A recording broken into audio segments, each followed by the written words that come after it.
are now in orbit above 𝘼𝙗𝙗𝙪𝙩, Captain.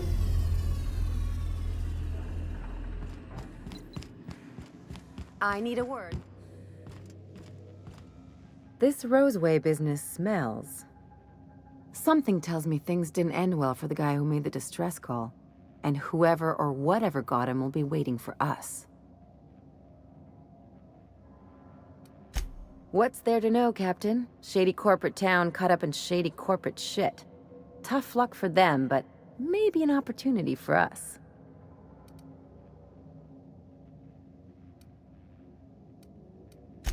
With a lot of these companies, the thrashing you take from your boss is worse than whatever a bunch of marauders will do to you. Doesn't exactly encourage calling for aid when there's a fuck-up.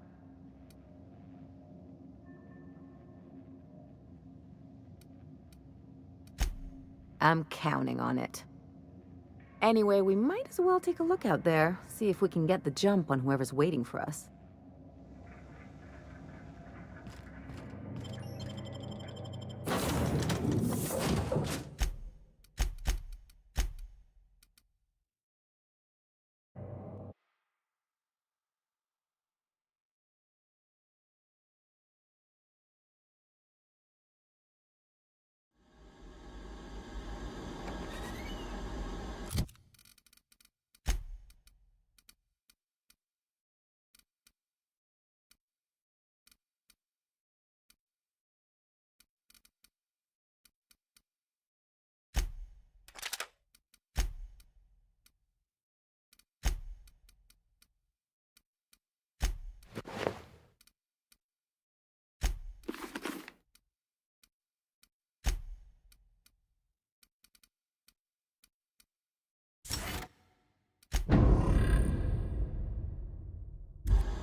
No security.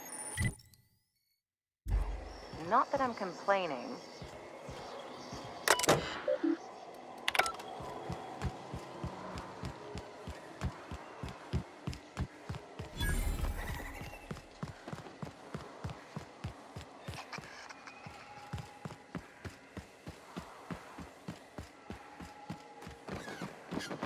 Hell of a welcome.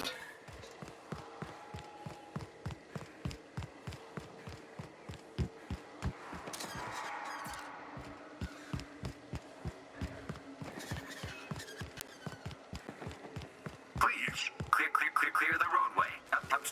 Obstruction of commerce is punishable by a fine of no less than 10,000 bits.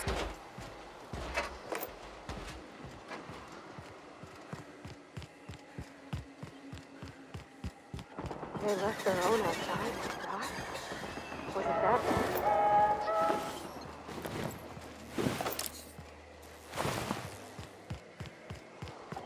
Shouldn't we be looking into that distress call? Not that I mislike feeling the wind in my hair.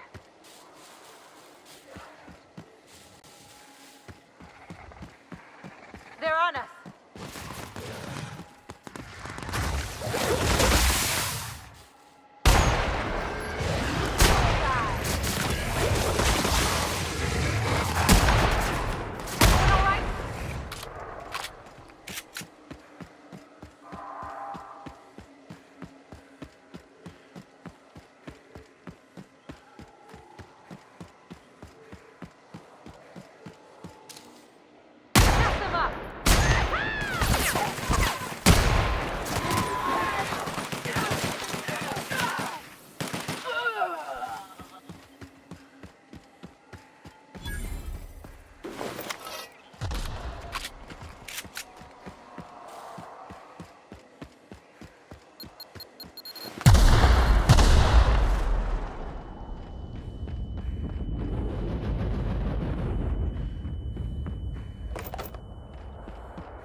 Huh? Come out and play! Make him regret it! Now them a You got him!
Required contact, Jason.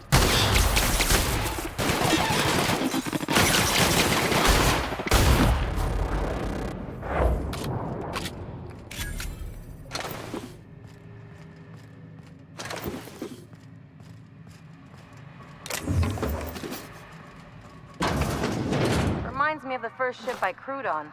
Captain had to ban Vorst and baked beans.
I don't even know how you can get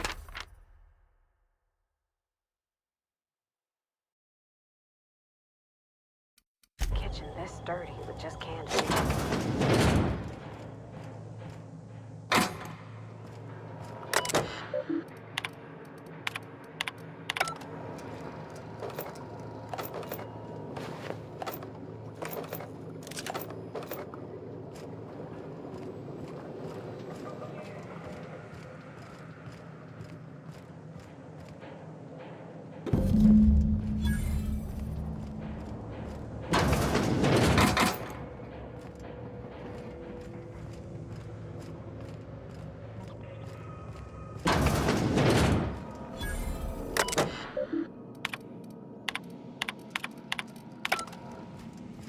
System. Captain!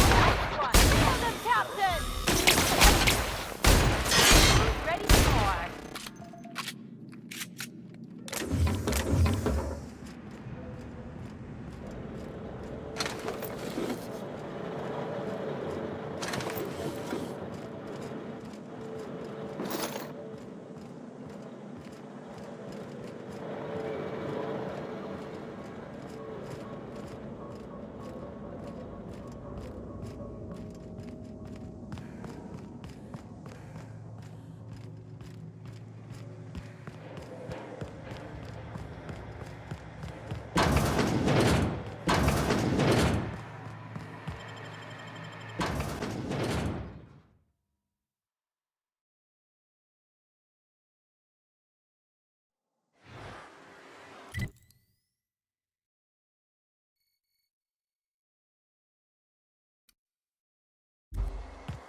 What's that noise?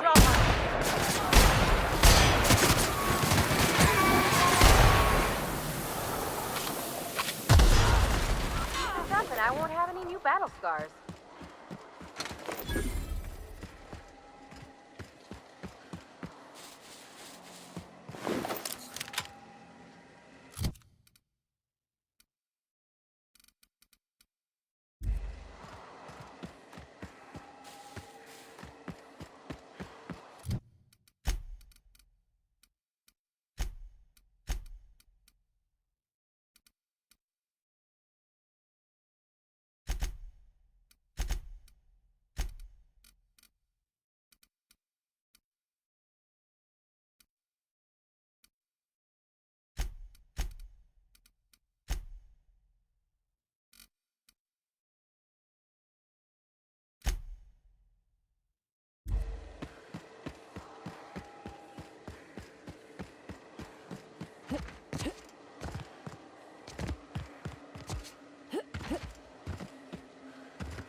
I done had enough of this shit. I'm just the fucking tarmac guard. No one said nothing about fighting no raps. Alarms went off, raps broke loose, and I hightailed it in here to get a wall between me and them beasts. Scientist, name of Anton Crane. Someone said he's panicking inside the comm center. Forget I said anything about that. Wish they tasted like Sissy Pig. Them's good eating. Some say chicken. I say the north end of a southbound woolly cow. Anything else you'd like to know? Distress call? From here? Shit. They told me that weren't allowed. Got me. I just do what I'm told, and I was told not to do such. Oh, before I forget, 𝘼𝙗𝙘𝙪𝙩 makes the best pharmaceuticals in 𝘼𝙗𝙘𝙪. Better than nature. Not like that crap Spacer's Choice pedals.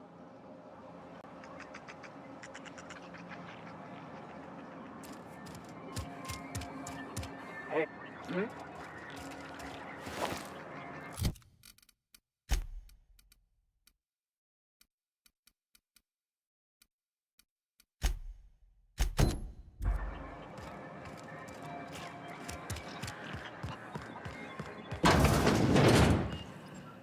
If you've come to end my life, let's be on with it. Oh, not actually one of them, are you? Yes. Anton Crane, lead scientist here. I must apologize if my call diverted you. I may have panicked. Everything's under control now, though, truth be told. I'm not at liberty to discuss the nature of the work I'm doing here. Suffice it to say that its importance to me, to the colony, is immeasurable.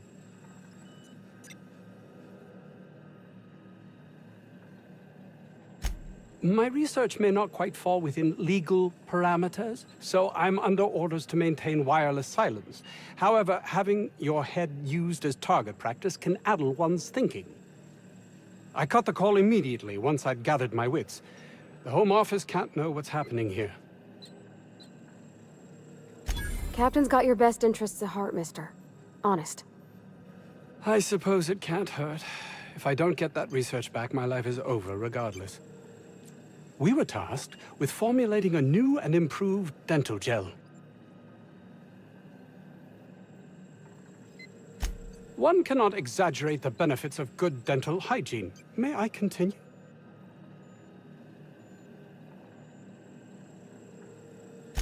While doing research on enzymes specific to the Raptidon's digestive system, we developed an additive which we subsequently discovered to be the most effective appetite suppressant ever.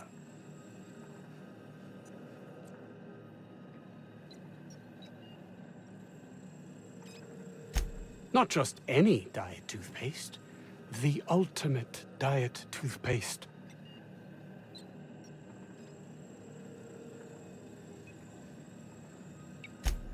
Oh, I'm certain it could be made into that as well, with only a few changes to its molecular composition. But you're missing the point. Let's focus for a moment, shall we? Even if you disregard the obvious value of 𝘼𝙗𝙗𝙪𝙗's Appazap diet toothpaste in and of itself, we're talking about my career here as well. Nice, is it not? Came up with that myself. It's a shame our marketing department is almost as befuddled as my co-workers here. Hours ago, a group of vicious malcontents fell upon us, shot up our labs and loosed our research subjects, the Raptidons. If those cretins get their hands on my research, well, they'll need not kill me. Yes, but don't kill their mother if it's avoidable. We've need of her to replenish our stocks. I think there's gas in the lab somewhere that can be used to put them out. The research is in the safe in my office. You'll have need of my code and keycard. The lab's entrance is in the side of a hill. You can't miss it if you just follow the road. You'll pass by the town's original... by the Grand Architect. Jameson. He's in the old lab. My protege. I sent him to retrieve some metabolic precursors, and I forgot him.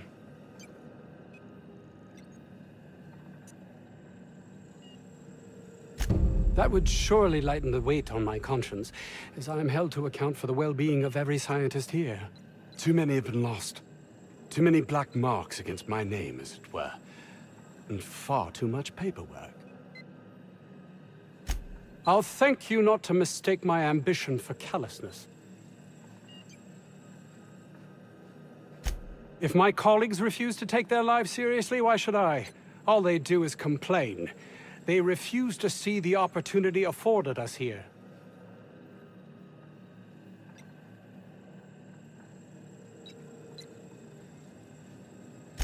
Believe what you will, but I'm not the manipulative, ego-driven person you think me to be. I'm not.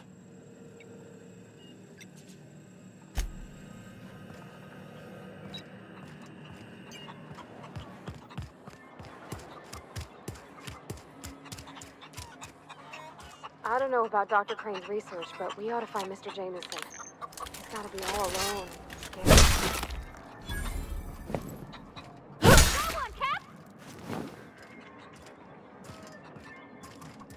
We are experiencing a security event, sir and/or madam. Please vacate the premises immediately and return to your domicile or designated workplace. You are? But corporate never told me they were sending a fixer. Nobody tells me nothing. I have strict orders not to talk about anything that happens in a classified area. Please remember that 𝘼𝙗𝙘𝙪𝙩 Roseway Lab is a highly classified facility. I am not allowed to confirm or deny its alleged existence. I am not allowed to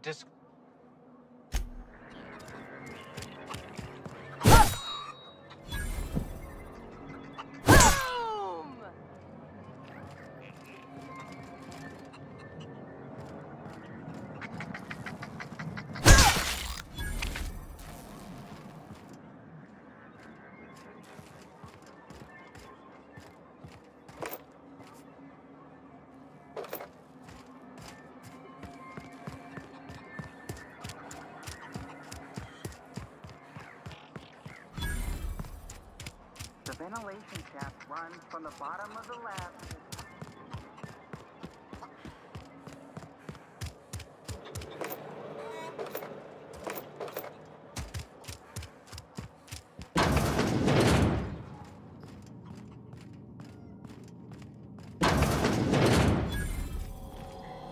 You picked a hell of a day to visit.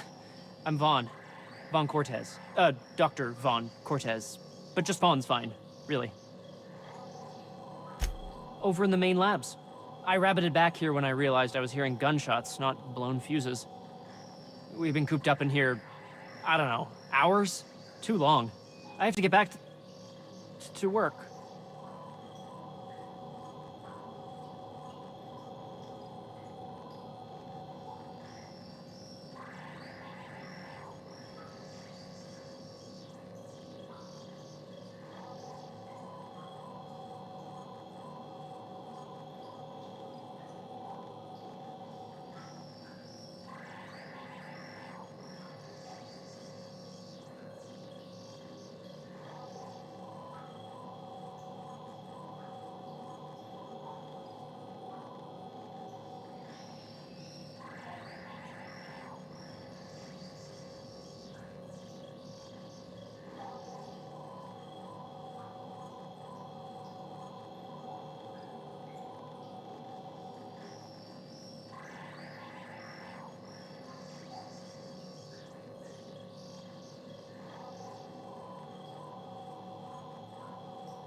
Dr. Crane might say otherwise.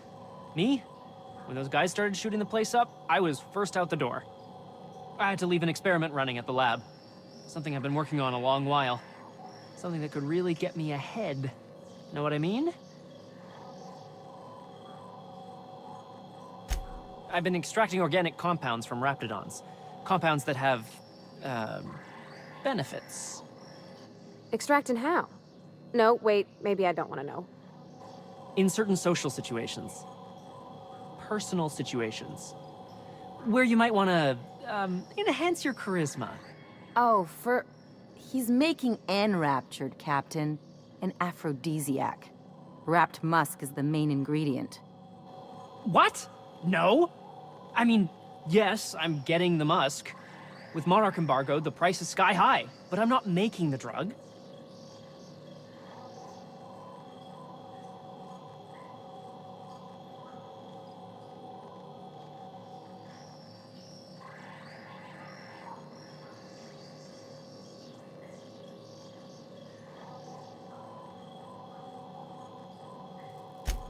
Sure. Of course. Our lab's south of here, down the road. Not the old public lab, the one past that, built into the mountainside.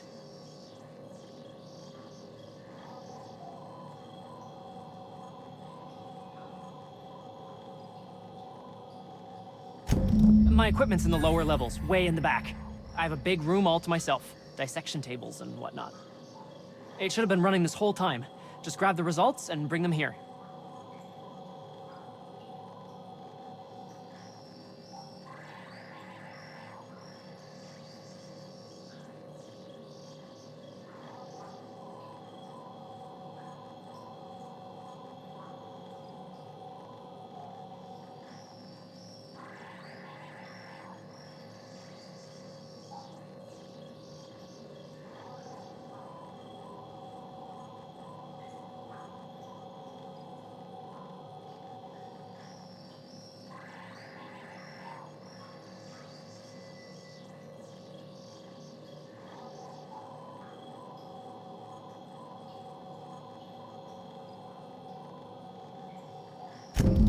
Great! This is really gonna save my ass.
So, hoping to score some free samples?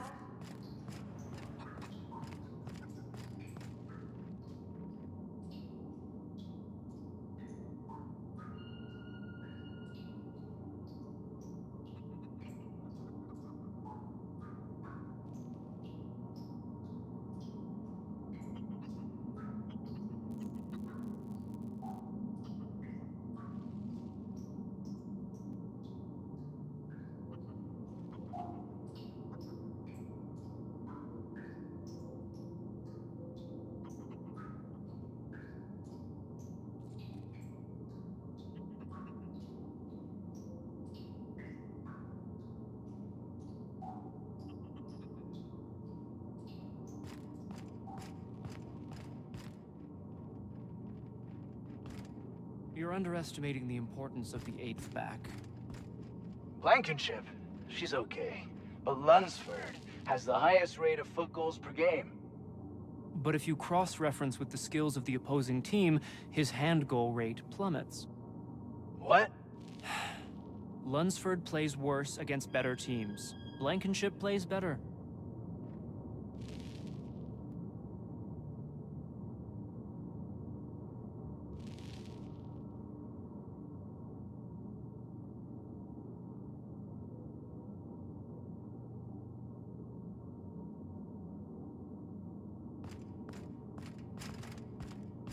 I got 500 bits on the Darlings. I've stayed in worse.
What the?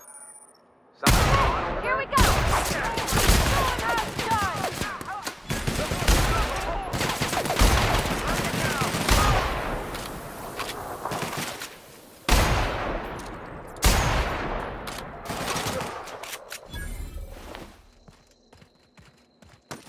Someone else will clean this up, right?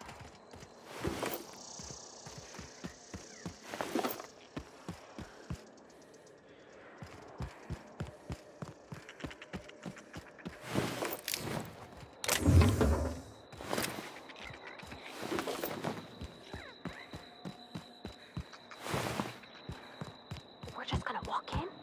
I mean, it's a secret right on it. The real covert lab.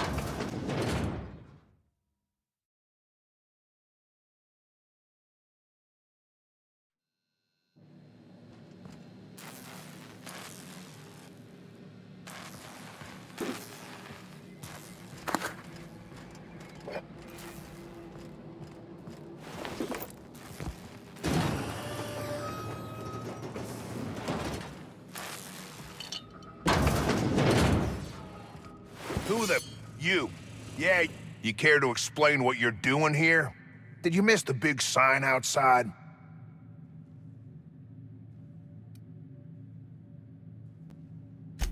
That I am. Name's Porter. If Doc Crane did send you, I'd be glad for the help. Bad news is, we haven't been able to clean these outlaws out of the lab. Good news is, they haven't been able to escape, neither. For now. I reckon they got no backup. On the other hand, we don't neither. And our mechanicals all went haywire for some damn reason. Damn mechanicals have always been more trouble than they're worth. The garage and the front door are it. These bastards got in through the vent system, but we locked that down. They're not getting back out that way without a security keycard. They'd need to take mine. Or make a new one in my office, I guess.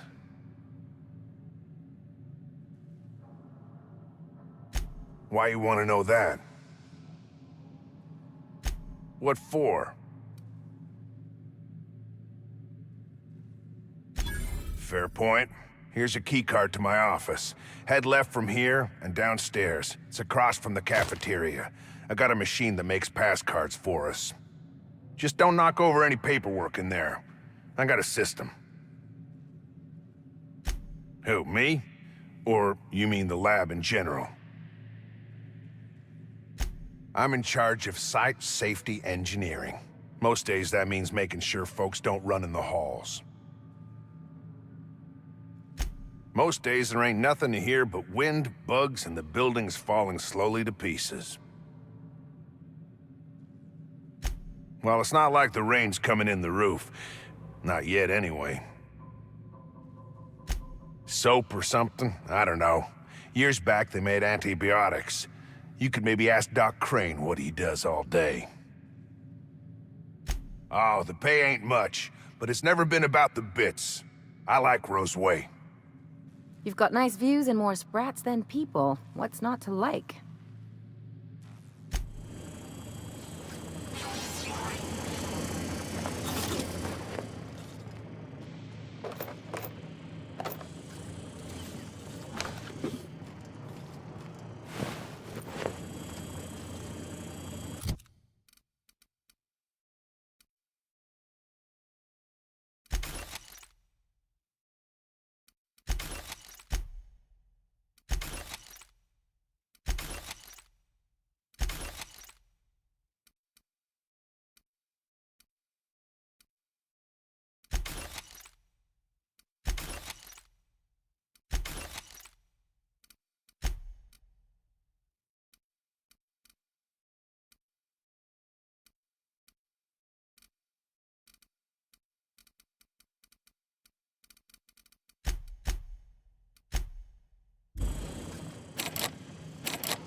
So, you got a plan to pry these assholes out of my lab?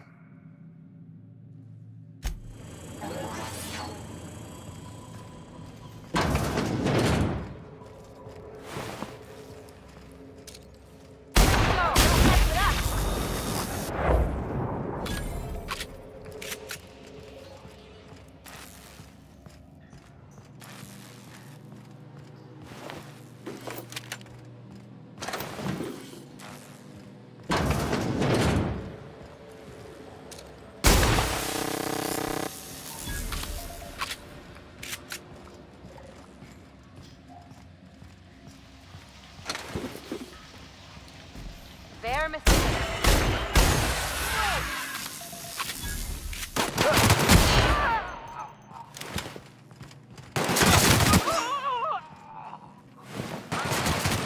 all right?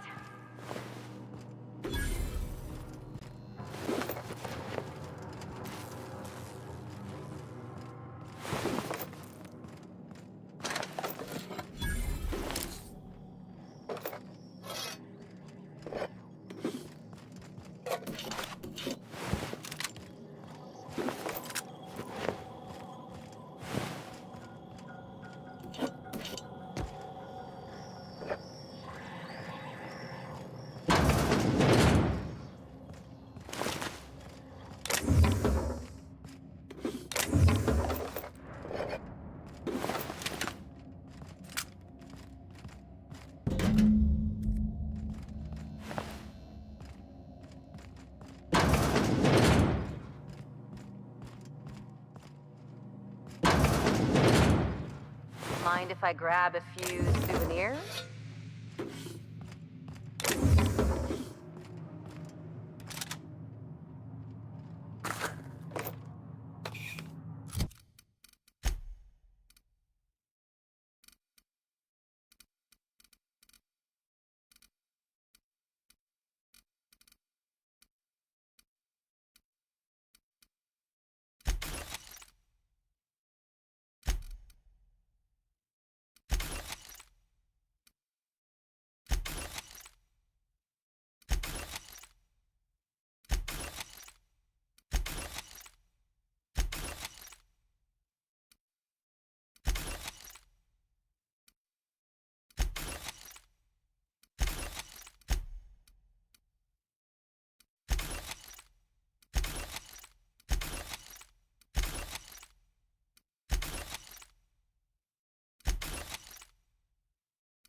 Hey! You! Over here! Oh, good. You're not shooting at me. That's a start. It's been a bit of a day, so I'll get to the point. Yes, I have Crane's research. No, I'm not giving it back. Sorry to disappoint you. I suppose it does not matter. Either Crane sent you, or you are some scavenger come to rob me in my moment of weakness. Let's make a deal. I'd like to go on living. You'd probably like to make some money. Help me get out of here, and I will pay you for your trouble. The first thing I need is a key card to unlock my door. Then I'd need you to clear me a path out of here. There are 2 ways out. The quickest is through the front door, but Cleo security's bottled up in there. If you don't want to shoot them, I suppose you could talk to them. The other way out... So you lied about not knowing Crane. I suppose I do not blame you. We liberated that research. We did not steal it. And yes, a few scientists were caught in the crossfire.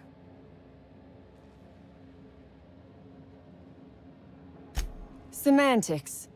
If I were consigned to spending my days making diet toothpaste, I would pray for a bullet to my skull.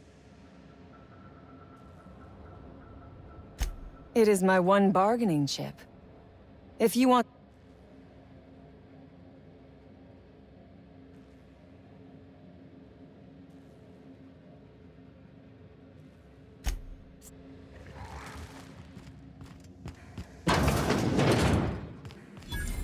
Oh my gosh.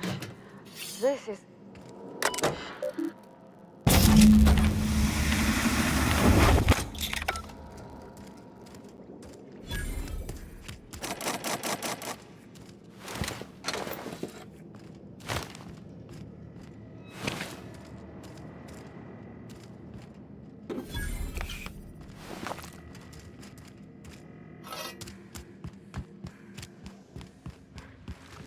You are asking yourself if I can be trusted.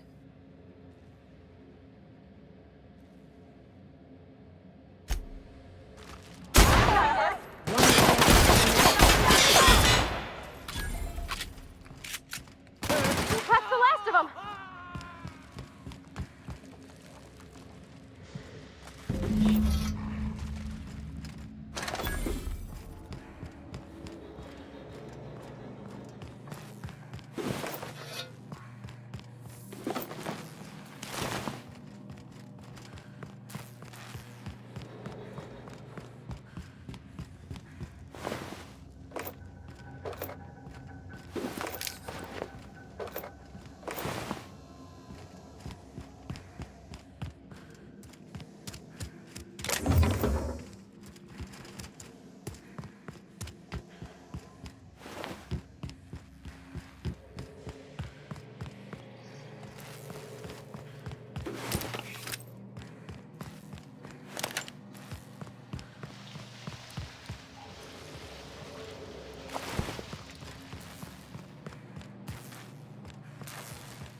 What was that? Look out!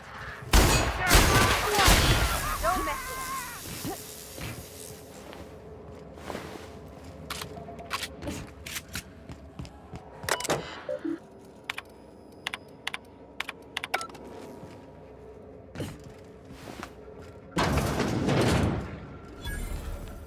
Oh, look at how big she is! Wow. We're not going in there, are we?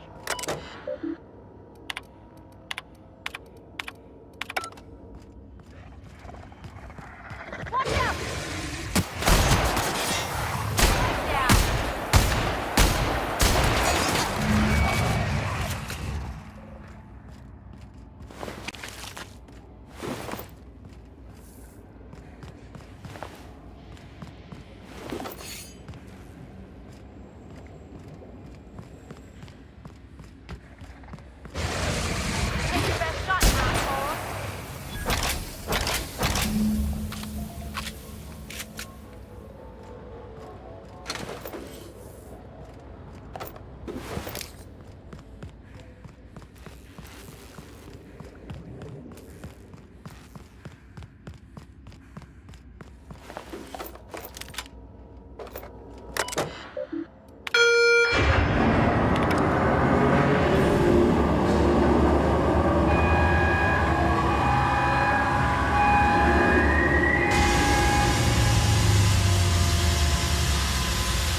You done a job of work. After you cacked their employer, the gun hands started surrendering, or trying to slip out.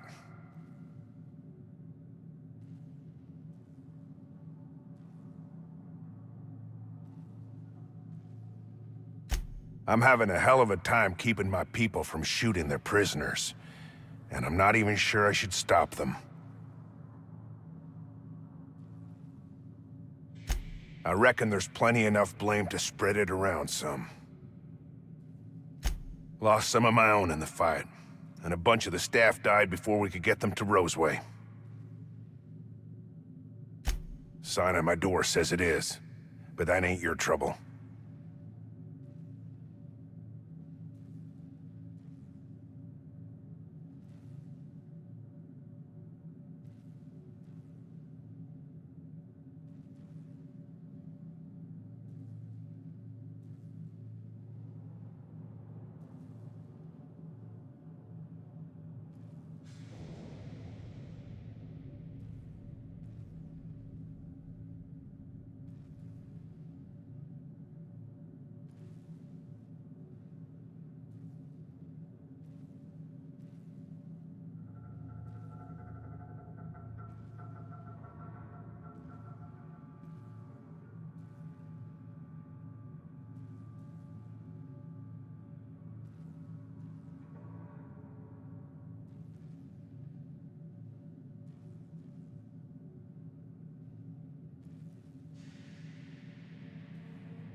Get down to 𝘼𝙗 and talk to Doc Crane.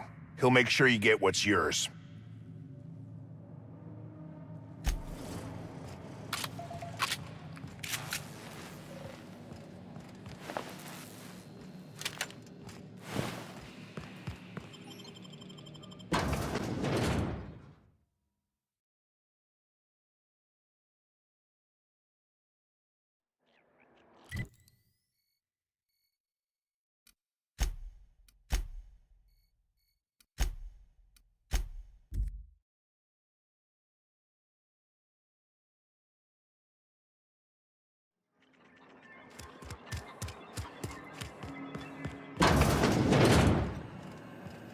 Oh, it's you. As if my thoughts weren't dark enough already. What is it?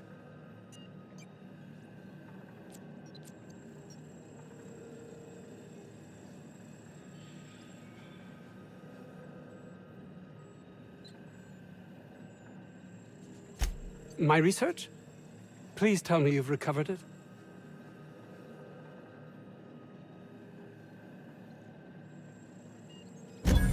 That's all manner of distressing. There truly is nothing left for me. Did you find my colleague, 𝘼𝙗𝙗? Well, please keep me apprised of your progress as to that matter.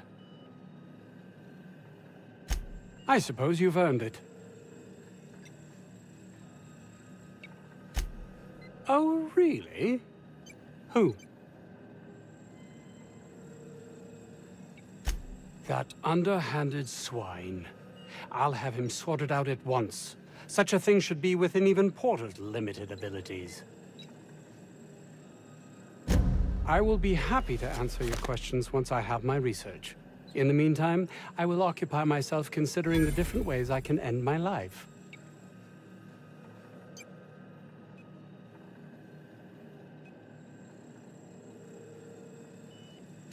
You jest, but I can't keep from focusing on Byzantium. The longer this takes, the further it seems to slip away.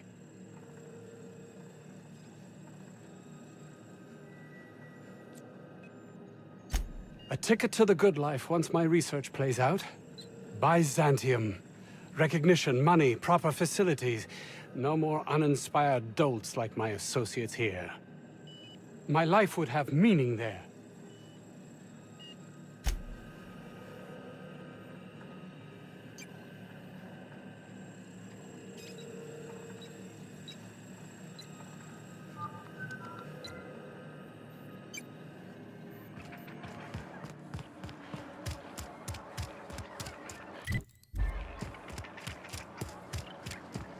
What can I do you for?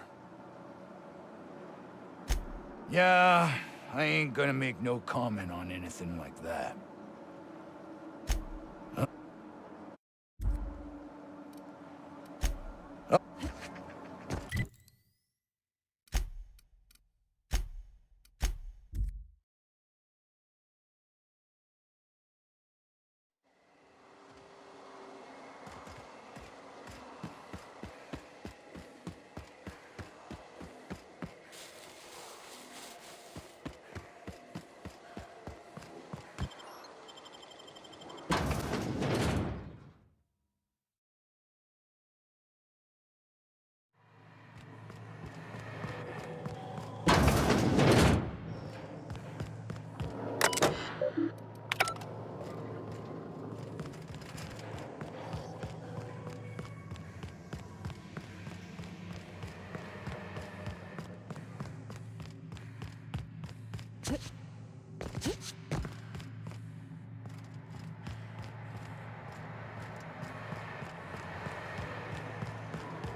Some crew members are causing a disturbance on the ship. Welcome back, Captain. How can I request...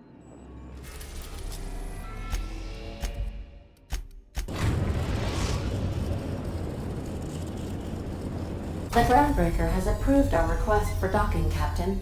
You're free to disembark. Yeah, so this is my hidey spot now. I was looking for a place that was quiet. I figured the kitchen would be louder than the hold, so here I am. Cozy like, ain't it?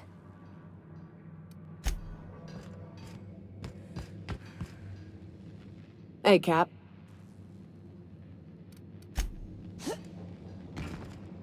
Something on your mind? I'm a surgeon by training and a pirate by inclination. Not much else to know, Captain. I like long walks on the promenade and the smell of Spacer's Corona. I make a mean zero-G cocktail and I've got a meaner right hook. It's a mix of whatever you've got on hand. Usually zero-G brew with some Spectrum vodka if you're lucky, purple berry shake if you're not. I'll make you one sometime. If you don't enjoy it, I'll make a few more until you do. Sure do. Some of it was even legal. There's a lot of business that goes through the groundbreaker. Some of it's board-authorized freight hauling, and some of it's not. I've done all types of work with all kinds of crews. If there's one thing you ought to know about me, It's that I won't tell you your business.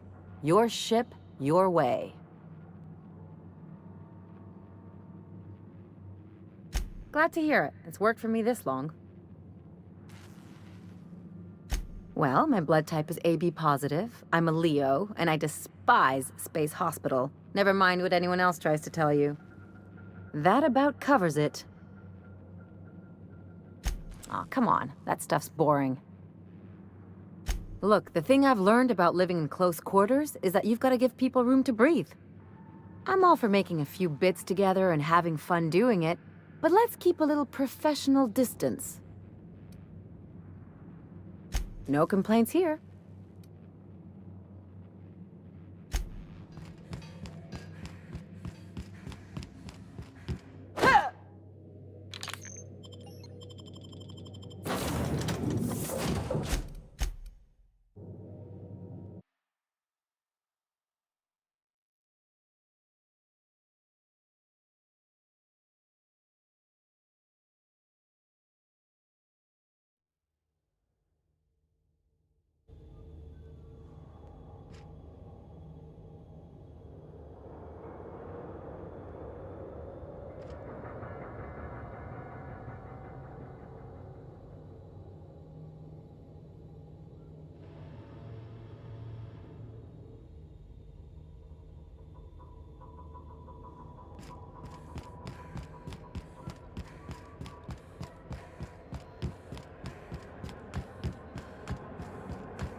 If it isn't the savior, be seen.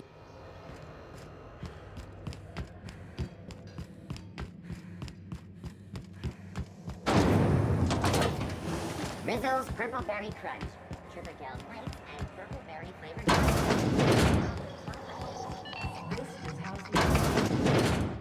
If you're here for this week's magazine club meeting, you're a touch late. What's that? Speak up now.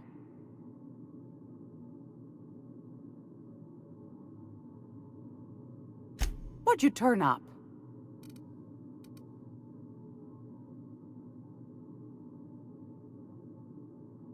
My stars, what a find. Fine picking like this deserves an equally fine payout.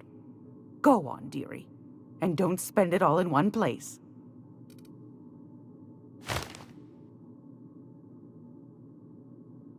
A shame you didn't visit old Gladys first. That would have fetched a good price. I may have thrown in a batch of my famous sugar cookies just to sweeten the deal. If Auntie Cleo's exporting wraps from Monarch, golly me, someone's going to be in the soup when they get caught.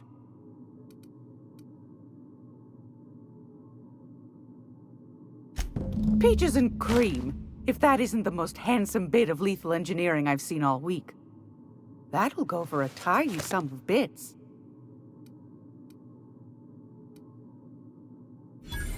Fair's fair. No one ever said old Gladys was a cheapskate. No, ma'am. And I'm not about to let them start. Here, consider it hazard pay.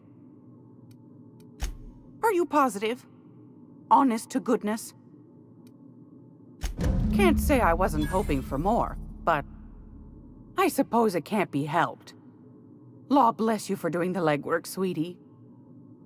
Don't forget your pal Gladys now. You can come visit anytime. Anytime, sweetheart. You know where to find me.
A reminder to all crew members, there is only one toilet on the ship.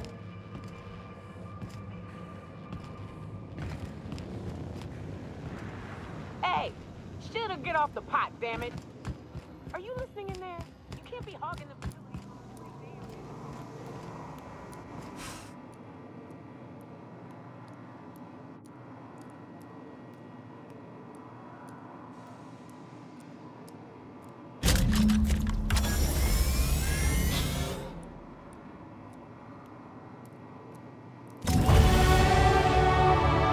Scanning for C2547.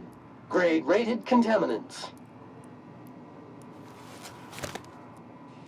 Thank you, customer. All cleaning tasks have been completed. Scheduling next round of cleaning to commence in 4 minutes. All SAM units travel fully assembled in a 12x12 corrugated steel box. SAM units live to clean and clean to live.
We are now in orbit above Byzantium, Captain. Can we talk? Since we're in Byzantium, there's something I've been meaning to do. I haven't actually talked to my folks in a while. Shocking, right? Anyway, it's probably about time I paid them a visit. Given the dangerous life I lead, they've got to be worried sick. Which brings us to where we are today, several messages and a few years late. See, I'm originally from Byzantium, born and raised. I know that probably comes as a big surprise. Yeah, exactly. Oh, well, I was thinking you'd come too? Great. And when we get there, draw out your rough edges a bit. If you've got an outfit you haven't washed in a while, maybe one with some blood stains, wear that one. You're the boss. Anything else? It's like one of those stuffy art gallery pieces. Looks okay from far off, but once you get close, you realize it's just some mismatched shit everyone's agreed to overpay for. Even the bribes are overpriced.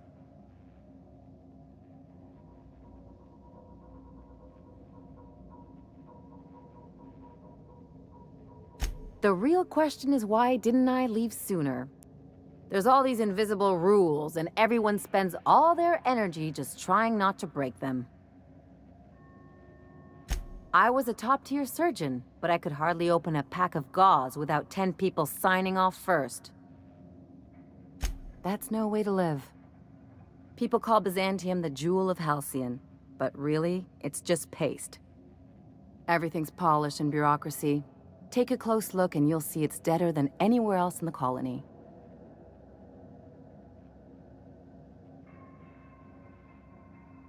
The real question is, why didn't I leave sooner? There's all these invisible rules, and everyone spends all their energy just trying not to break them.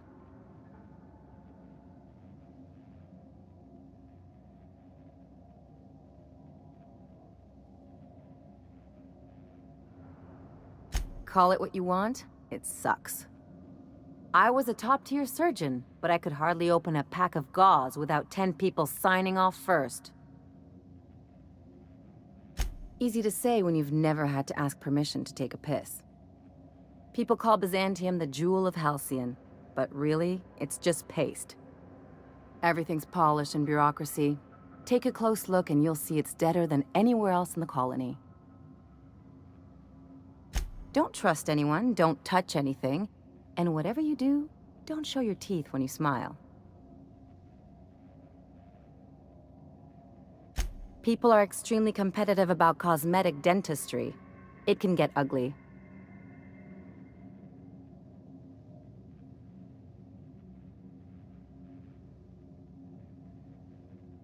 Interesting like a colonoscopy.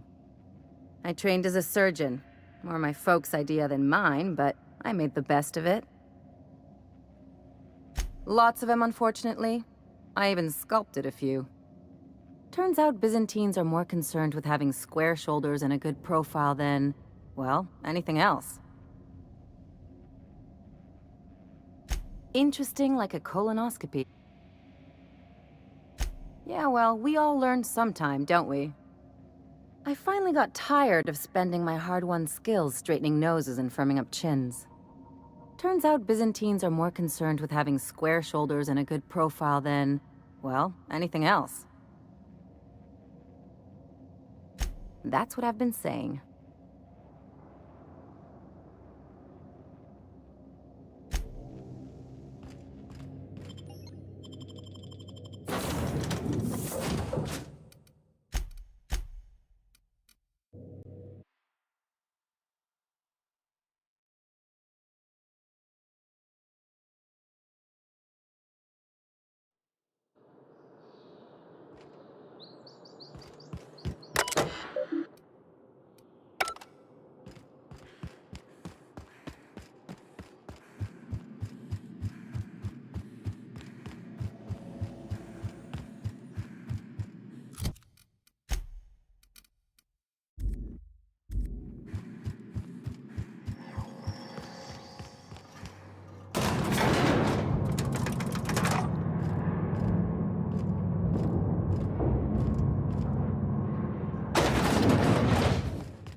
Ready when you are.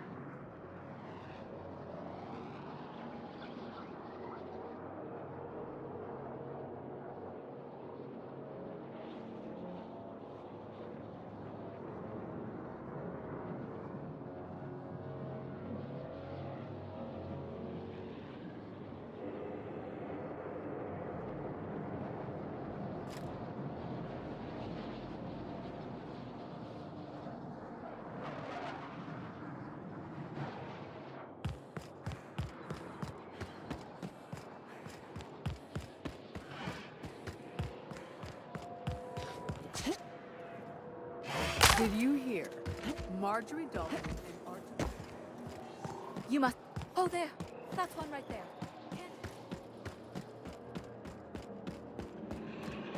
This property is off limits. Solicitors, loiterers, and uninvited visitors will be fined to the fullest extent of company policy. This ultimatum brought to you by Universal Defense Logistics. If you don't know, I'm not telling. Now leave. You're exhausting my daily conversation quota. Hey, they don't put just anyone in charge of guarding Minister Clark's residence. Shoot. Forget I said anything, okay?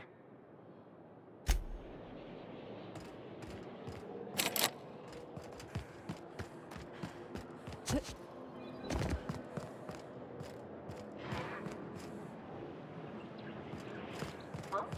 What was that? Guess I'm seeing things.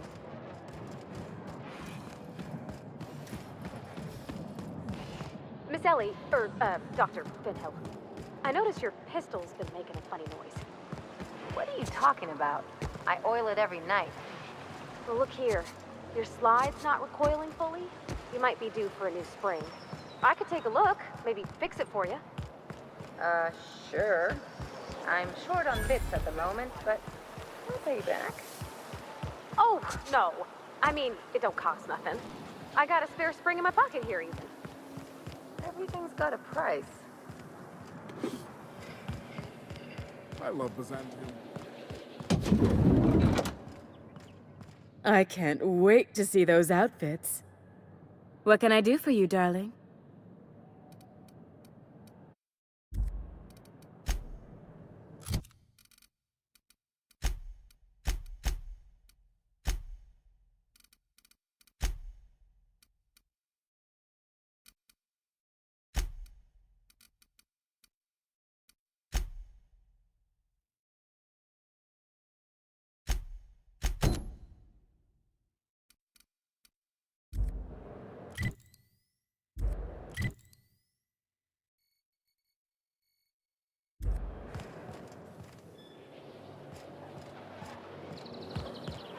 Remember that stranger I saw in the square?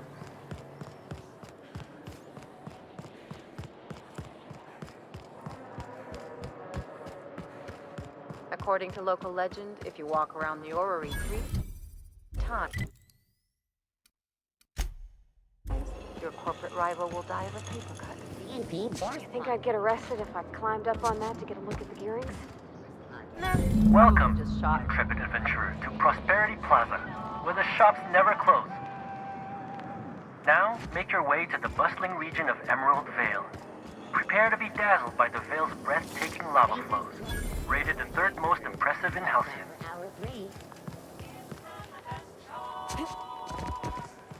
I've always...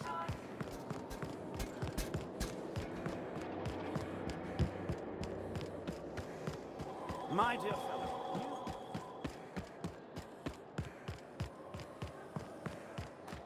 So, how many times? You take real good care of your pistol, Dr. Finhill. I oughta. Kept me alive this long. I mean, you treat it nice. Makes me happy to see, because I feel the same way about my wrench. Look, it's a tool that does a job. Feelings got nothing to do with it.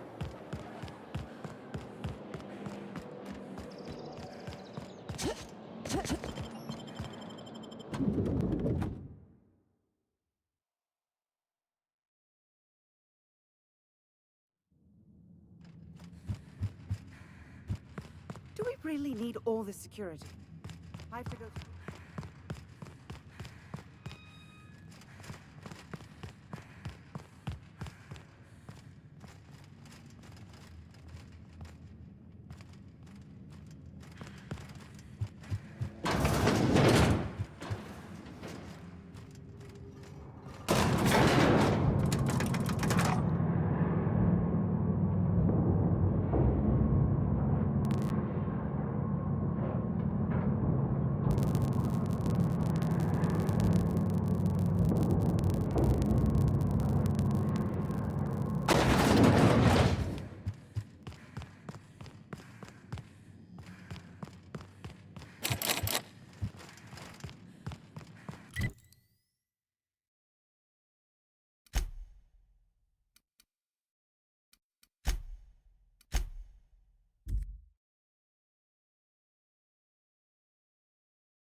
A reminder to all crew members, there is only one toilet on the ship.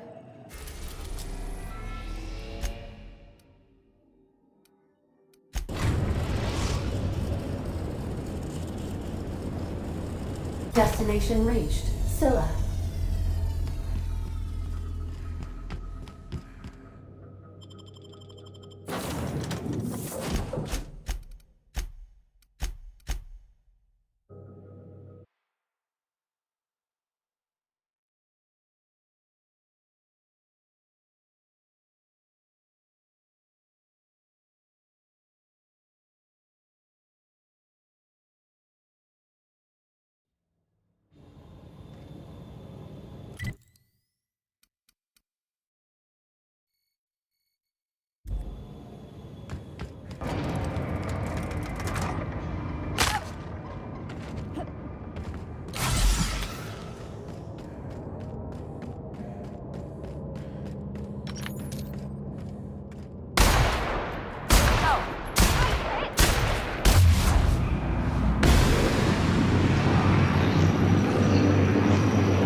Lacerations, and untreated burns detected. Signs indicative of sudden, violent crash landing. Yep, that's me. No big deal. Tremendous work, friend. Here I was readying a daring maneuver, and you've come and saved me the trouble. Symptoms detected. Elevated heart rate, dilated pupils, increased sweat production. Subject appears to be terrified. I'm not terrified, you bucket of bolts. That's victory sweat.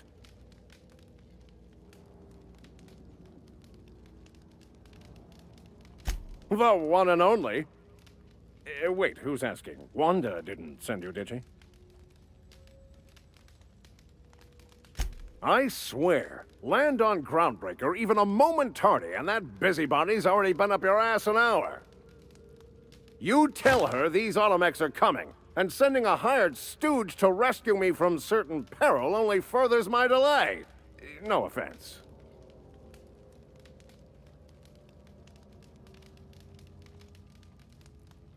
Yes, well, I shan't. Give Wanda my chilliest regards.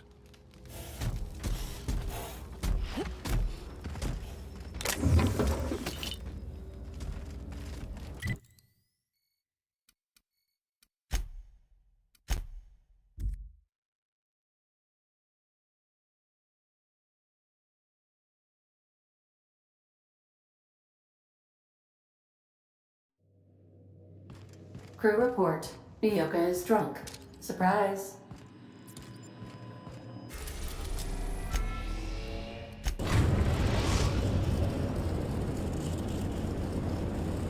We've arrived at the Groundbreaker.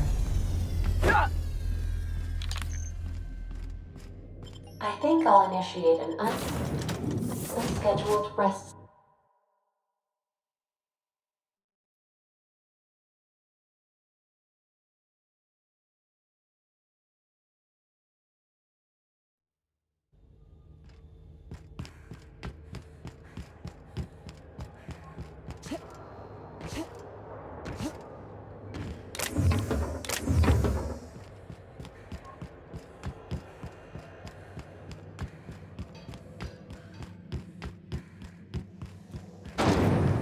Rizzo's lemon slap. Slap your whole family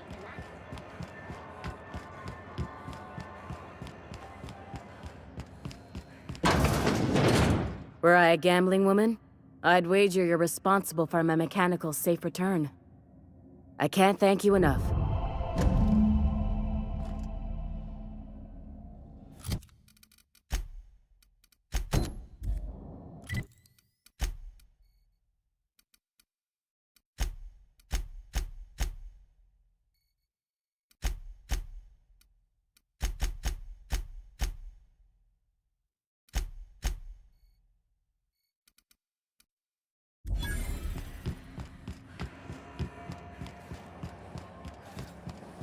CNP near maple syrup. It's near this complete breakfast.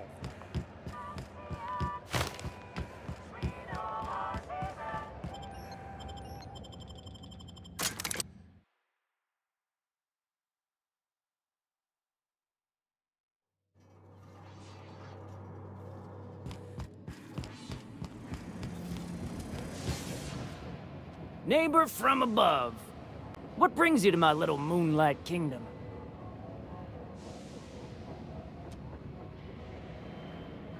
Listen to the fire of those convictions. This one's hungry for justice. Alive or dead? Rare or medium?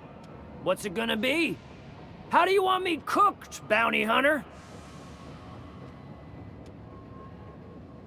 My flame? Shit. Little flick here got me started on the pyro path. Fine. He's yours. Give him a good home. I don't get you. Job says we rid the ship of this psychopath. Instead of making good, you just rob him and let him keep on living? Sometimes peace ain't right, Captain. Don't worry, Mr. McRed. We'll treat Mr. Flick extra nice on account of he's your friend. I'll miss my baby Pyro, but it beats losing my head. This court needs its king, and I'm one of a kind. Keen eyes you got there. Zanita gave me this lighter. We had a carnal understanding a few years back, and she wanted me to have something to remember her by. Lay it on me, boss. Ship got impounded. The crew and I racked up a debt while we were grounded, and my baby got sold to Sublight. Scrapped for parts. That's bureaucracy for you. Piracy with a smile. Am I your dark reflection? Shit, must be getting old. Stay here too long, and the groundbreaker drains you like a fuel tank. You can come and go in my little kingdom. Just try not to piss off any of the gestures.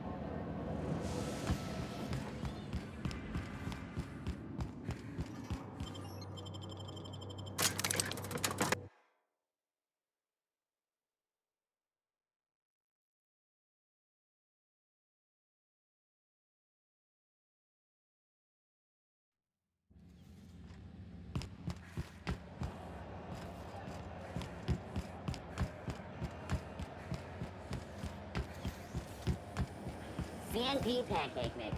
Now requires no mixing. Seriously.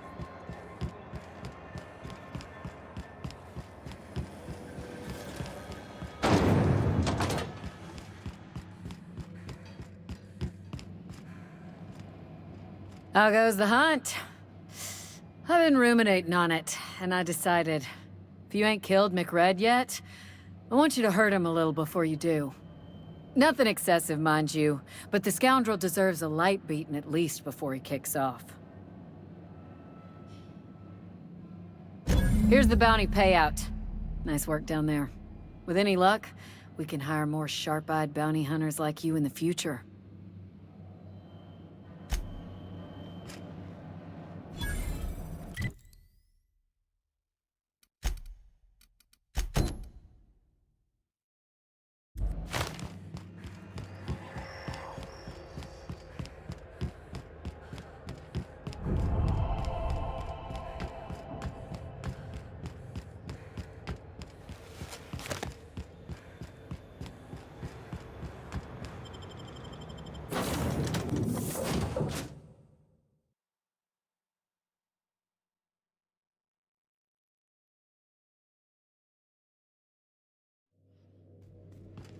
A reminder to all crew members, there is only...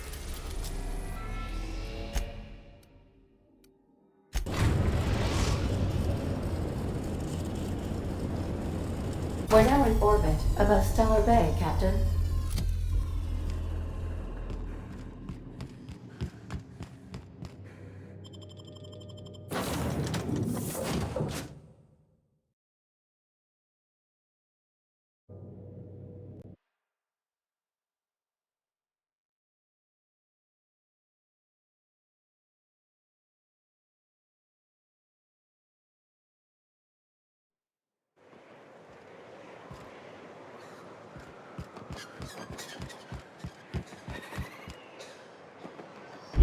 I'll bury you proper. I promise.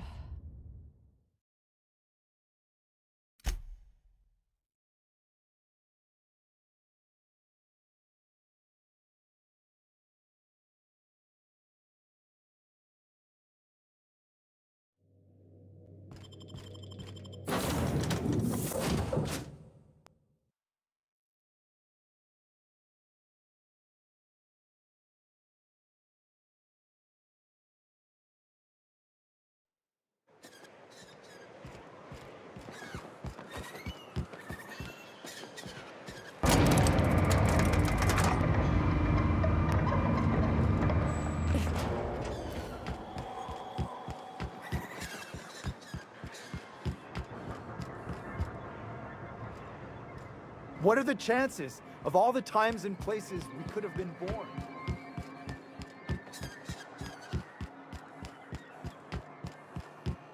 I hear those rich people in Byzantium pay a handsome bit for rat musk.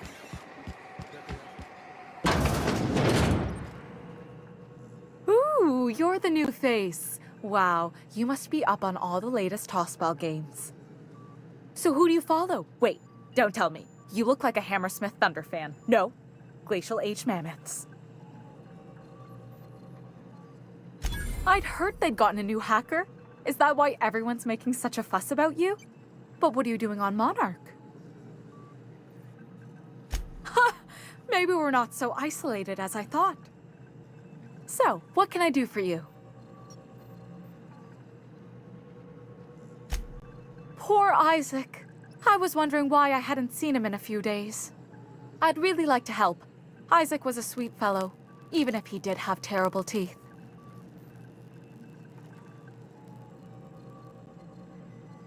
Right. So the thing with Isaac is he didn't know where to stop. He'd get stuck on something, and he just couldn't let it go. Sometimes he'd drink purpleberry punch by the liter. Other times he'd keep betting on a losing team. Started owing the wrong people money. I don't know for sure, but I saw Elijah and his buddies pushing Isaac around. They're hooligans from Fallbrook. They sweep into town, drop supplies off behind the warehouse, and spend the rest of their stay getting rowdy over tossball games. They usually loiter in the alley behind the yacht club. They're not allowed in the bar anymore. I bet you anything Isaac ran into trouble with one of them. Mr. Sanjar will be pleased to hear about it when you're done. I know he gets fed up with the Fallbrook bullies, but there's not much he can do.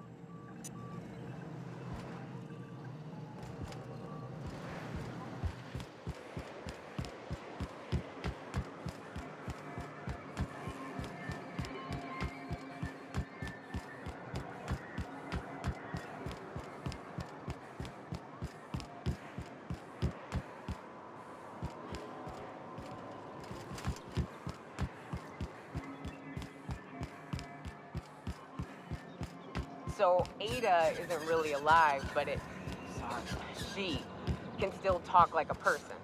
What about Sam? What's it? Hey, what are you doing here? This is our secret alley. Berta already pissed by those crates to market. Listen, that purple-toothed twerp had it coming. Not that anyone has proof. And not that it's any of your business. Oh yeah? What are you saying exactly? Wow. Most of the pencil pushers around here cave as soon as you look at them funny. Fine, we're going. This ain't worth it.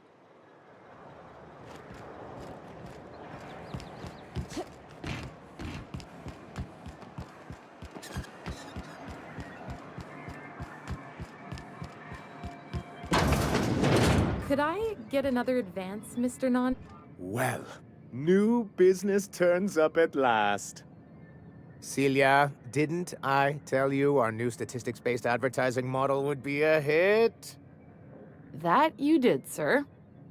How can yield improvements of 26.7% not quicken the pulse?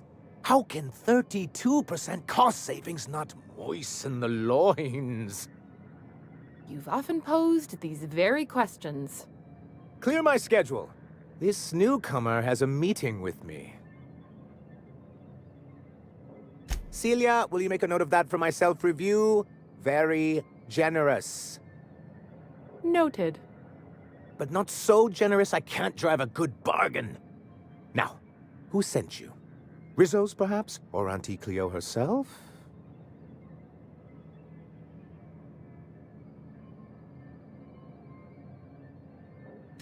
Oh. I suppose that means you aren't here for the Saltuna.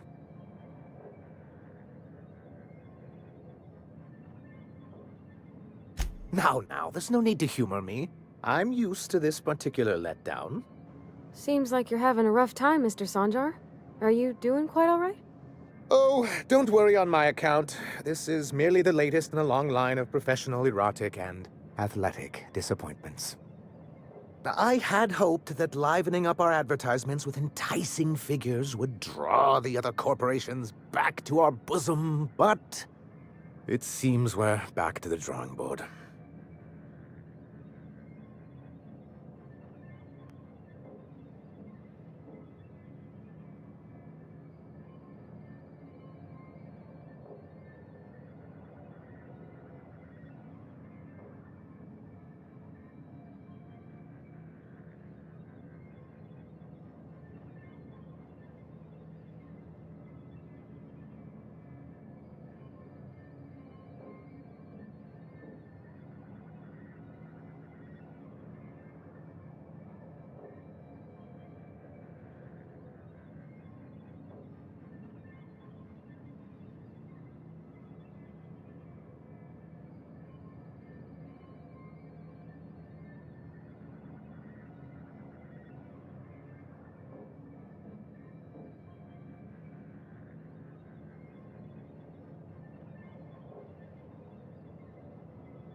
Thanks to the so-called hazard clause, Monarch has been cut off from the board's resources and protection for 10 years now.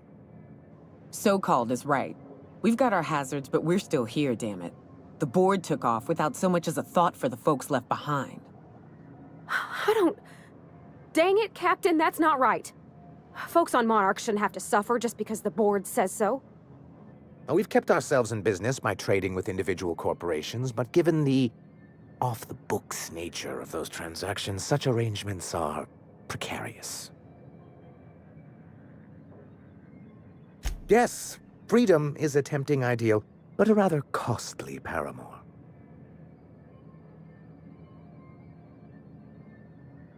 Indeed. Mr. Nandi here has a rather ingenious plan to get MSI restored to the board. On our terms, mind you. A lot of good that'll do. They'll just find another reason to turn tail and abandon you. Not if we secure the proper safeguards first. And if our advertising scheme hasn't borne fruit, then perhaps it's time we took matters into our own hands. It's true, our Celia is an alarmingly competent middle manager. At any other company, she'd be wasted in data entry. The plan she refers to is a two-pronged approach, and the first part involves seeing Stellar Bay properly defended.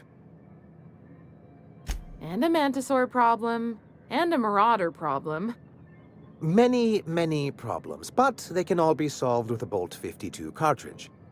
If you can get us what we need to rejoin the board, starting with the Bolt 52, we won't need to advertise anymore. We can stop our transmissions altogether. And you'll have a powerful ally on the board.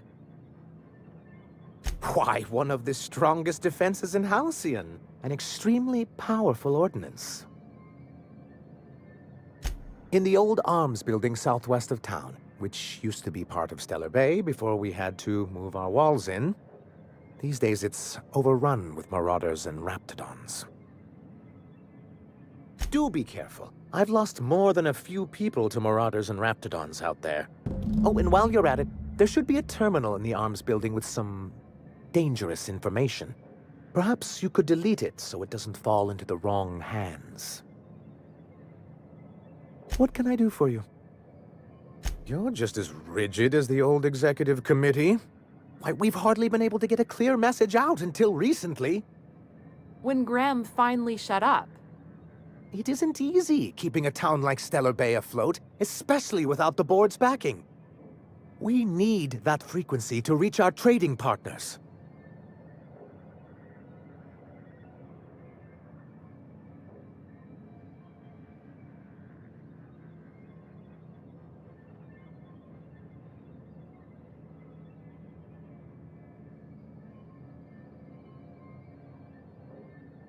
Indeed. That's why it's imperative that MSI be reinstated onto the board. And the first step is getting the Bolt 52. But that's terrible. What happened? I'm glad to hear you've dealt with them. They've been causing quite a bit of trouble around town. I've been consumed with other matters of late, but I would have dealt with them eventually.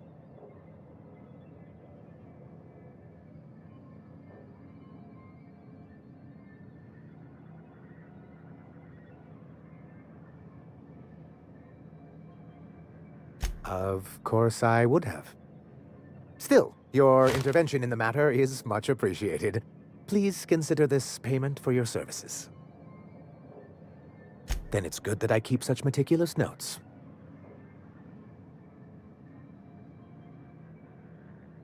I've asked myself the same thing many times, especially seeing as the legal mechanisms we employed were part of the board's own bylaws.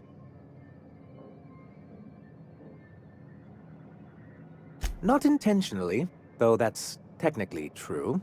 For many years, this planet was home to as many corporations as Terra 2, but back then it was known as Terra 1. As you may have noticed, this planet has more than its share of hazards. That ain't fair. They didn't leave on account of the hazards. They left on account of their cowardice. The hazards just gave them a reason to put to paper. Sharp as ever, 𝘼𝙗𝙗. And as the other corporations began to tally their losses, they decided to pull out. MSI's leadership at the time certainly thought so, but there were others of us who saw an opportunity. The chance to improve working hours and conditions, to reform MSI from the ground up. Ah, so you've heard about our prior acquaintance.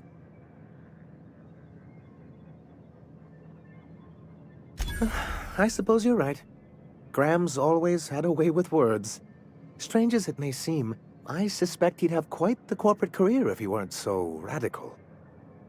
Graham seemed like a reasonable man years ago, and we both agreed that MSI's treatment of its workers was untenable. I thought reforms would be enough. I didn't realize you wanted to abolish the corporate system entirely. Reforms are humane. But they're also good business sense. Exhausted, sick, and malnourished workers are not productive workers. Even a cursory review of the data bears that out. I hope you'd treat them nice, whether it was good business or not, Mr. Sanjar. That's what being a community means. Treating people right, because it's the right thing to do. Hear, hear. That may not be the way the colony works, but it damn well oughta. A noble thought, Miss Holcomb. Unfortunately, noble thoughts rarely sway board policy. Anyway, we learned of a loophole in the corporate bylaws that would allow MSI to claim ownership of the entire planet once the other corporations pulled out, creating the perfect environment for us to enact these new reforms. No, they laughed in our faces and insisted we'd be relocating to Terra 2, along with everyone else. Yes. Some of us stayed behind, and as the most senior executive remaining, I ended up in charge of what was left of MSI. I moved forward with our planned reforms, as well as our strategy to assume ownership of the planet. Yet not long after I renamed it Monarch, the other corporations dislodged us from the board and began an official campaign to paint us as lawless savages. I don't think I realized how far they'd stoop. Everything we did was legal and above board. We followed their rules, and yet they still found reasons to declare us outlaws. I do think there's something useful in a governing body like the board. Something that keeps us from anarchy, but I dearly wish it functioned differently. Why wouldn't anyone? They own nearly all the resources and infrastructure in 𝘼𝙗𝙘𝙪𝙩. Yeah, that'd go a long way toward rebuilding our homes. To be on the board is to be part of the colonial community, and being cut off means slow strangulation. I'm not a man to put pride before progress. If membership on the board can ease our hardships and provide us with opportunities, then that's the path I mean to pursue. Besides, I'm hopeful that additional leverage on our part will allow us a more equitable relationship. Don't get ahead of yourself, sir. Yes, it'll be easier to explain once we have the Bolt 52. My hope is to maintain the reforms we've managed here, and who knows? Perhaps once we're restored, we could spread them to other corporations. Why wouldn't anyone? They own nearly all the resources and infrastructure in 𝘼𝙗𝙘𝙪𝙩. To be on the board is to be part of the colonial community, and being cut off means slow strangulation. Indeed, we've got to consider realities, not ideals. If membership on the board can ease our hardships and provide us with opportunities, then that's the path I mean to pursue. Besides, I'm hopeful that additional leverage on our part will allow us a more equitable relationship. I've discovered it's much easier to negotiate from a position of power. And I don't mean to leave MSI or its people at a disadvantage. My hope is to maintain the reforms we've managed here, and who knows? Perhaps once we're restored, we could spread them to other corporations.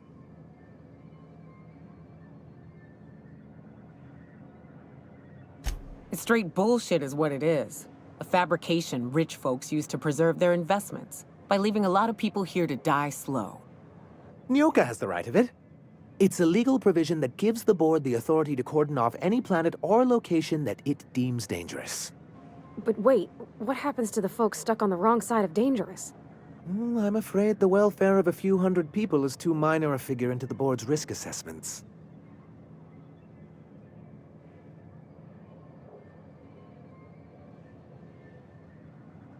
Yes, making all of MSI criminals in the board's eyes. Rather hard to run a business that way.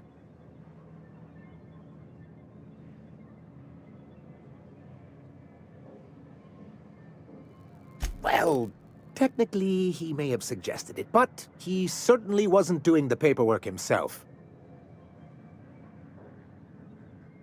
Technically he does. What exactly are you accusing me of? Now, there's no need to use that sultry tone with me. 𝘼𝙗𝙗𝙪 understands the way things are. After all, he has his own contacts on the board. Until we're back on the board, I need to run those advertisements. If there's no business on Monarch, then we all starve. 𝘼𝙗𝙗 included. What can I do for you? I see. And was his delivery of the MSI authorized greeting up to snuff? Well, that's excellent. I'll see that your feedback makes it into his review. What else can I do for you?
Velma seem out of sorts to you? She's always cranky. Look, you can tell Catherine the new shipment will be ready when it's ready, all right? She's welcome to come up here and pack boxes herself if she's in such a hurry.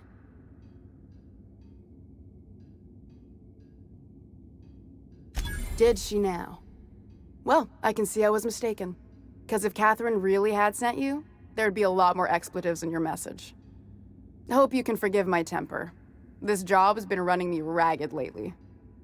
First, my autoloader foreman stages a walkout, and now my chief pescatological health manager is missing. Braxton. He's in charge of getting the fish fat, but also making sure they don't get too many tumors. He's a real wizard with pharmaceuticals, but he has creative notions of working hours. Comes with living in a free colony, I guess.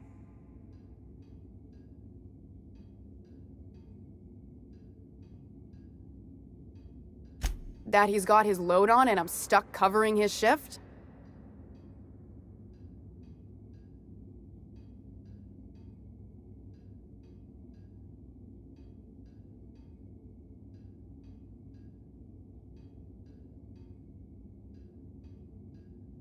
That's...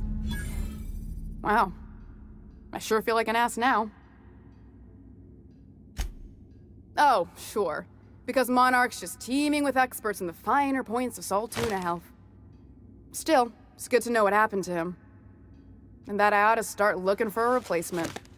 Something else on your mind? 𝘼𝙗𝙘𝙪𝙩 runs the autoloader operators. He thinks I don't pay them enough for flipping switches and turning dials. So the job's easy, but you're not doing it? Something smells here. I mean, everything smells in here, but something's fishy. Wait. He and his whole crew walked out. Say they won't come back unless I pay them more. You mind slapping him around a little while you're at it? I'm joking. Mostly. Unless you can do it without hurting his job performance. If you can find a way to get him back to work, I'll make it worth your while. Check the yacht club. He's usually there.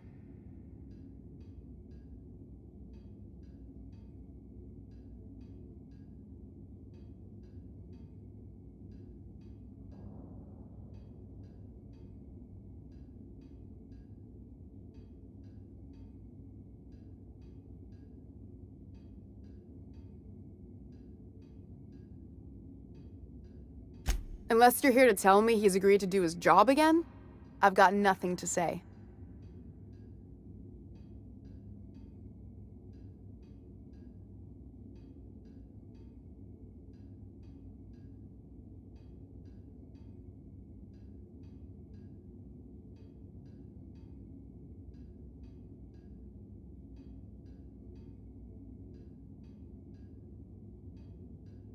I don't have the bits for it, plain and simple. Besides, if I make an exception for him, I gotta do the same for everyone.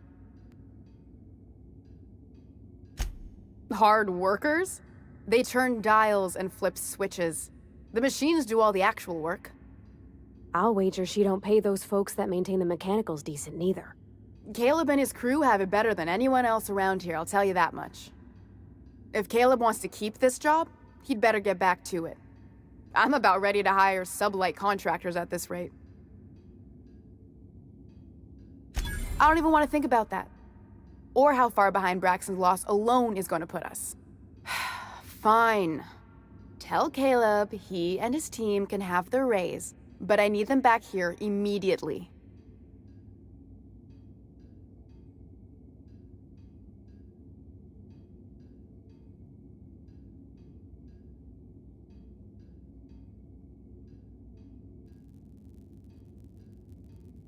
He's getting his raise.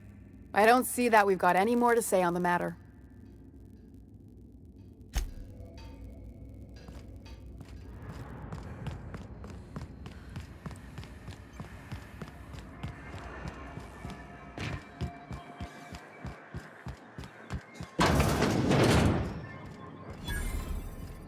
Be careful with your new friends in Amber Heights. They're not the most reliable types. Anyway, what can I do for you? Then it's good. What can I do?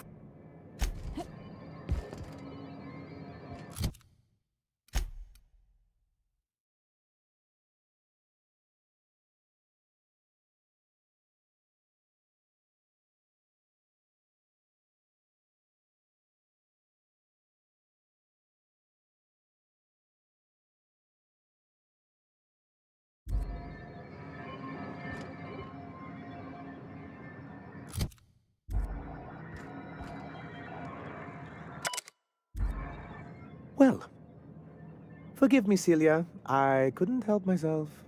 Anyway, what can I do for you? Then it's good.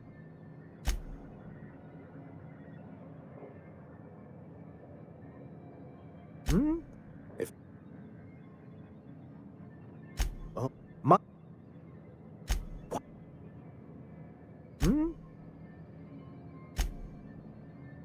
What can I...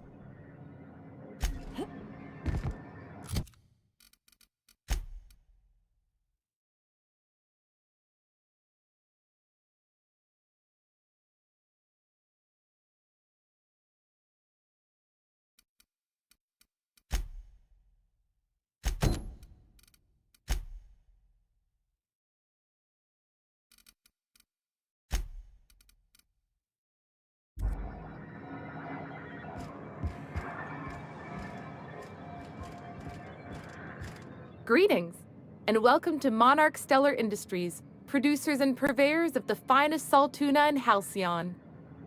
What can I do for you today? Or is he not paying you on account of how he tried to fix the thing his own self and busted it even worse, and then said you wasn't fixing it fast enough, so he's docking your wages again?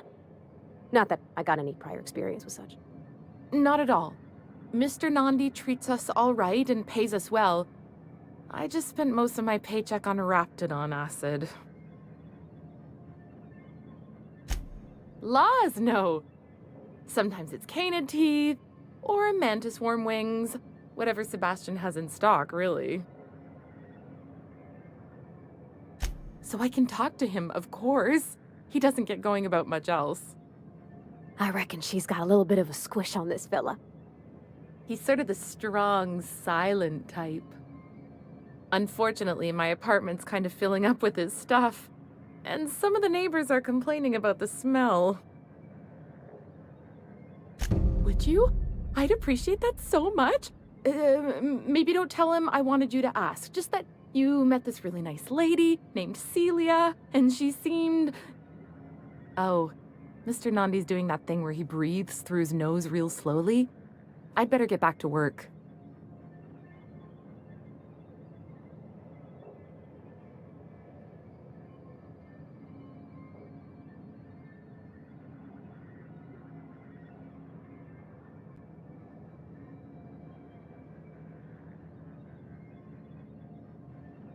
He doesn't talk much, but he's got this quiet intensity, you know? Like there's stuff going on inside his head that you have no idea about. Plus, he's got great legs. It's hard to find a man who doesn't skimp on lower body exercises. You think that's what I'm looking for? You're funny. Not in Stellar Bay. Everyone else who isn't taken either smells like salt tuna or they're my boss. Besides, a man with a good smile and a proportionate upper to lower body ratio isn't something to pass up. Sorry, sometimes I get carried away.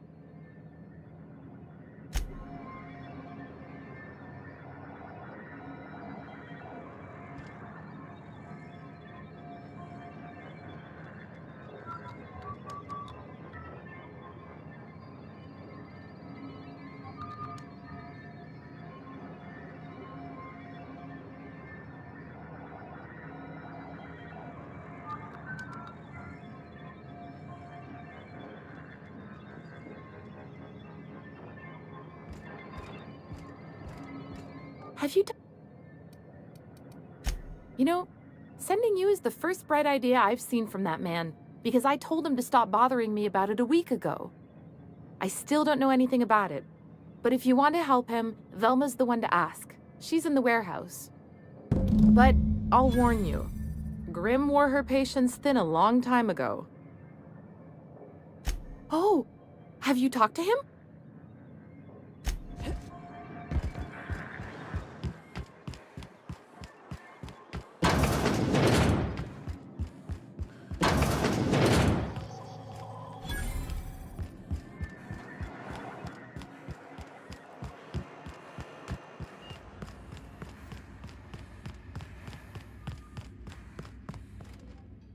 I'd give you a friendlier welcome, but I'm up to my elbows in salt tuna guts. Who spat in your spirits, Velma? You noticed my mood? I'm surprised you can see straight today. I could be seeing triple and I'd still think you're being unkind. I just might find it funnier. Well, you try wrangling half a ton of dead fish with decades-old equipment and see what it does for your disposition. Anyway, what do you folks need? This again? I swear, this is the last time I contract for any special requests. You can tell Grimm his poster came in.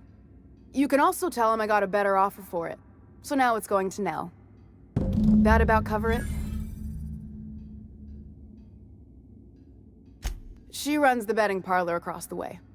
Nice professional lady. She asked me about the poster once. Just once. Made a real generous offer, too. Damn right it is. It's staying locked up in my office until Nell shows with her money. No, I paid Sublight for it, so it's mine. And when Nell pays me for it, it'll be hers. Grimm may have asked for the poster, but it's not his until I take his money. Sure can, if you want to pay me more than Nell's offering. I got a feeling you and Catherine would get on like tumors on a pig.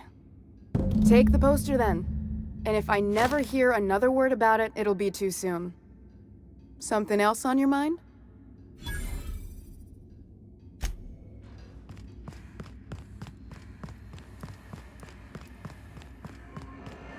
Smells like rat in here.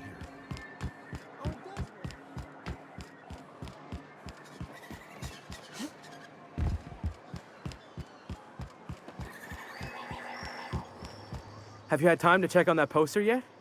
I keep wondering if it's come in. Would you look at that? The Rizzo's logo is nice and bright, and you can still smell the ink on Mr. Holcomb's signature. I can't thank you enough. Still, you can have the bits I was going to spend at the bar this week. And you know what? Take my old tossball blocker too. Never get the chance to use it these days. I'd show you around, but I gotta keep watch, just in case someone else comes along. You think maybe you could get some of your friends to land here too?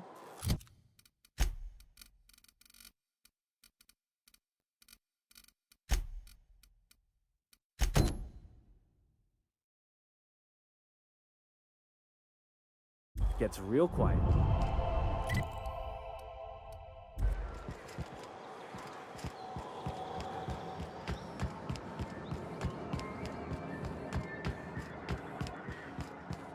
I'm real sorry about your friends, Miyoko. Ain't no one deserves to go like that.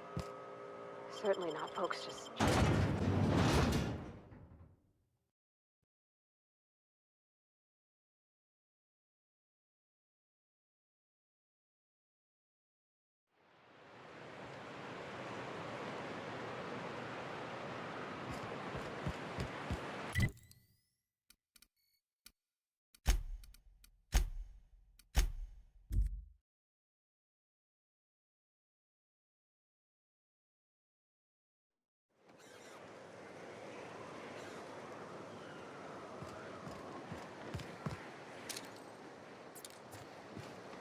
Huh. All I'm saying is it ain't worth it. It's gonna taste like soap for all the same.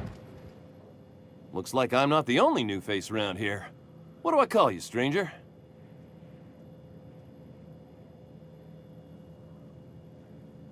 Welcome to Amber Heights, Captain. Call me Tucker. You here to join the Iconoclasts? Help us free this world? I am not a little boy. Haven't been one for decades, no matter what my mama wishes. I take it she's still looking for me? Had hoped she'd accept my decision.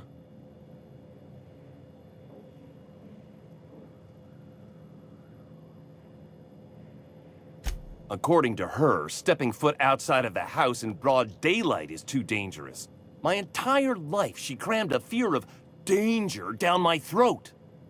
Don't go play with friends. Mantisaurs will tear your arms off. Don't leave the city. Raptidons will spit acid on your face. Marauders can violate you. You'd fall in a sulfur pool. I stuck around way too long, ruled by her fears. I'm 42 years old, but she still sees me as a little boy in need of her protection. I won't stand for it, I tell you.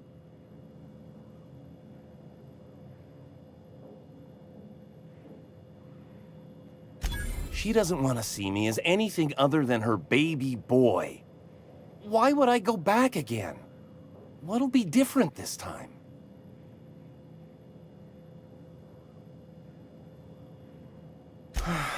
You're right.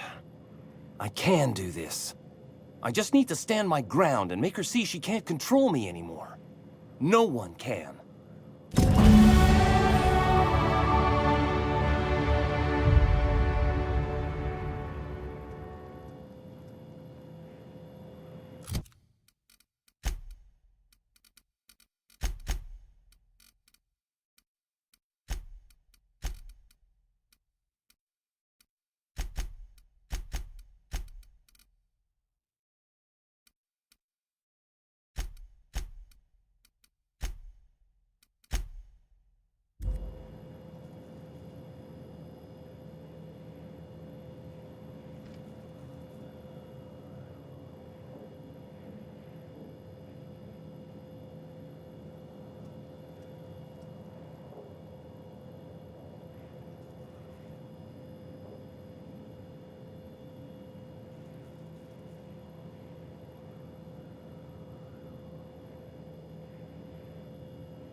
Oh, Captain, you did it! My little boy is back, safe and sound.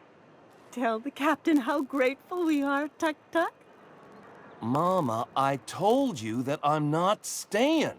I just came back to talk to you about why I left. Then I'm going back to Amber Heights. Oh, we'll get that silliness sorted out. You're safe here with me, and that's how it's going to stay. Isn't that right? What a sour thing to say. My little boy will always need me. I'm his mama, you know. Mama, what I need is for you to listen to what I want for once. But that's between us. Now you promised the captain a reward, so settle up. Then you and me are gonna have a long talk. Here, kind stranger. This is every bit I've scrimped and scraped for years to save. But it's more than worth it to have my tuk-tuk home safe again.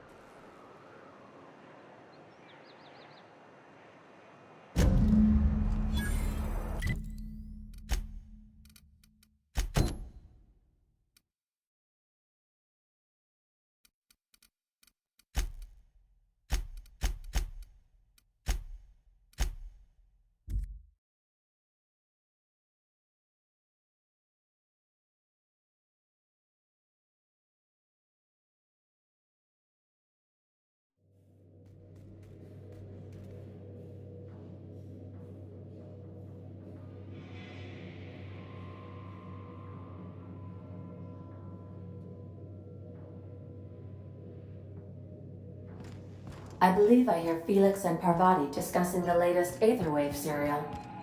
Welcome back, Captain. See you soon.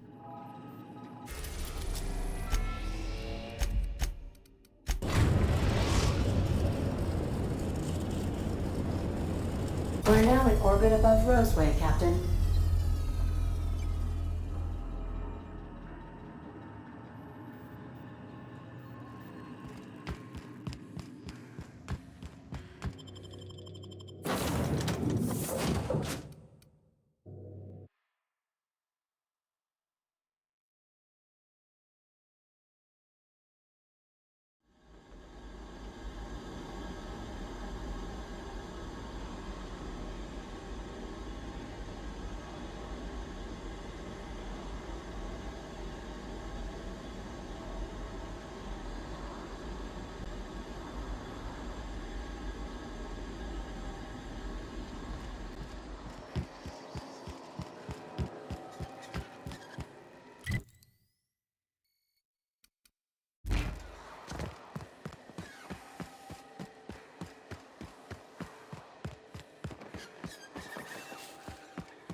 Here they come!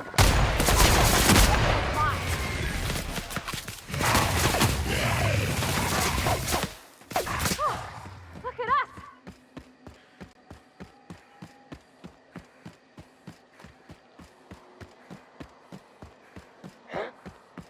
Huh? Big mistake!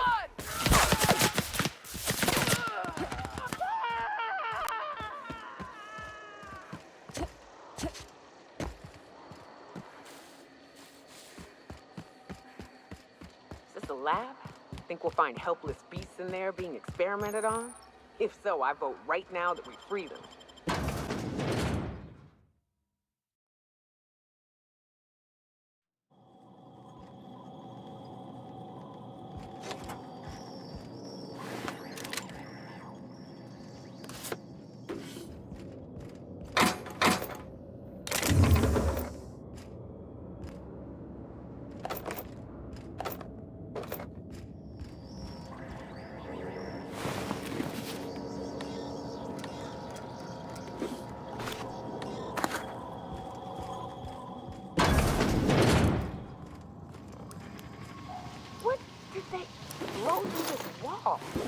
Why?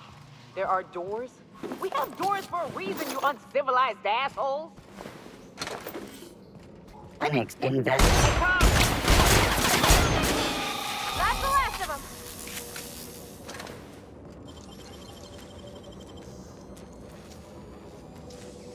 Clever.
Oh, it's you. As if my thoughts weren't dark enough already. What is it? Jameson. I didn't do right by him, did I? Only cared about how he helped or hurt my research. You understand nothing. Me least of all.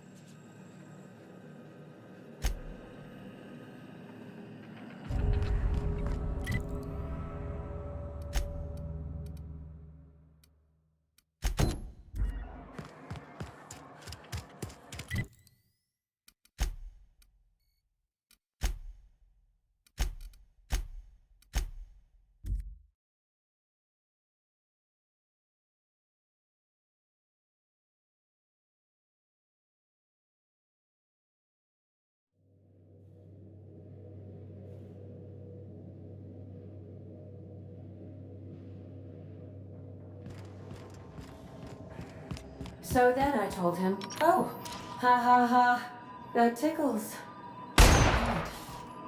Welcome back, Captain. How may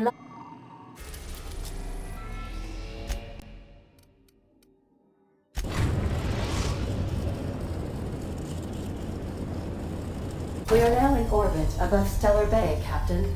No blockade is a match for my piloting skills.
I wonder sometimes what they're doing on other colonies.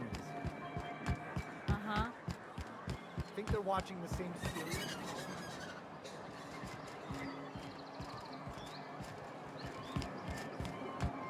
Look, my back aches and everything smells like fish. I just want to enjoy my day.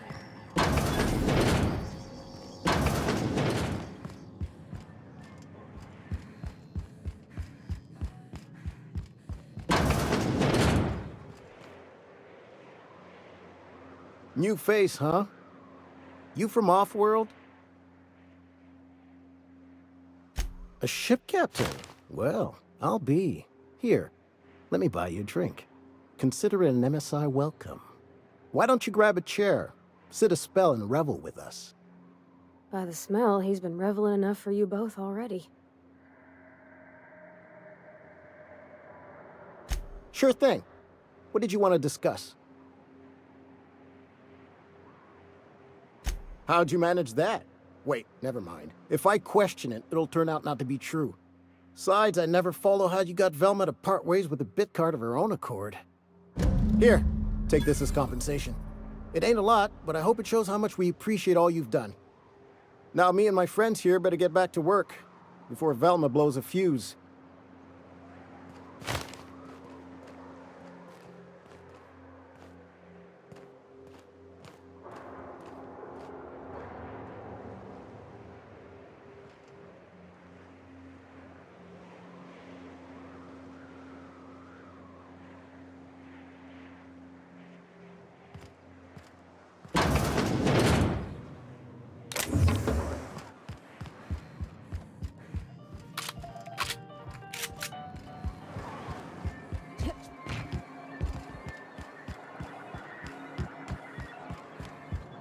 Be careful with your new friends in Amber Heights.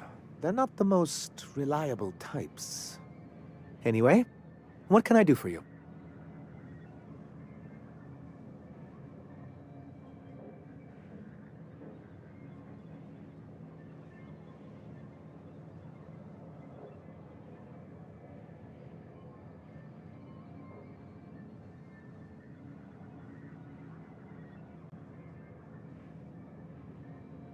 then it's good that I keep...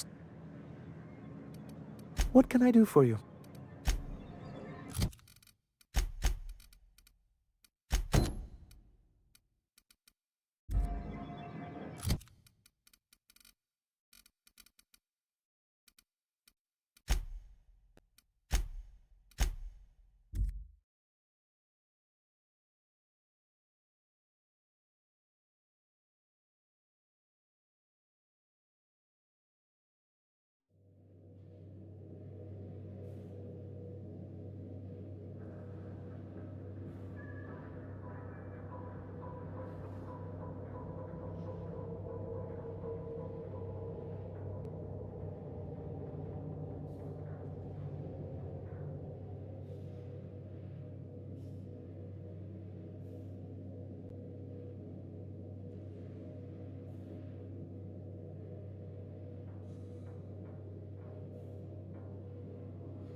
Sam, my vacuum tubes require evacuating. No, not those.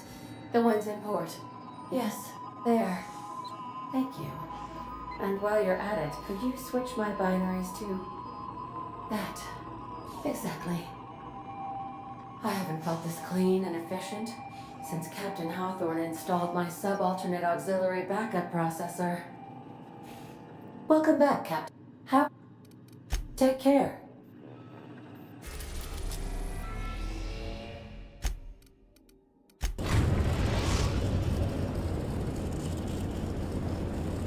We have successfully arrived at Phineas's orbital lab, Captain, and we are still in one piece. Shall I congratulate myself, or would you like to do the honors?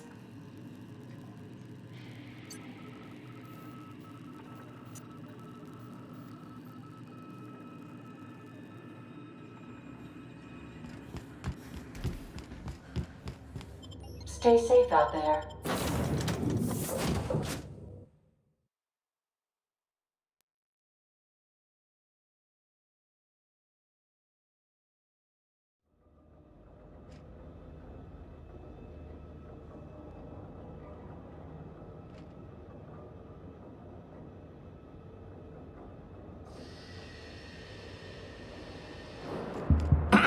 Hello? Can you hear me? Does this work? Oh, damn it! Blast, that's I'm just securing my ongoing experiments.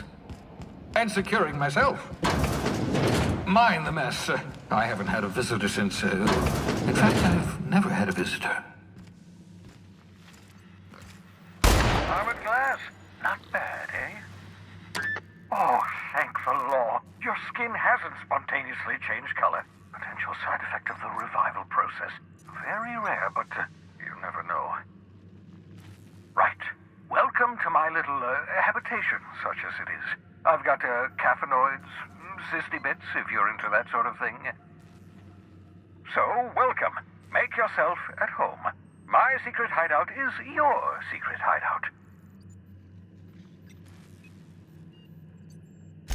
Not at all, my intrepid accomplice. I should thank you for tolerating my somewhat brusque manner. I only regret that I couldn't save more of your fellow settlers, what with being hunted by the board, and emptying my supply of necessary chemicals. Of course. What's on your mind? Oh, it's not you. I do experiments in that room. Some of them get quite scientific. The unexpected is to be treasured, but from a safe distance. Regardless, it's quite comfortable in here, you know. I have my beans, have my caffeinoids, plenty of toilet paper.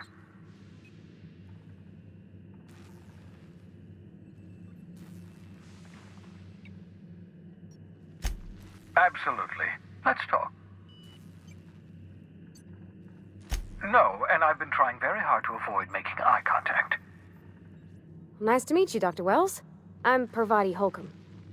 Wait, not another word. I don't want to know your name. I don't want to know who you are. Let's just enjoy our plausible deniability while it lasts, shall we? Why don't you just invite the entire colony to my secret, carefully concealed laboratory? It isn't as if I wanted privacy. Oh, fine. As long as you're vouching for their character and they aren't touching things. For what it's worth, I am pleased that you found a crew, such as they are. You're a talented scientist, after all. Our kind has always been incredibly popular.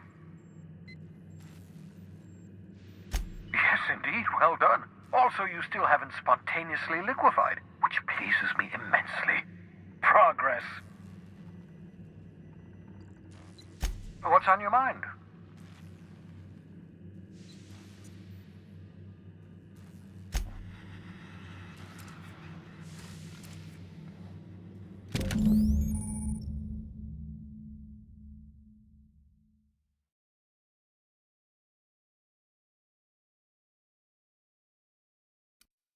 Aha! I see you found my portable molecular compression device. You've done fine work for Sublight. By the transitive property of reputation, I am now in Sublight's good books. Well done. What's on your mind?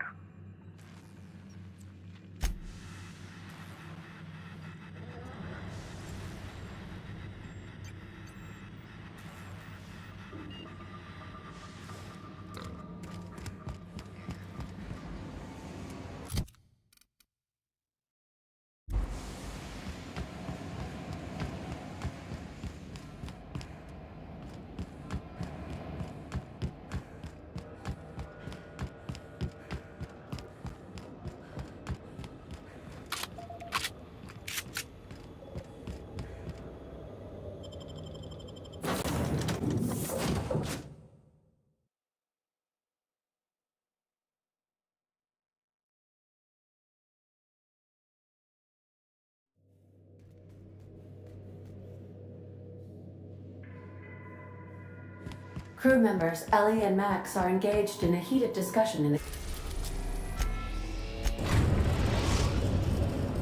The Groundbreaker has approved our request for docking, Captain. You're free to disembark.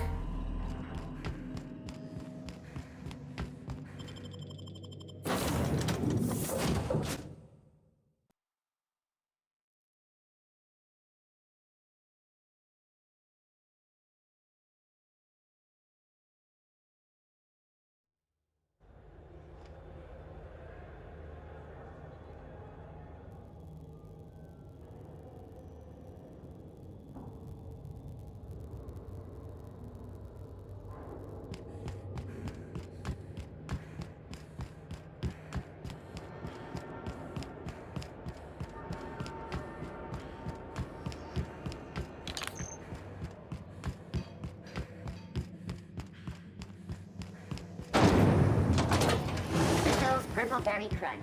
Chip-a-dale flakes and purple berry flavored powder. This is Halcyon. If you're here for this week's magazine club meeting, you're a touch late.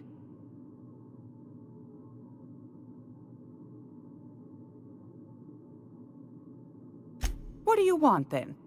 My hard-earned wisdom?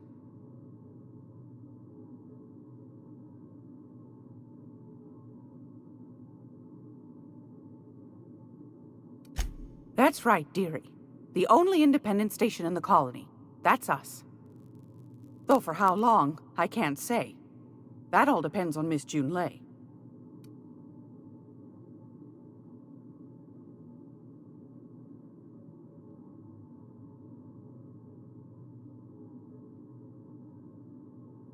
The board can't abide a community that won't bend to its will. Chief 𝘼𝙗𝙗𝙪𝙩. Used to be she was chief engineer before her mama passed, and she took the helm. She's neck-deep in the ship guts by day, slap-fighting with the board by night. Hold on. You already met her. What are you asking me about her for? Bit straight-laced for my tastes, but that's just her nature. She's fierce, too. A fighter. And between you and me, I think the fight's starting to wear on her. Go right ahead, sweetheart. Oh, a little of this, a little of that. I buy and sell items that require discretion to dispose of. Knickknacks. Curios. I also knit throw pillows stuffed with the hair of famous tossball players. But that's more of a passion project. I'm not sure that's entirely legal. That's half the reason I make them, my dear. But that's not what you wanted to talk about, is it, dear? Ask the common folk, and they'll tell you it's on account of all the monsters on Monarch desperate to gobble you up. Because that's what the board tells them, you see. I think they made some fool mistake that would make them look bad to the rest of the colony, and they're trying to hide the evidence. Those board folk are real prideful-like. Never want you looking behind the curtain, lest you see their derrieres. But old Gladys knows the score. The whole colony's not much more than a diorama, showcasing one board screw-up after another. That's why we gotta keep them from getting their grubby mitts on Groundbreaker. She's our mess.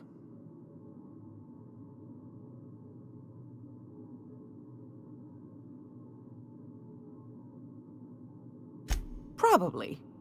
Every once in a while, we get these snippets of radio chatter. Edna shows them to me. Some man hooting and hollering about the light in us all. Claims he's transmitting from Monarch, but who knows if that's true. Might be true. Might be some new trick from the board. Anytime, sweetheart. You know where to find me. Gracious. Straight to the point, eh? All right then, on you go. Anytime, sweetheart. You know where to find me.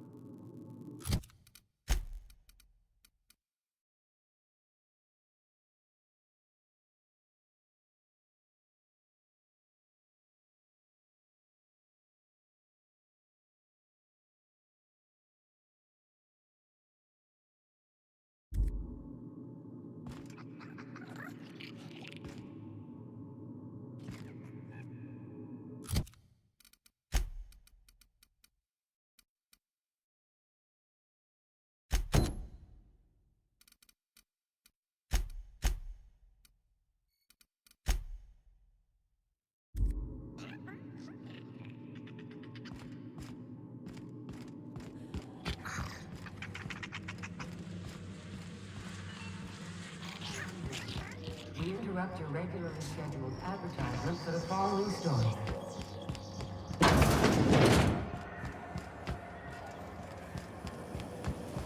Rizzo's a hard cider for a hard life. Hey, bounty hunter. You're welcome here anytime, so long as you ain't loitering. What can Groundbreaker Security do for you today? Chief Tennyson don't generally hire outsiders for station jobs, but you could try asking at Sublight Salvage. They got an office on the far end of the promenade deck. Anything else I can help you with, ma'am? Chief 𝘼𝙗𝙗𝙪𝙩. She runs the ship. Does a real great job of it, too. Her family's worked on it for, gosh, since it was built, I think. Back before the crossing. They're run by Miss Hagen. Half the tramp captains and contractors in the system have worked for her. I ought to warn you straight off. Scuttlebutt says some of the jobs they do aren't exactly above board. Downright anti-business, if you catch my meaning. Let's say there's been times when I heard somebody needed a thing, and somebody else had such a thing, but they weren't inclined to sell. Now let's say the one who had the thing suddenly found theirs missing, and the one who needed got one. If anyone asks, Sublight says it got salvaged from an old wreck. Case closed. If anybody could prove them criminals, the board would have put their foot down a long time past. They always got, what do they call it? Deniability? Something gets nicked or someone turns up dead, Sublight says, hey, independent contractor, not our responsibility. But everyone knows what they're doing, top to bottom. Against is a strong word. Let's say that if you need something the board ain't inclined to sell, you might look to Sublight to get it. You might pay Sublight a shitload of bits for it, but that money gets passed on to their contractors, so in the end, it's still business. That doesn't sound right to me, Captain. People do what they gotta to get by. Oh, sure, sorry. Gets a mite boring at this desk, you know. Then I get to chatting too much, and Commandant Sonia's gotta reprimand me again, and... Oops, doing it again. Sorry. Oh, don't worry. Captain's real understanding. Awful generous of you, listening to me like this. That's what I'm here for, ma'am.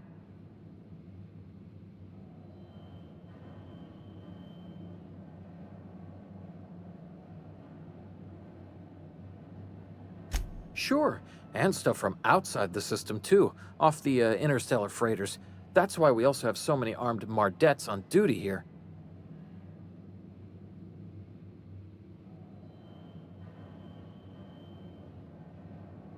That'd be awful weird. On account of you should be locked up back here too, then. All right.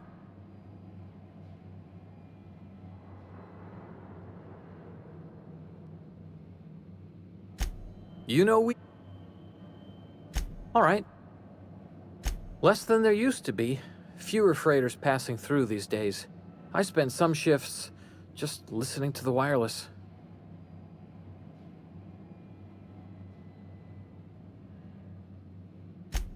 Search me? I mean, don't search me, because that's my job. Get it? I reckon you'd have to ask the folks in Byzantium.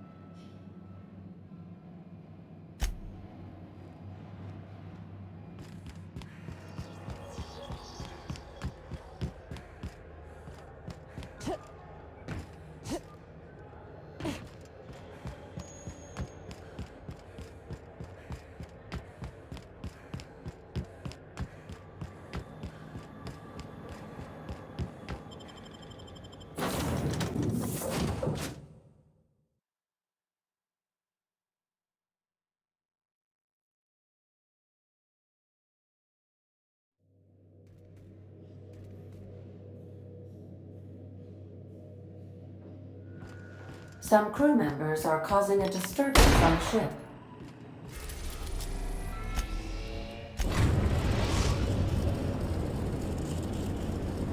We are now in orbit above Byzantium, Captain.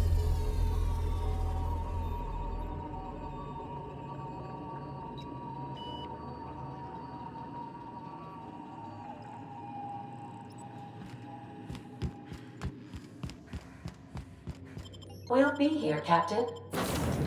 Or will...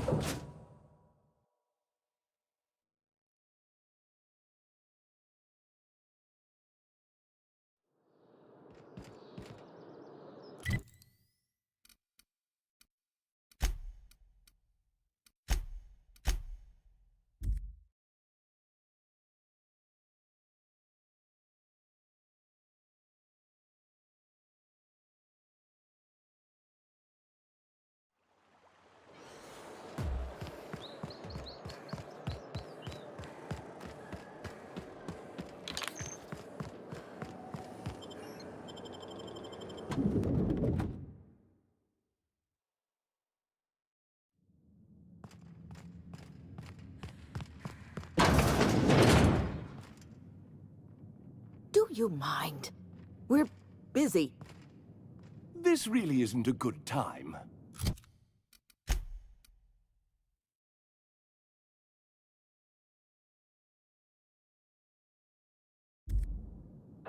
Do you mind? We're busy.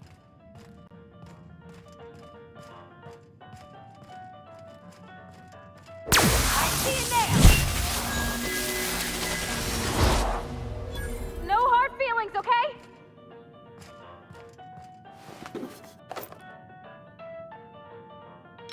All together! Let's go! Nice work!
Some crew members are causing a disturbance on the ship.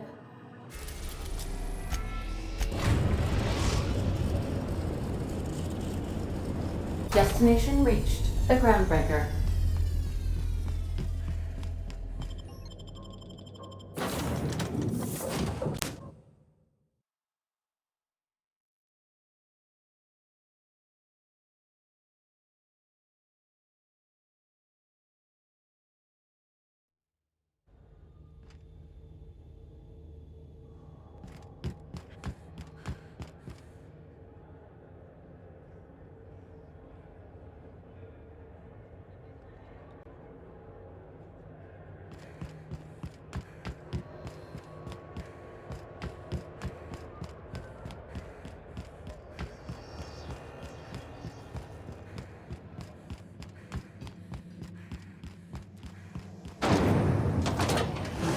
Rizzo's knock you out off.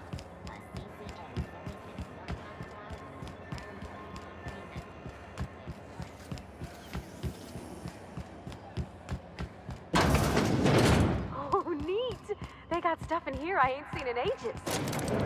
Suppose that's the point. Hide in plain sight and all that. What was that? What was that? What do you think you're doing?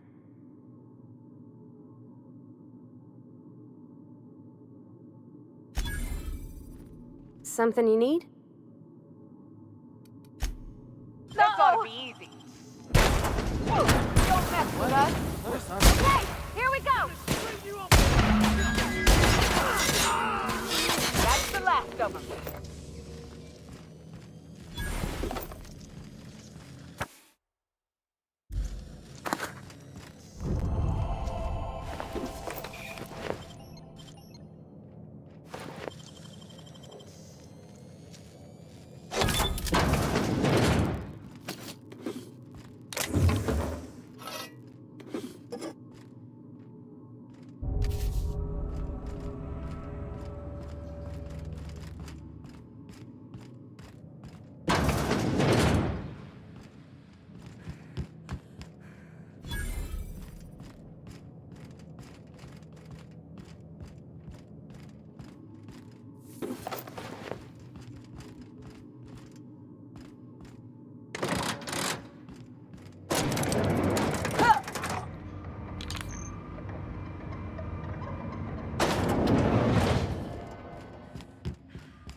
BNP, I can't believe it's not yours. It's unbelievable how good it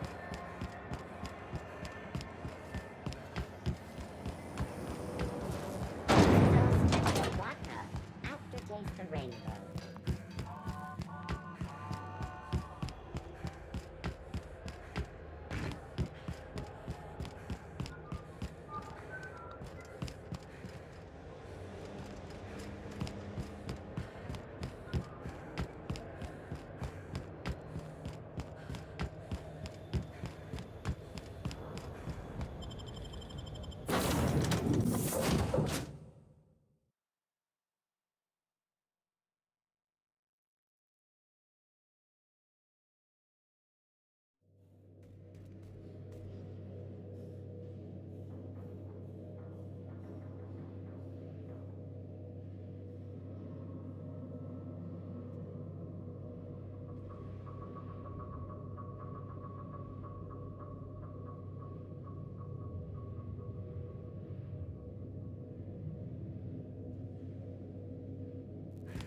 Some crew members are causing a disturbance on the...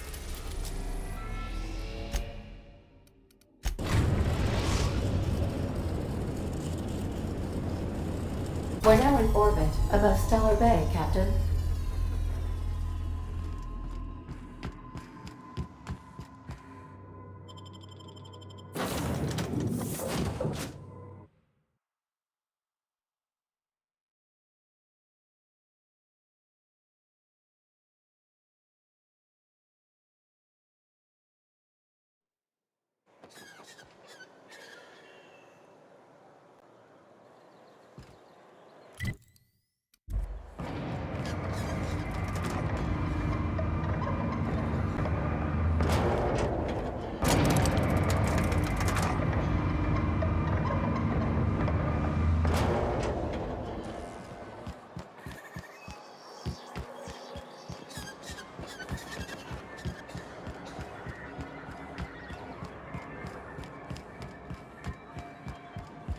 You should know you're getting excellent reviews from across the company.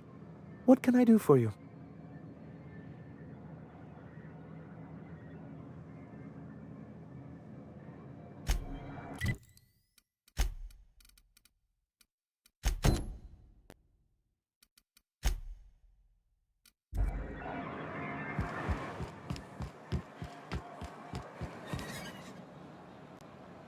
Hello, stranger. Can I interest you in a raptidon tongue? Or maybe some canid toenails? You look like a woman who's looking for some mostly fresh animal parts. Sebastian, you ever get your hands on those pheromone sacs? Manipillars ain't gonna hunt themselves, you know. I must have hunted a dozen. but I couldn't find a single sack on any of them. Must be looking in the wrong place. Manipillars ain't got pheromone sacs. I just told him that so he'd stop asking me for advice. At least I'm getting a good haul of claws in the process. You're in good hands, traveling with Monarch's top merc. Still, if you want any rat glands or manticlaws, I've got you covered. Huh.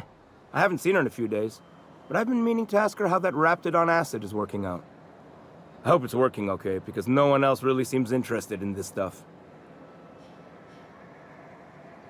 Wait, I see what's going on.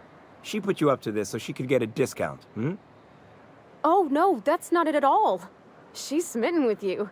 You smited her. Smote? Smoot? Don't get me wrong. I'd like to give her a discount. She's a real fine lady. Always talks nice and slow, so I understand. But if I give her one, I won't hardly make a bit, on account of no one else having any use for Raptidon tongues.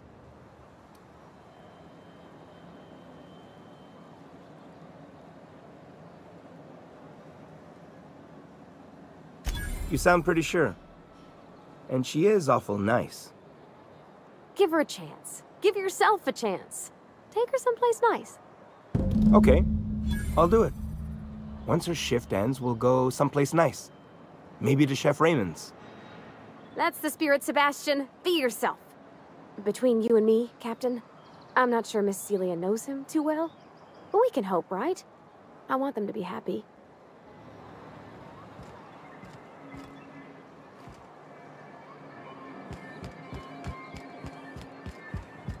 Have you talked to Sebastian yet? What did he say? Okay, but how did he say it? Did he sound excited? Or like he was just agreeing to it? Was he like, yay, a date with Celia. I've secretly been waiting for this. Or was it more, sure, I don't have anything else going on.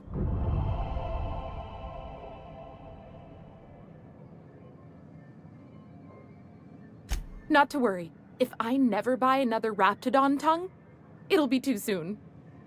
Ah, look at me going on. I'm sure you've got other things to do, and Mr. Nandi's giving me that back-to-work look. Anyhow, thank you.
I believe I hear Felix and Parvati discussing the latest Aether Wave.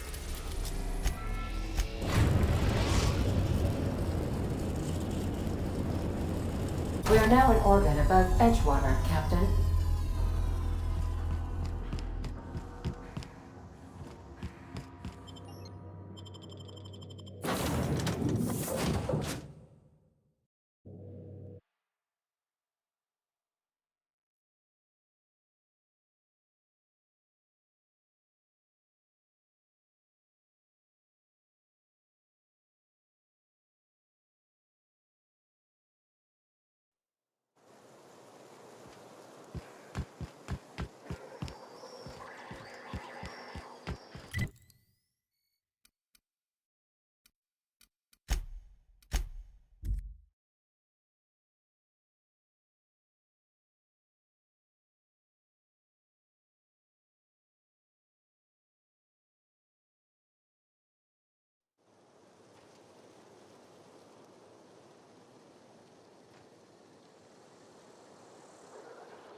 hope you've enjoyed your trek across the breathtaking landscape of Emerald Vale, Terra 2's most fertile settlement and future breadbasket of Halcyon. Take a moment to enjoy this vista with a can of Spacer's Choice Saltuna before you make your way to mighty Scylla, Halcyon's biggest asteroid.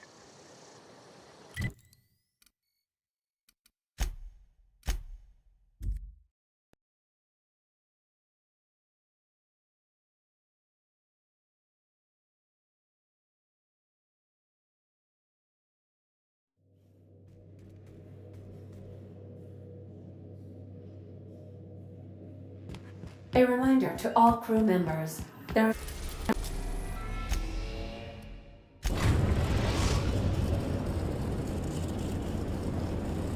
Destination reached, Scylla.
Scylla is our colony's busy.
Ask one of the hundreds of proud Hephaestus miners going about their work right now. You're in for a real treat, because our last stop takes us to a charming little village outside Stellar Bay, located on Terra 1.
So, what's the plan?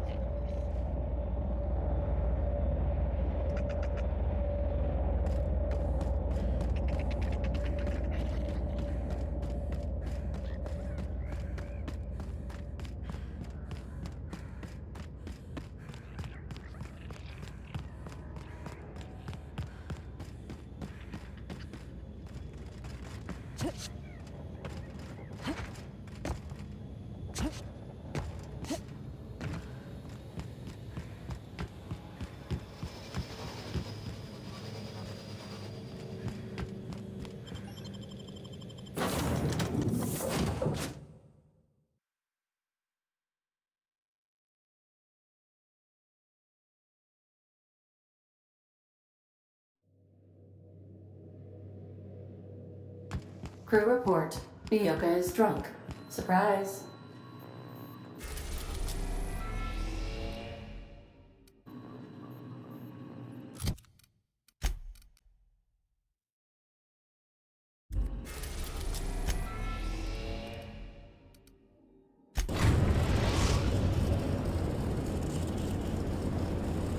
We're now in orbit above Fallbrook, Captain.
Welcome to Terra 1, the most Earth-like world in Halcyon.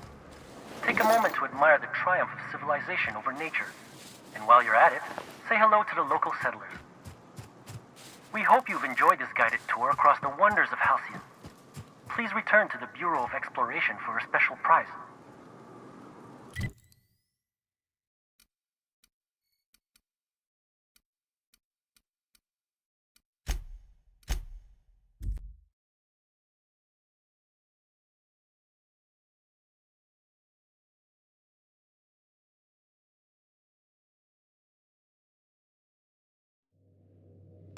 Crew report.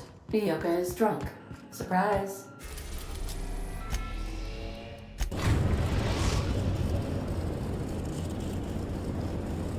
We are now in orbit above Byzantium, Captain.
I think we can both agree that Maverick Johnston is the finest. Rizzo's Purple Berry Fudge, a soft sour candy shell Aronis.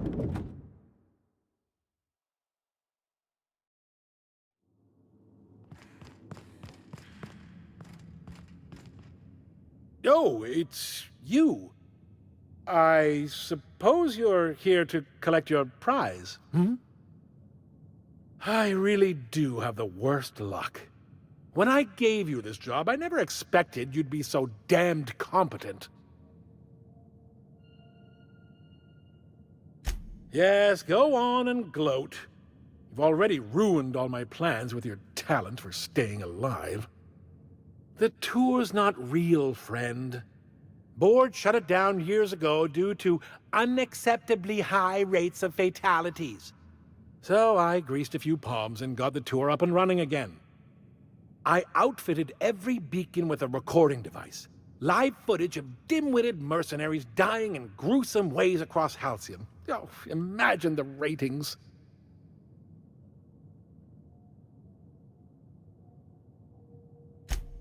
Fine, fine. You're entitled to your reward. 1 certified explorer's hat, courtesy of the Bureau of Exploration. With my compliments.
Captain, if you're looking for crew members Ellie or Felix, they're sharing a drink upstairs. We are now in orbit above Edgewater, Captain.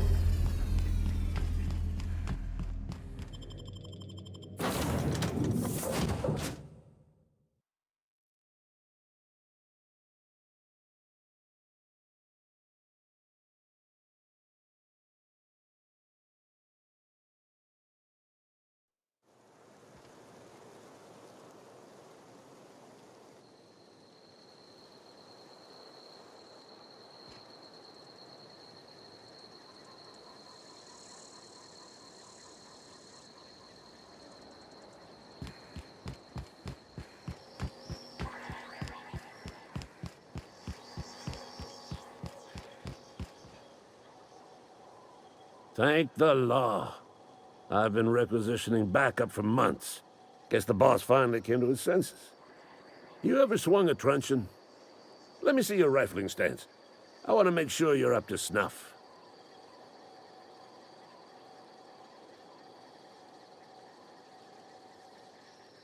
The war! The coming apocalypse! Man versus machine! I'm talking about mechanical soldier. Cold, heartless automatons made of iron and lies.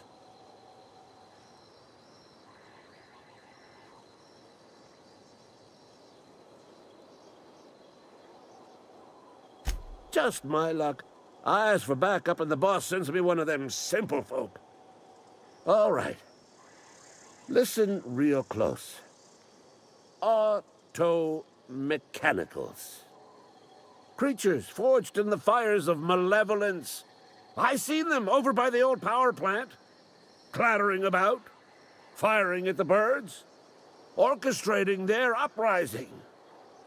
When the swarms of mechanicals come clanging on over that hill, where will you be? Cowering beneath your cot? Or standing, shoulder to shoulder with the resistance? I told Silas I'd pay my dues if he agreed to join the resistance. Guess this means he's finally heard the calling. Mechanical repellent! A stroke of inspiration from the law itself. Here, I've been saving up a couple bits for just such a project. I've been gathering up a war chest over the years. Saw tuna cans, mostly, some Spacer's chaw, few bit cards. I'll reward you for your aid.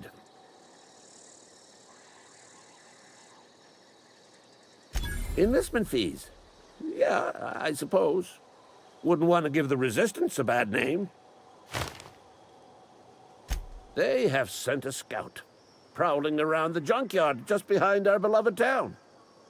This scout must not be permitted to return to its base of operations. Cross it off, then report back. Mechanicals got a weak spot in their midsections. I think the technical term is, the blue glowy square thing.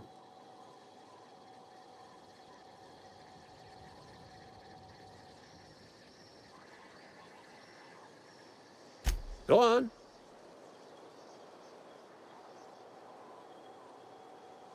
I'm Ludwig Miller, Associate Security Officer for Transportation.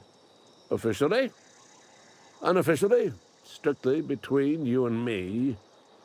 I am the only thing standing between Edgewater and total annihilation.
If you're falling sick, I don't want you near me. Oh, I cut my own hair. Please don't touch anything. Your hands are probably crawling with germs. Physical hygiene recapitulates moral hygiene. Cleanliness is next to lawfulness.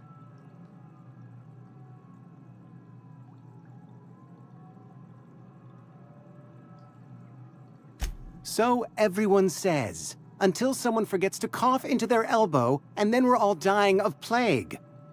I'm Conrad. You will report to me if your hair fails to meet Spacer's Choice aesthetic standards. You will also report to me in the event of your death, whereupon I will clean and prepare your remains for interment.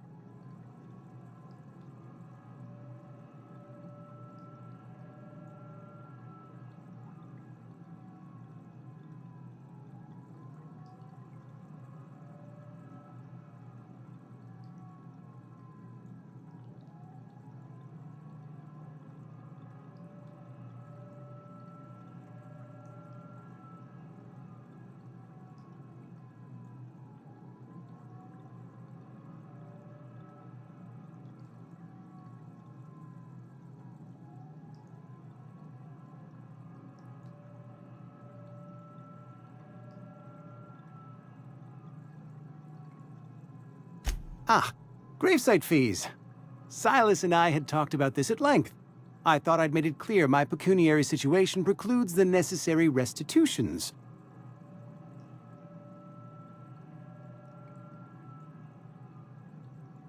As broke as pie crust, friend. Bidless, indigent, destitute. I simply cannot afford it. I am a blemish on the prosperity of our fair settlement. When I expire, I expect Silas to toss my body into a ditch.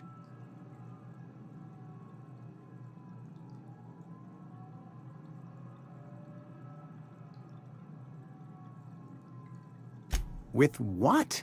My own blood? Tell Silas I can't afford to pay, and that I fully expect to have my medical rights revoked for this dereliction. With my apologies. Some time ago, I fell ill with the plague. By the grace of the law, and through my own hard work, I'd proven worthy of treatment. Frankly, I don't imagine I'll earn that right a second time. The barber work hasn't been profitable, you see. I've had to keep this old place running with my own savings.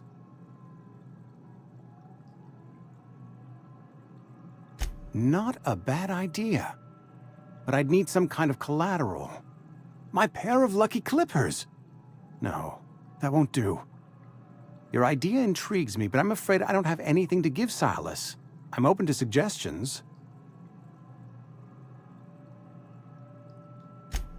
Much obliged.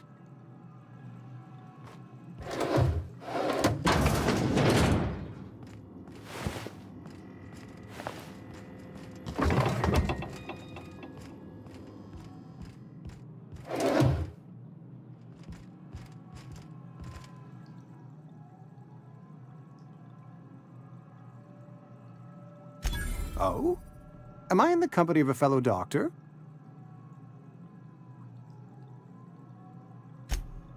I am a Spacer's Choice certified surgeon, and if you must know, I can stitch a severed thumb with a 58% chance of avoiding gangrene.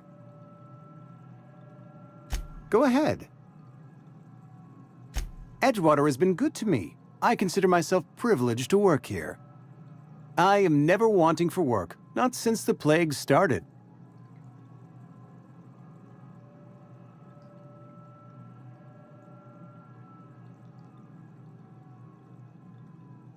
The plague's come at us with a vengeance this year. Lost 6 workers in as many months. I wouldn't call them good workers, mind you.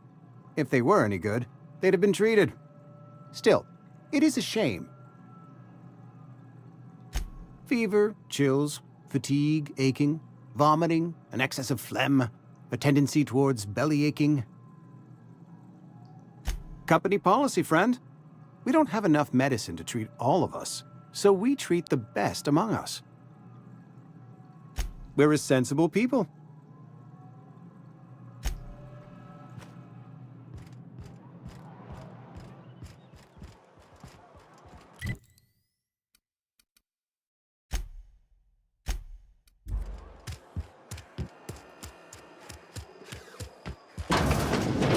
Mr. Thompson. Whoa, did Mr. Thompson send you? Well, you tell Mr. Thompson I'll be right at my post. Tomorrow. Bright and early tomorrow. Because I'm definitely not plagued. As spry as a spring chicken. That's old Abernathy.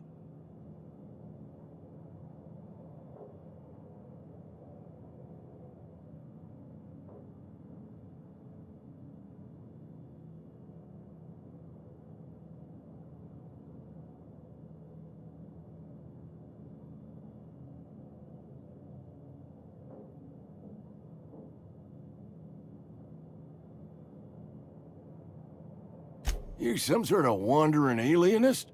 Walking into a man's own domicile, pestering him about his mental state?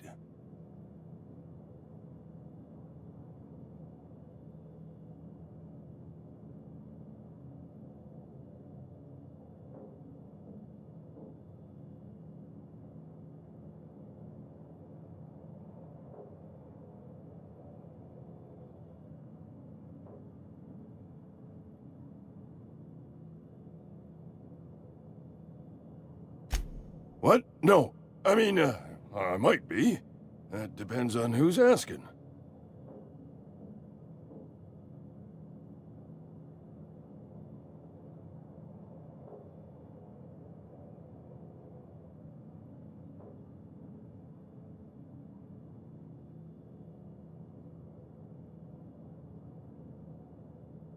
Silas knows, doesn't he? That's why he sent you. That's why he wants me to pay up. He knows.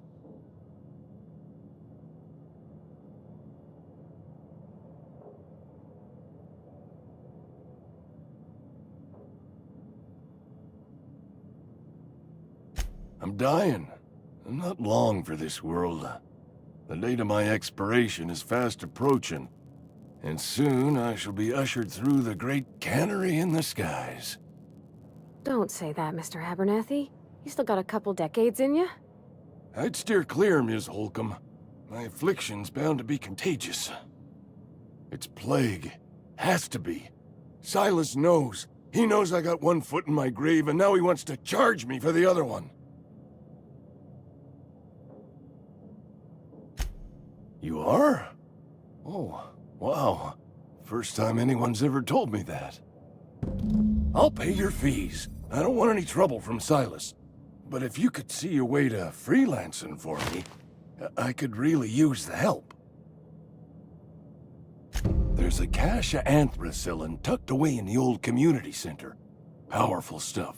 Stronger than what we got, anyway. I need you to break in, nab that medicine, and bring it back to me. You oblige me with your haste.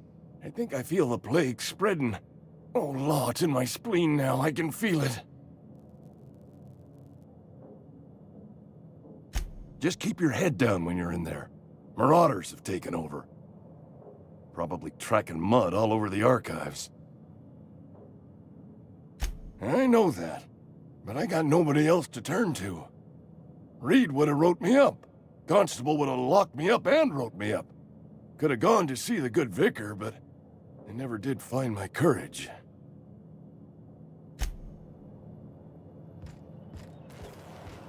You're making a mistake working for Abernathy.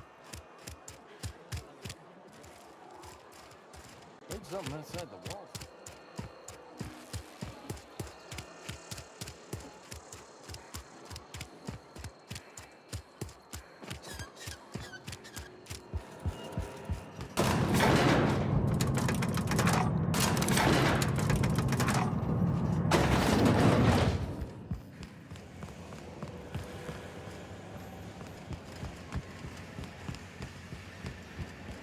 You the new worker? Whatever. Make it quick, Tenderfoot. I'm busy. Foreman Granger, mind those words don't come out of your mouth unless preceded by yes or right away or thank you. Shit. Silas still on about that. Here, take the fees. I'd appreciate it if you didn't tell Reed I was late on my payment. Because they're not my fees and not my gravesite. Guy I worked with shot himself. I paid the bill. I could do without the sarcasm. Wasn't acting out of the goodness of my heart. Law requires delinquent gravesite fees to be paid by the deceased party's closest living relative, which meant me. Shame, though. Eugene was a good worker. Woke up one morning and put a round through his upper story. Can't imagine why. The kid was doing all right at his desk. We all thought he was an upstanding receptionist. Just between the two of us, I'm pretty shocked his weapon didn't misfire. Spacer's Choice handguns aren't the most reliable.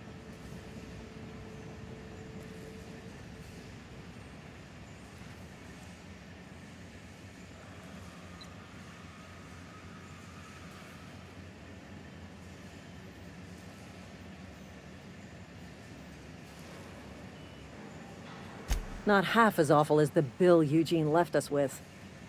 Suicide's a crime. The legal term is irreparable damage to company property. What Eugene did to himself was vandalism.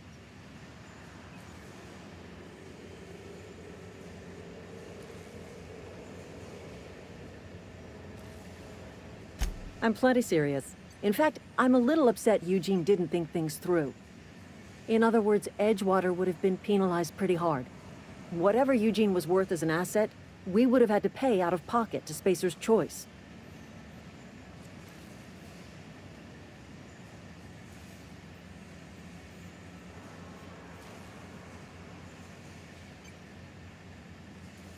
Well, excuse you. I'll have you know, Eugene was an asset to us all. May his atoms be commended to the law. All I know is Silas asked me for Eugene's gravesite fees, which means he was approved for burial, which means his papers went through, which means the town's in the clear. I'm just glad to put this whole ugly affair behind me. Eugene can rest his bones in peace, and the rest of us can get on with our own lives.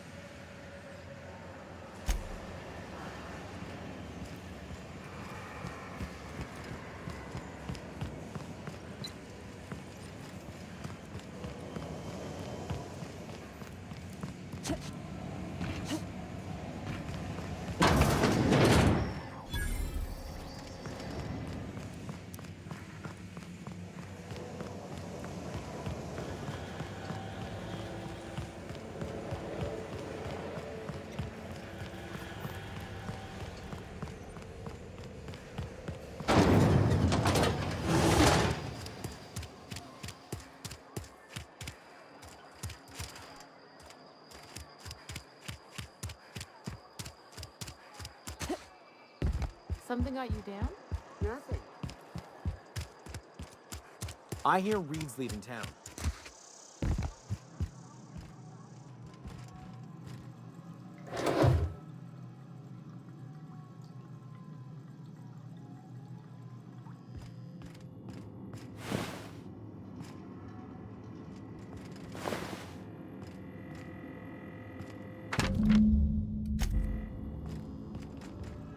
What can I do for you?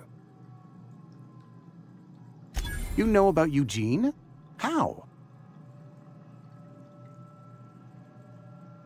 You probably heard it from one of our local gossip mongers.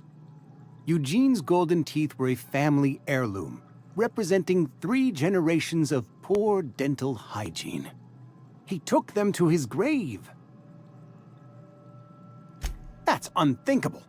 Eugene's body and all rare earth minerals contained therein are solely the property of Spacer's Choice.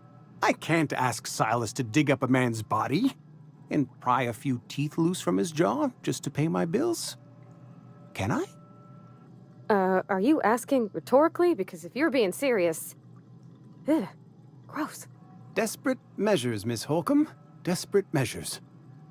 I'm going to have to ask Silas to dig up those teeth. It's the only way I'm paying my gravesite fees.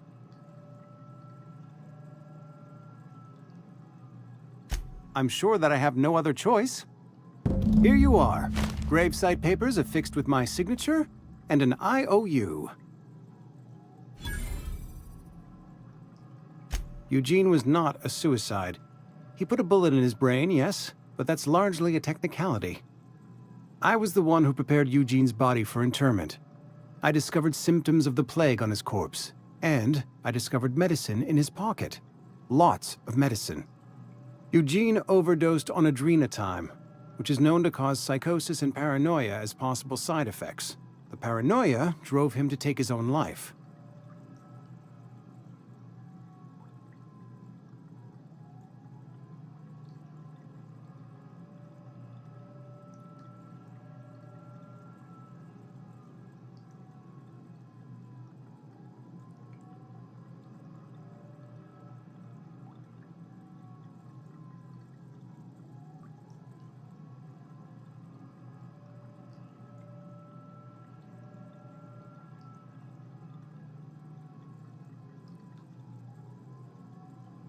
It's a miracle of bureaucracy. If Eugene's death were filed as a suicide, we'd all pay the price for his crime. We can all thank our lucky stars that young Eugene was hopped up on medication and suffered its predictable side effect. I included it all in my official report. I'd like to think I saved Edgewater a great deal of money. We never could have paid the fines associated with a suicide.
Hey, Miss Parvati.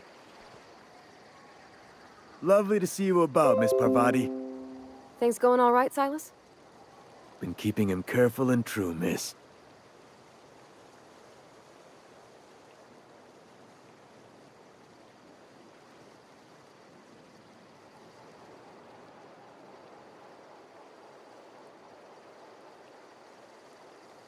Best to ask her yourself.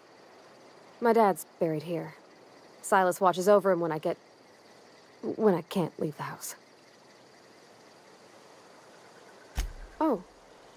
Well, thanks. Something I can do for you?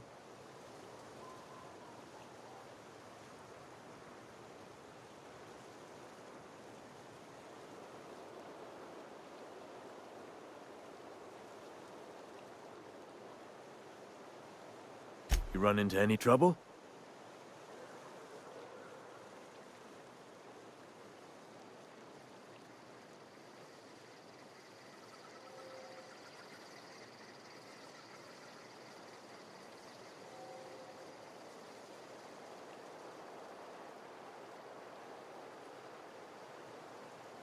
Reliable work from a freelancer. That's gonna take some getting used to. And I'll buy you a drink sometime. Oh, suppose you've earned it. One good turn deserves another. Abernathy was sick? With the plague? That's disgusting. I shook hands with the guy. What? No. If I knew he was sick, I would have had him reported. I needed his fees because of his name. A for Abernathy. He was at the top of my list, you see? Yeah?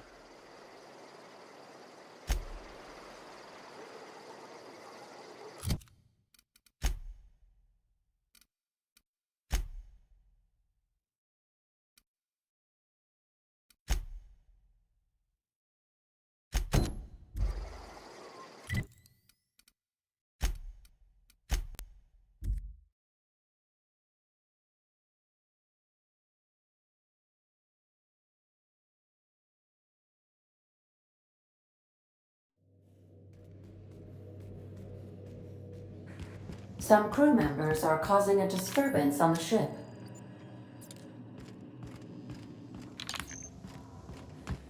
I definitely... Hey, Cap. Can we talk? What in the void did you do? I wanted you to make an impression on them, not in them!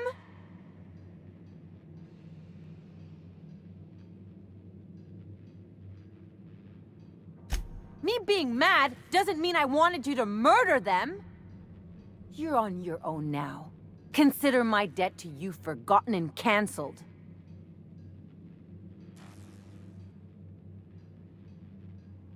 It sure better be. Now go!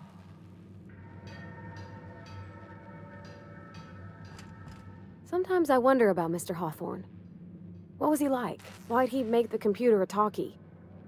You think he got lonely, flying about on his own?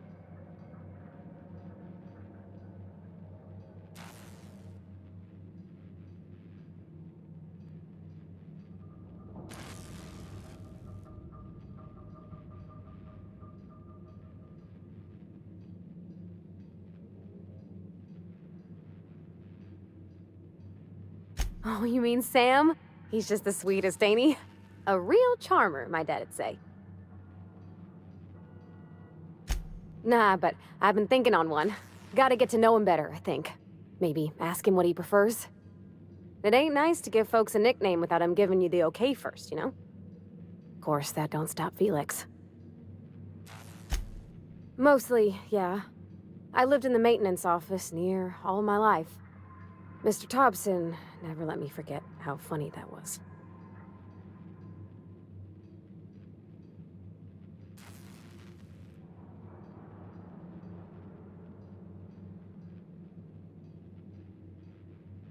He meant funny as in odd.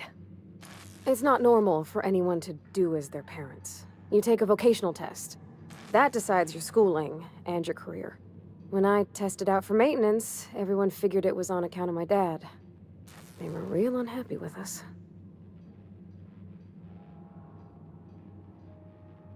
Well, I'm good at making things work the way they ought.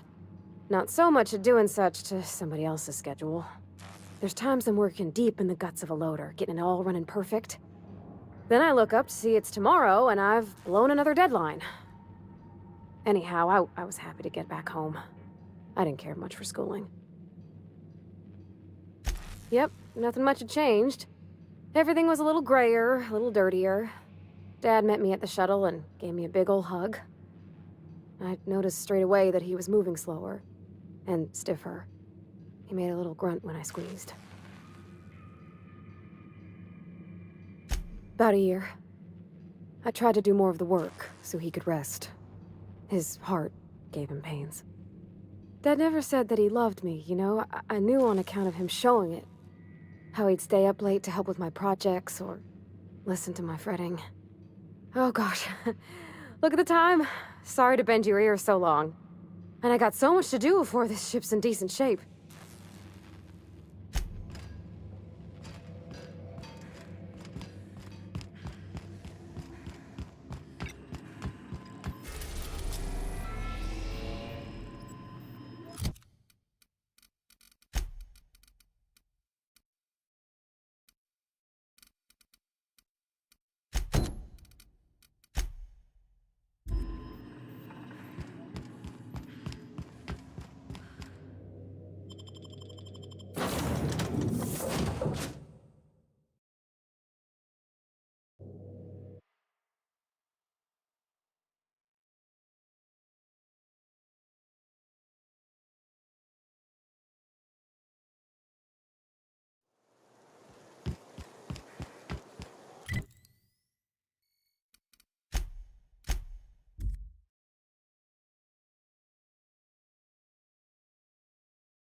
Captain.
Hey. You wanna mingle, go try the cantina. Let's see it. Don't keep us waiting. Sweet life-giving nostrum. The first hit's always the best. Scratched together all the bits I had around the domicile. It ain't as much as you deserve, but it's all I got. You're wringing the blood out of me. Here, you can have whatever's in my pockets.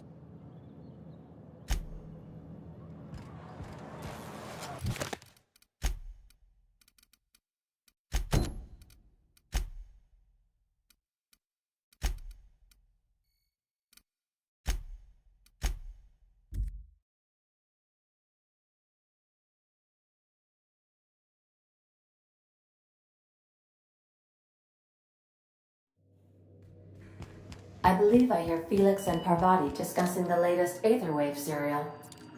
Welcome back, Captain. How... I'll be here.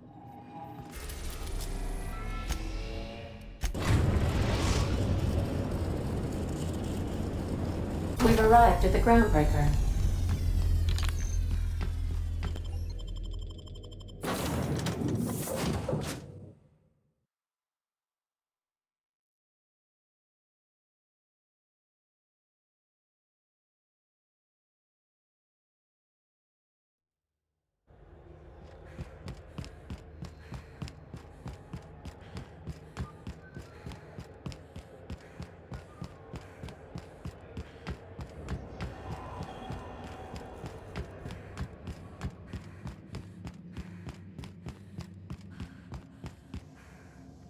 This is Halcyon News. We interrupt. Rizzo's knock you out far. A CCN 76 milk Gracious. I was just sitting down for tea.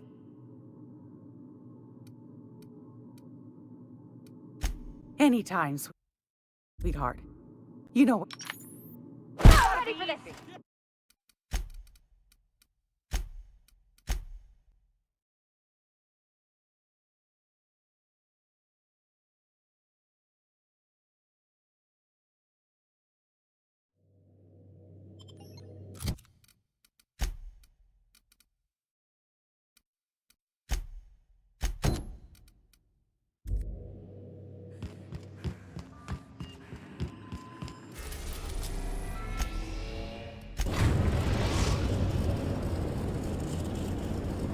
We are now in orbit above Edgewater, Captain.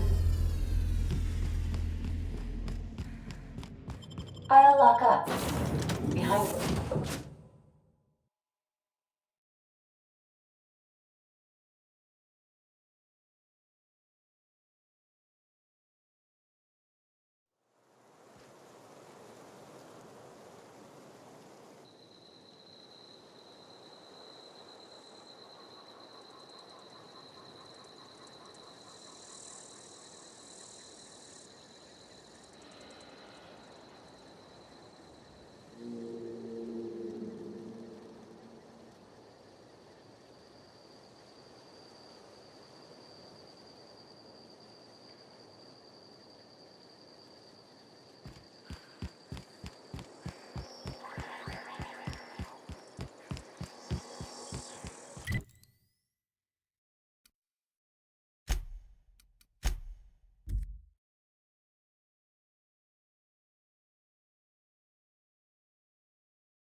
when I was little. Never seen the veil lit up like this before. You beat that scout to scrap with its own legs? Pulled its optic cables out its headcase? Actually, don't tell me. Rather use my imagination. You're a passing fair soldier, I will confess. But you are one, and the enemy is legion. What you need is an equalizer, a weapon to strike fear in their cold, mechanical hearts. Cantina, lavatory, behind one of the toilets. That's where I've kept it hidden all these years. Sharp, ain't it? The lavatory is the very last place a mechanical has need to enter. On the double, soldier. Don't want the bartender poking around in there with a mop.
Crew report. 𝘼𝙗𝙘𝙧 is drunk. We are now in orbit above Edgewater, Captain.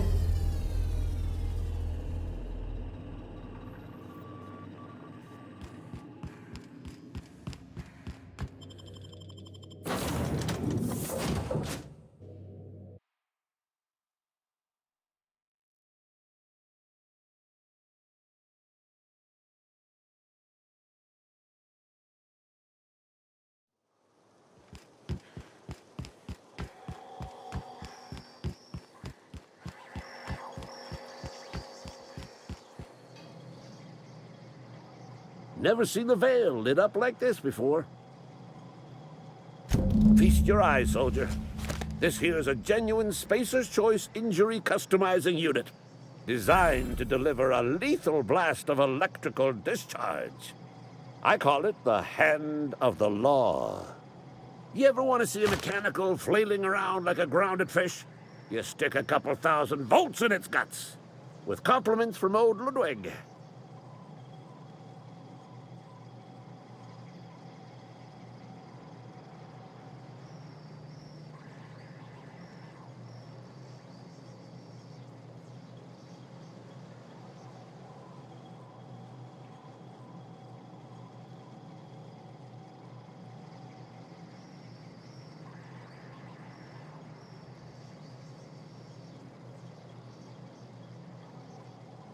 There's a workbench right through this door. Attach that unit to your favorite weapon and go forth into glorious battle. Time's come for you to journey down into the black heart of the enemy's camp. I'm talking about the old geothermal plant. Unfortunately, the old plant lies outside my board-given jurisdiction. You'll need to get a passcode from the boss, Reed Thompson. I've been after a passcode for years. Boss said no on account of my gross incompetence with all matters related to security. I need you to get us the brain of a mechanical. Well, not exactly a brain. Anatomically speaking, what we're looking for is a logic module. If you die horribly, I will pour out a can of 0G to your memory.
processing. Here they come!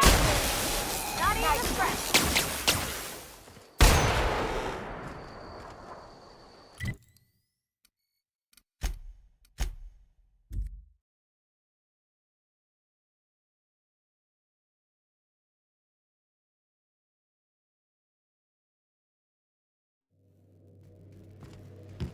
Warning, intruders will be...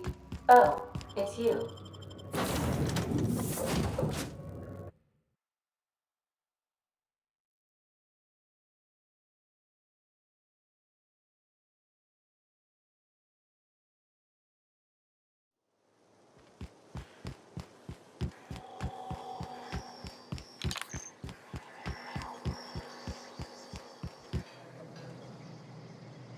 Never seen the Vale lit up like this before.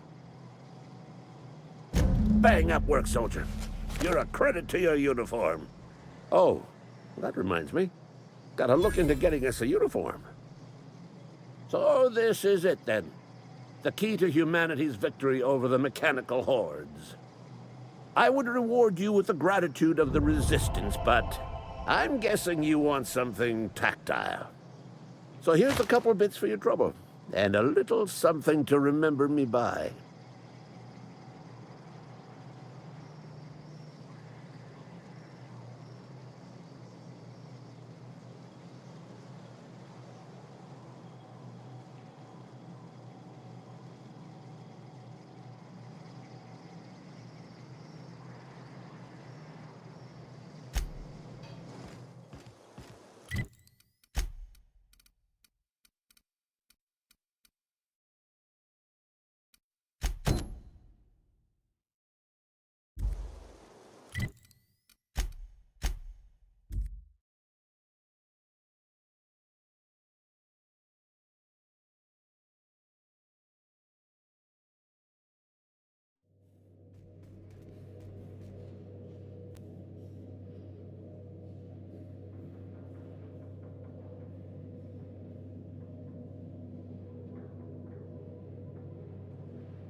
Back for a rest? Space adventuring is... We are now in orbit above Byzantium, Captain.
Where are we headed?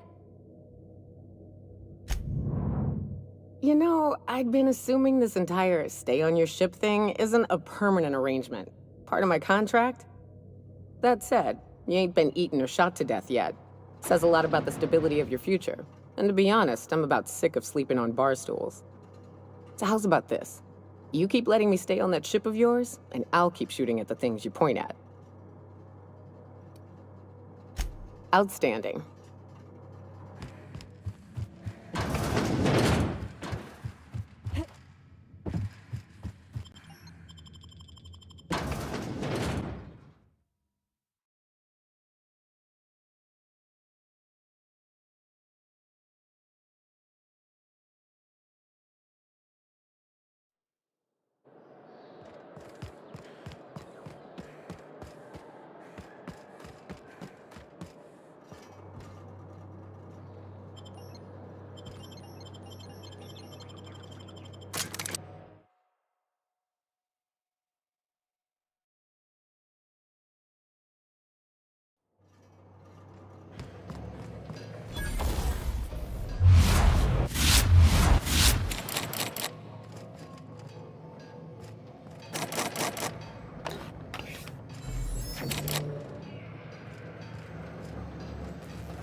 I tell you what.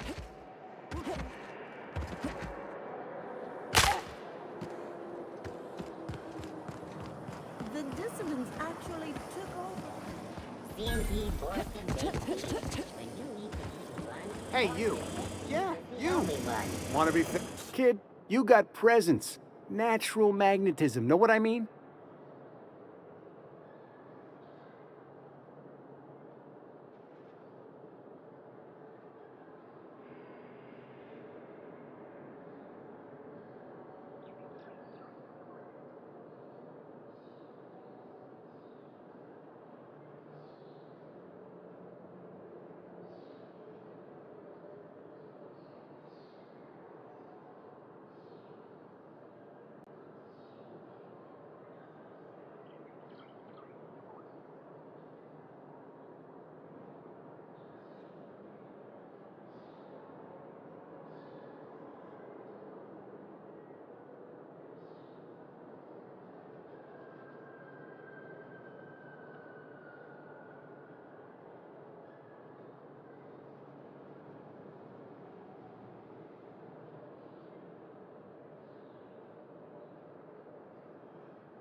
Tell you what, you're gonna like it a whole lot more once we start talking bits. Listen, you got an agent? Some kind of representation?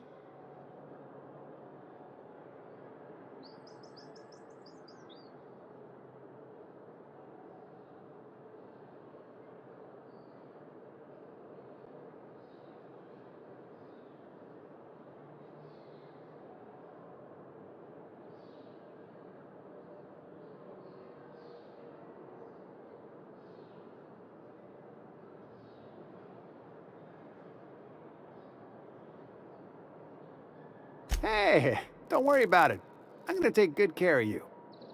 Listen, you got a real special quality, raw energy. I see you in pictures, kid.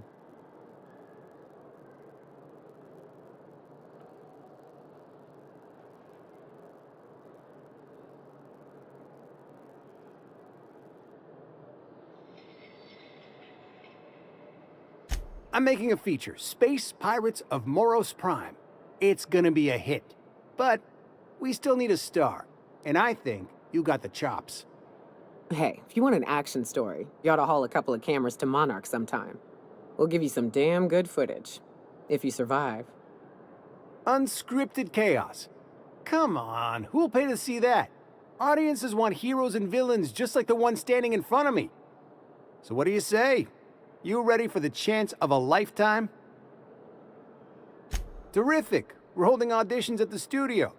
Head to Odeon Pictures and take the elevator. You're going all the way to the top, baby. Try anti-clear. It's better than nature.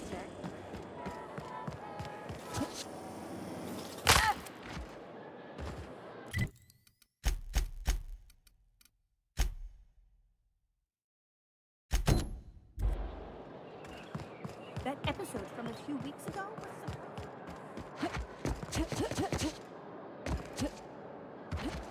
You, sir,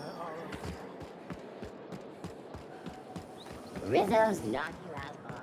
A CCN 76 milk chocolate bar with caramel and peach.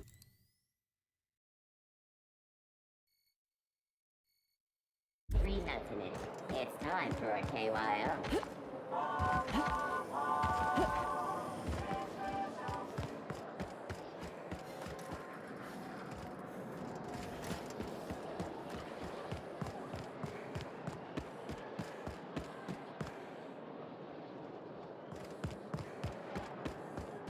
Don't you think we ought to go inside?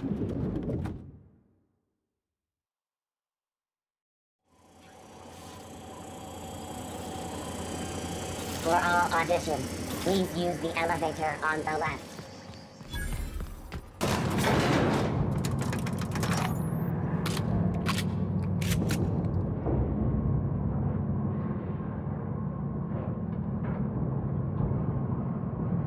We're not gonna do this, are we?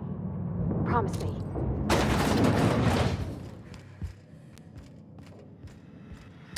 Great, you made it.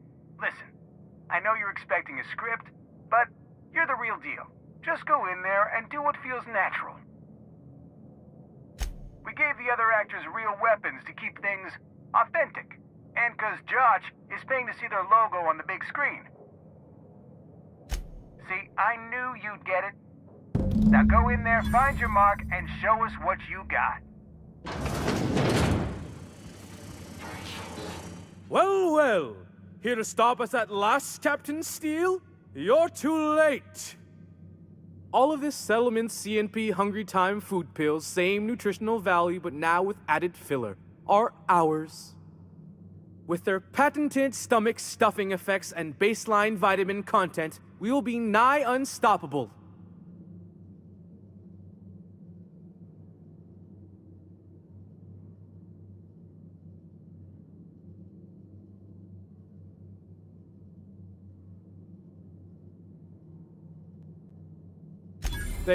They are? What an unexpected twist! You may have fooled me for now, but not for long. Are we on camera now? 'Cause I really don't care to be. Do you remember the last time we faced each other? The Battle of 𝘼𝙗𝙘𝙪𝙩, staring one another down across the void of space while flaming debris fell like rain around us.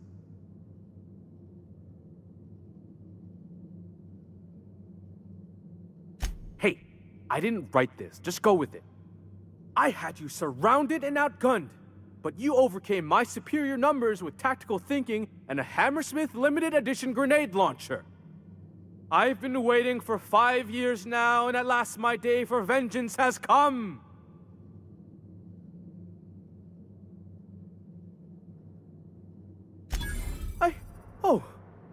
I just got chills. But still, you'll not stop me now. This what passes for entertainment around here? They ought to try tossing back a Spectrum Red and going rapt hunting. Someone's bound to lose an eye. It'll be a riot. Hey, no one told me we were giving critics an early look. I gotta focus, okay? I have this whole port wired with sub-micro energon transistors. Once we're away, I'll activate the gamma particulate field, and the quantaponic chain reaction will turn this whole place into vaporized plasma. Plasma's already a vapor-like kind of thing. You can't re-vaporize it. Can you? Quiet. You're supposed to be an extra. I hope you've paid your burial fees and signed your personal death and dismemberment waivers, because this is the end for you.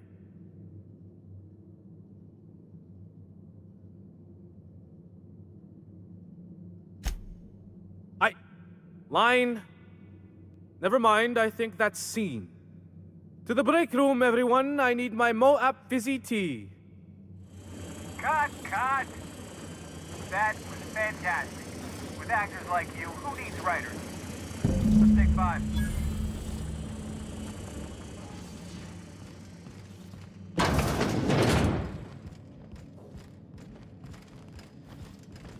There.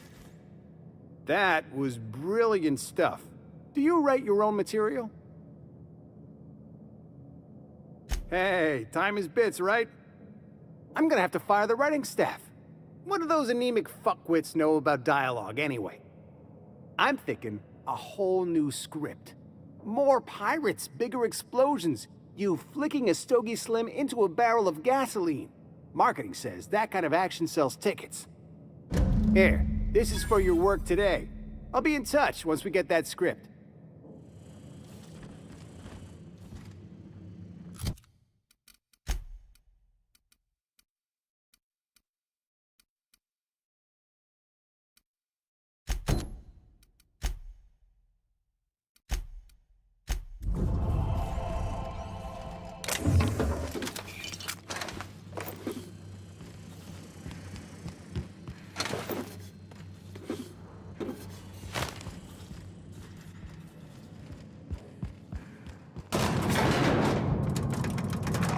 Yeah, huh?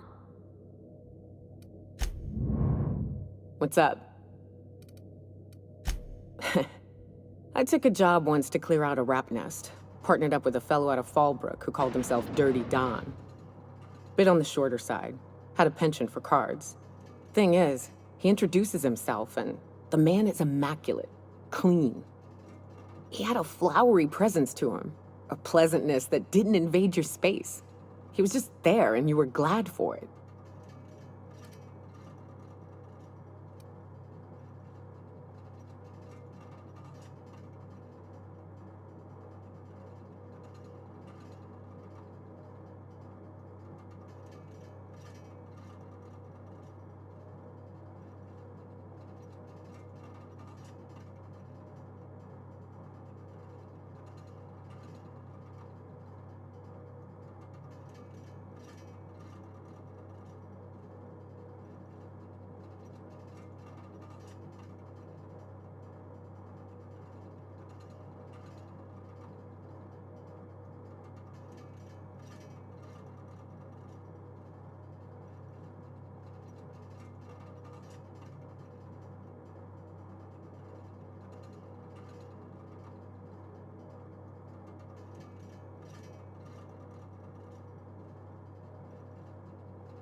When we set out to hunt down the Raptidons, I found out firsthand where his nickname came from.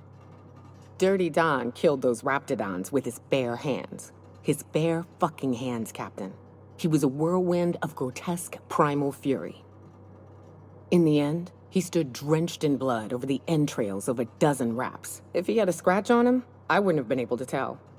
It was glorious. Yeah, I never seen anything like it. Day came when he tried to take on a mannequin. Got himself eaten one limb at a time. Wonder if he tasted like soap. Oh well, live and learn.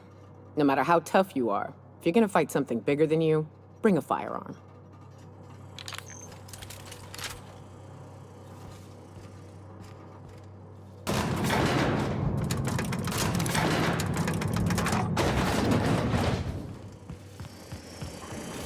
By consenting to an audition, you have granted Odeon the rights to use.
Rizzo Spectrum Vodka. All right. How does this...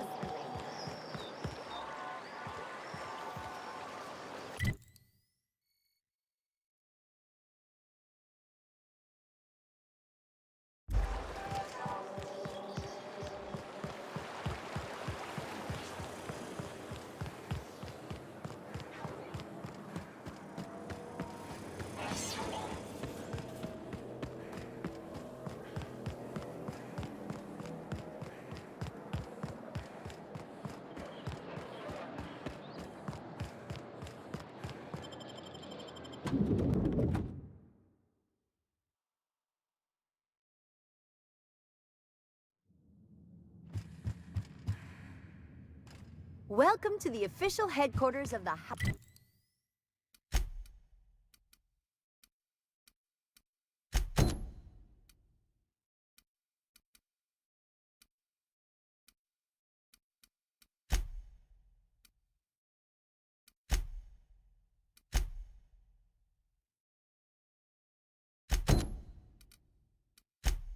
𝘼𝙗𝙘𝙘𝙪𝙩 Holdings Corporation Board. Today's greeting is brought to you by Auntie Cleo, a subsidiary of Polway.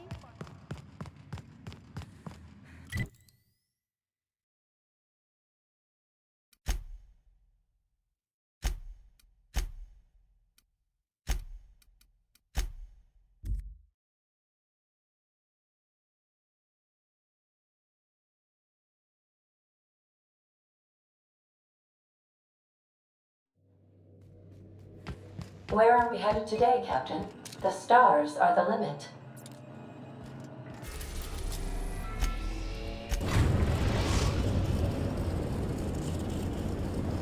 We've arrived at the groundbreaker.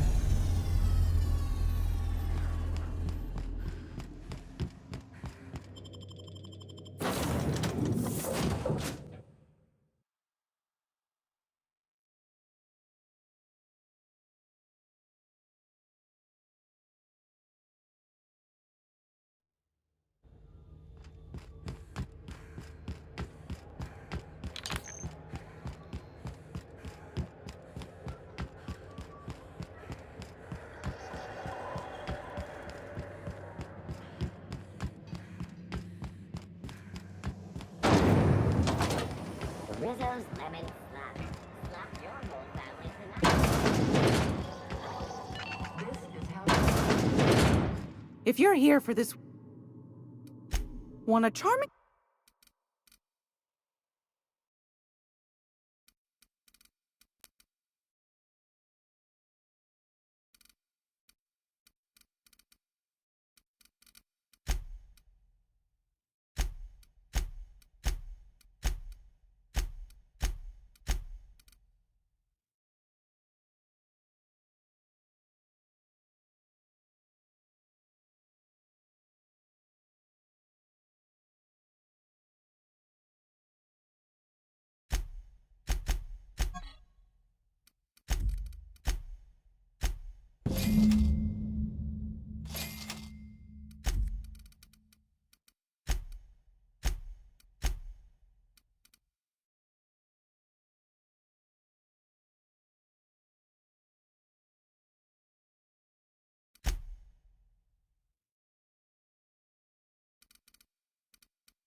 Mess with Gladys?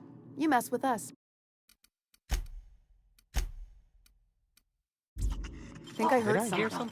What do you think you're doing?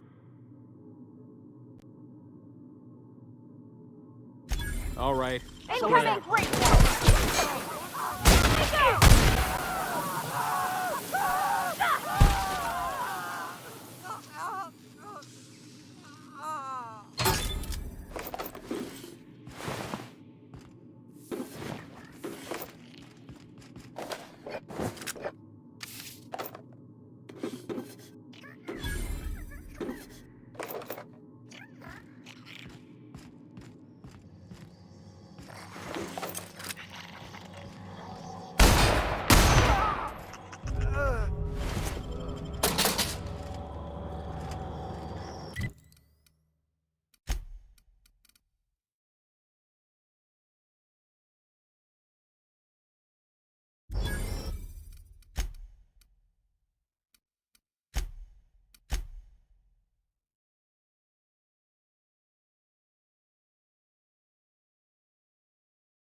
Is it just me, or is Groundbreaker feeling extra chilly?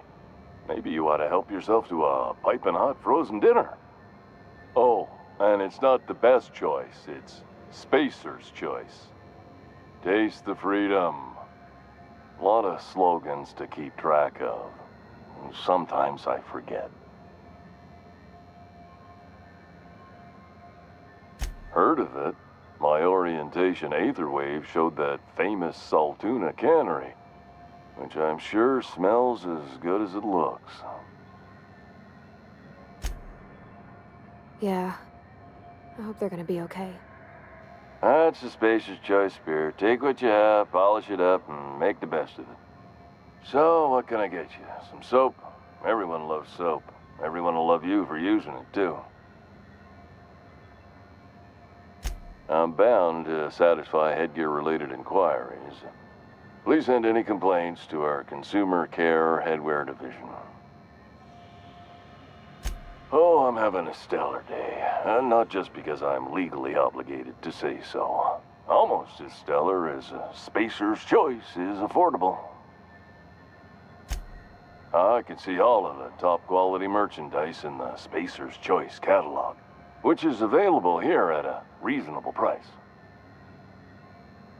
Spacer's Choice regrets that we don't sell toothpaste at this time, but we're always working on delivering exciting new products to our customers. Sprout Wash, Mouthwash, and Mantafloss are among the exciting line of dental goods currently in development. Don't miss out on these deals. You'll find none like them on all of Groundbreaker, or anywhere in the Halcyon colony.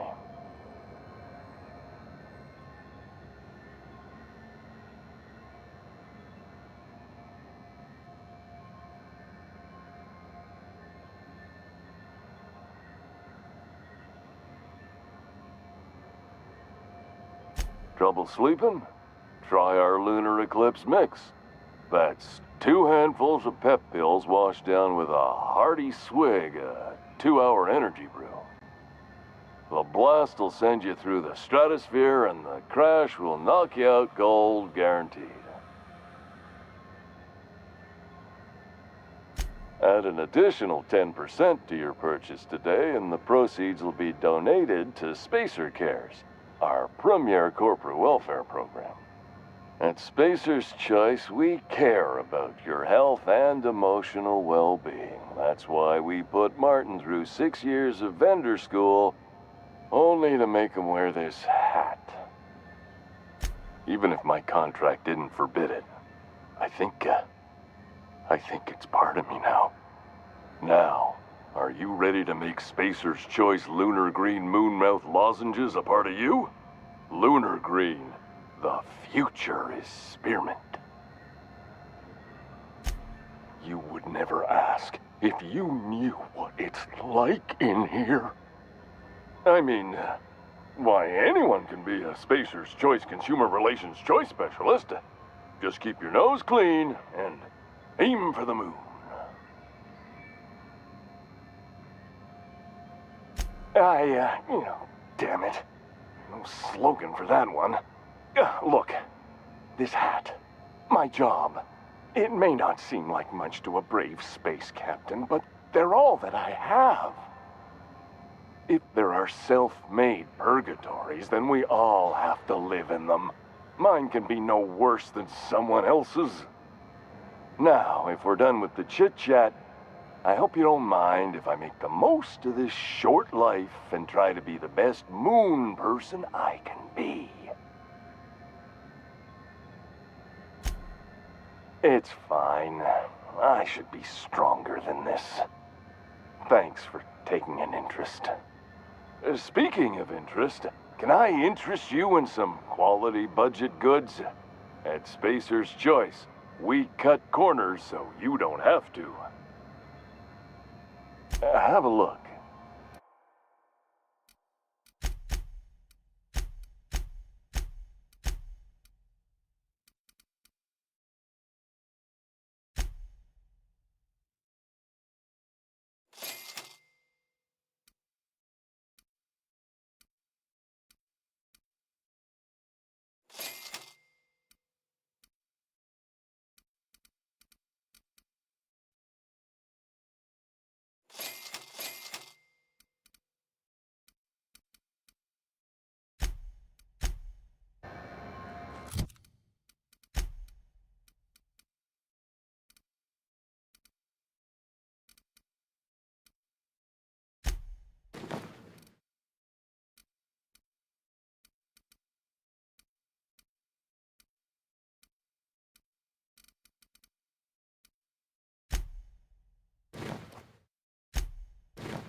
Purple berry flavored power nuggets, now with 12% more crunch.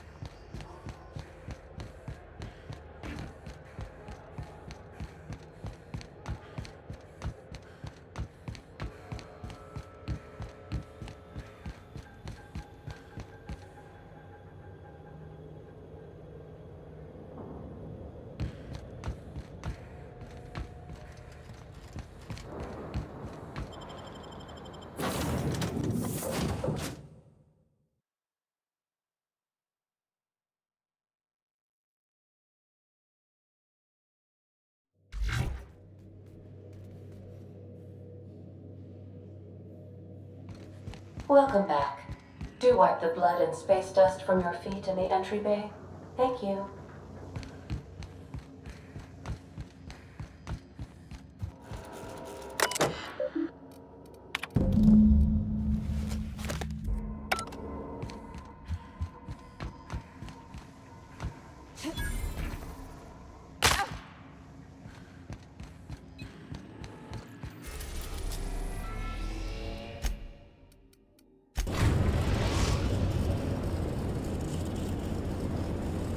Destination reached. 𝘼𝙗𝙗𝙪𝙩.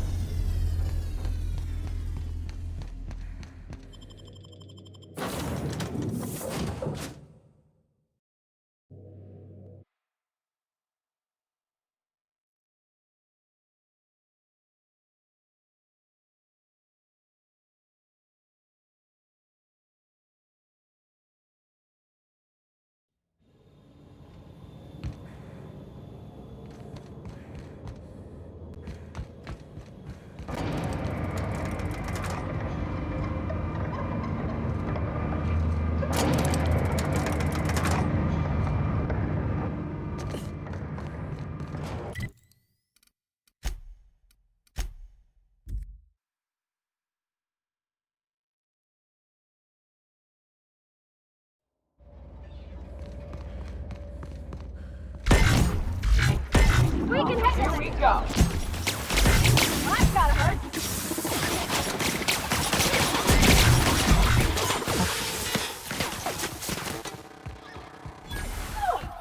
Cut him off.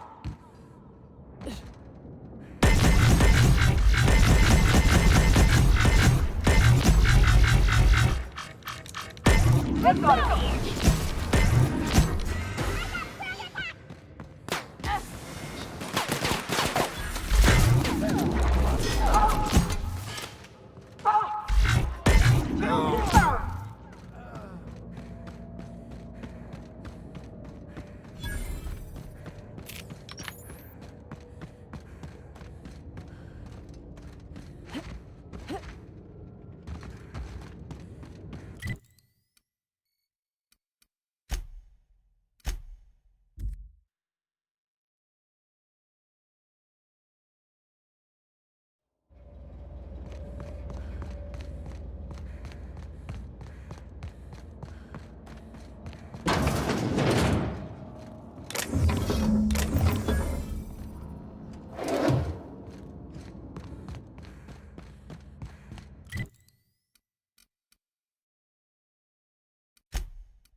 Pick up any more strays while you were out?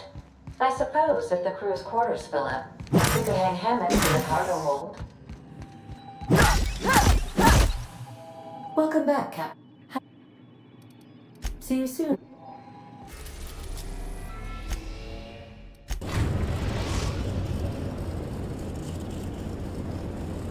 Destination reached. The Groundbreaker. I think I'll initiate.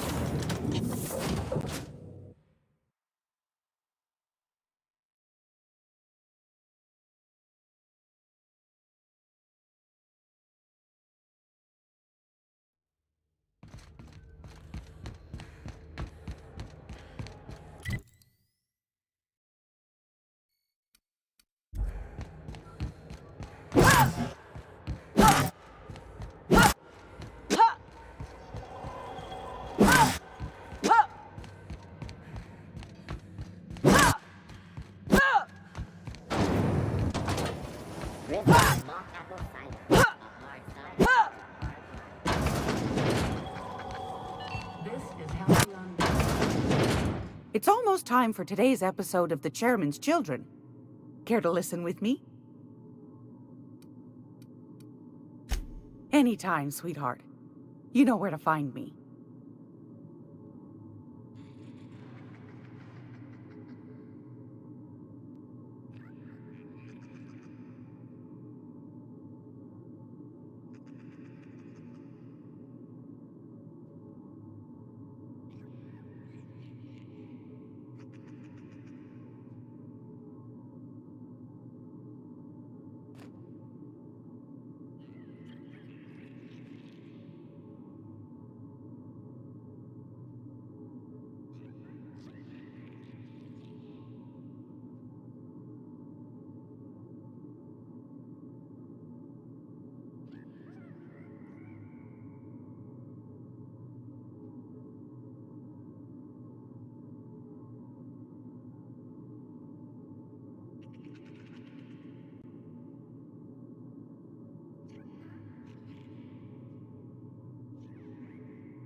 This is 𝘼𝙗𝙗𝙪𝙩.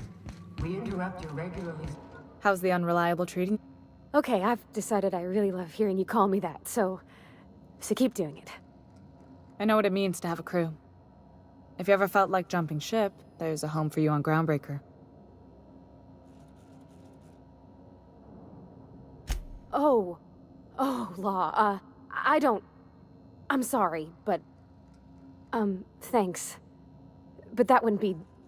The captain did get me out of Edgewater and all. I hope you're worthy of her loyalty, Captain.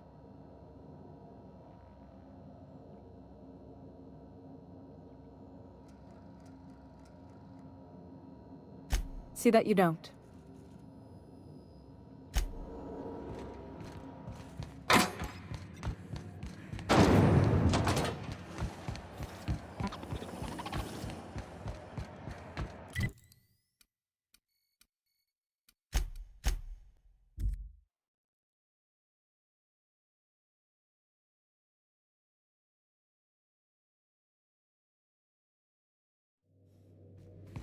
I believe I hear Felix and Parvati discussing the latest Aetherwave serial.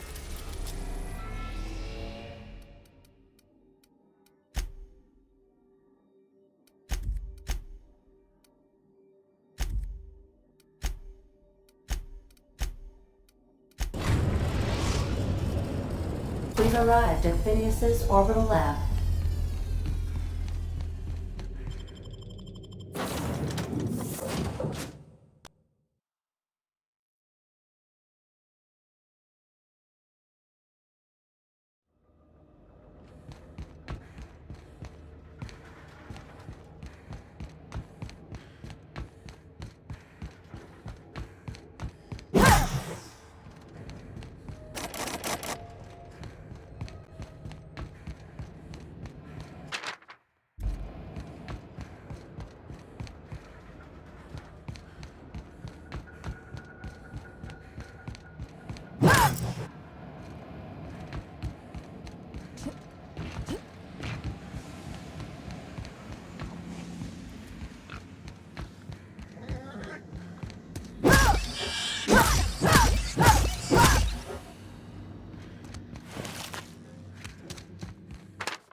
pod had a 12% risk of catastrophic failure. Quite safe by 𝘼𝙗𝙘𝙪𝙩 standards.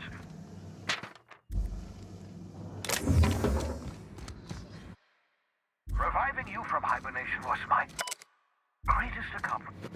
Ah.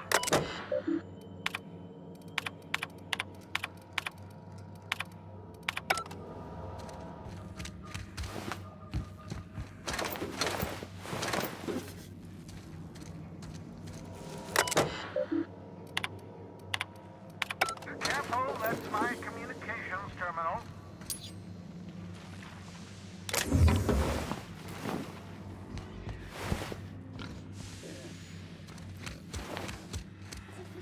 I hope you're not thinking of ingratiating yourself with the board.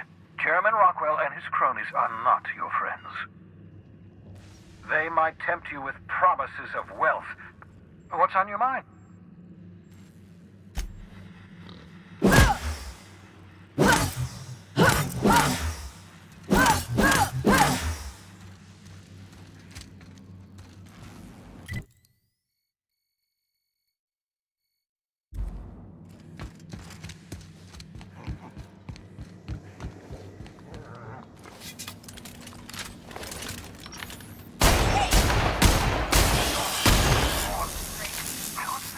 For a special occasion.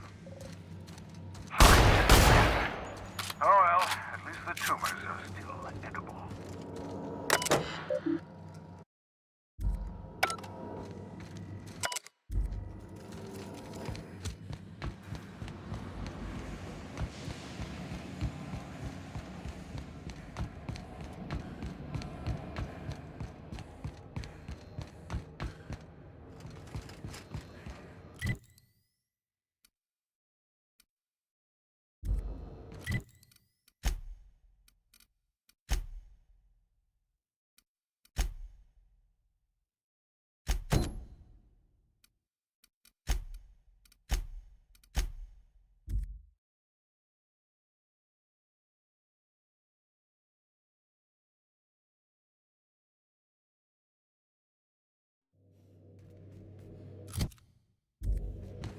Please, would you kindly inform the crew that launch starts with Ada.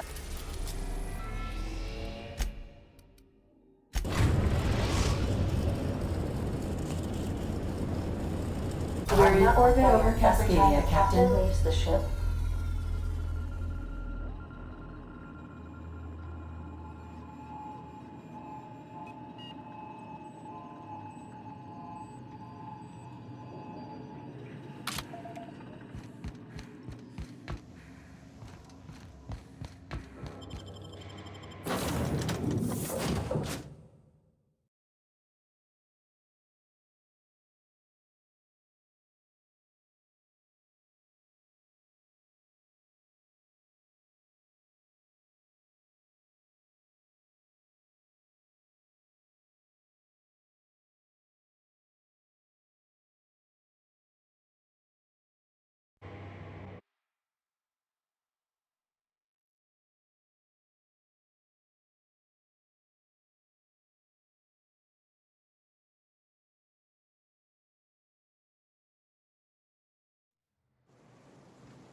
have a sweetheart in Stellar Bay?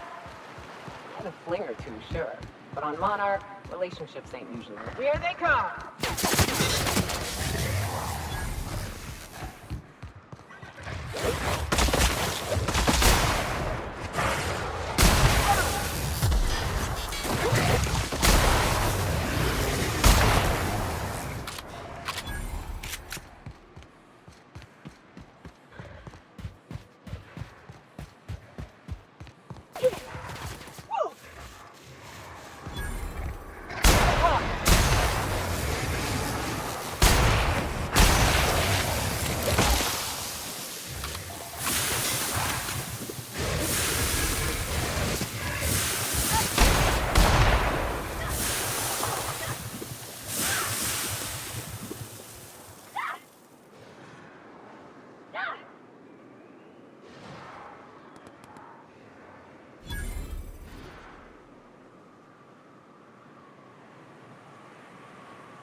Incoming!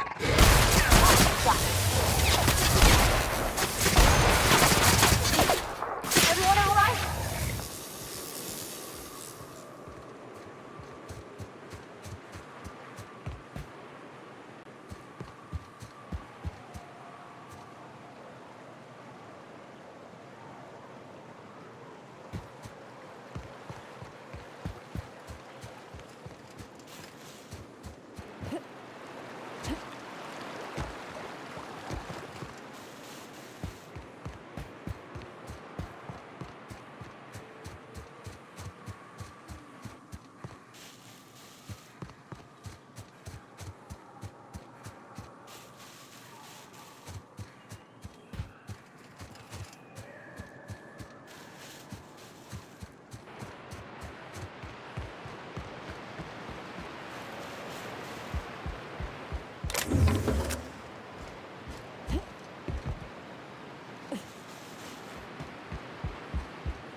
Rats for boots?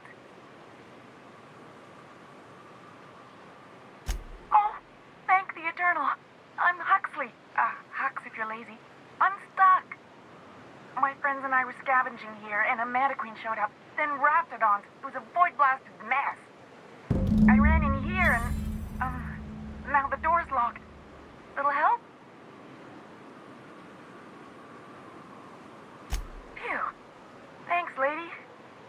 My buddy had a key, but I ain't heard him in a while.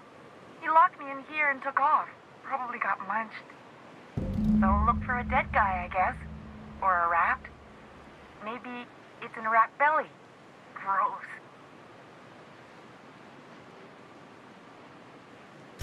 Sure. Beats not answering questions. Huxley. I'm an iconoclast runner. The iconoclast runner. Fastest we've got. Ain't a raptidon on this void-forsaken hellhole that can catch me. I'm sorry. Put me in a tiny room like this and I'm liable to flip. Not keen on tight spaces, you know? Oh, that'd be my people. Graham and Zora and Milton, and I really miss them. You gonna let me out of here? I want to get back to Amber Heights. My buddy locked me in here. I told you that. It was for my safekeeping, on account of raptidons wanting to munch on my head. But, I mean, okay, yes, fine. I get myself into sticky situations. It's just part of the life, all right? Sometimes you gotta hide in a trash can so you don't get eaten by monsters.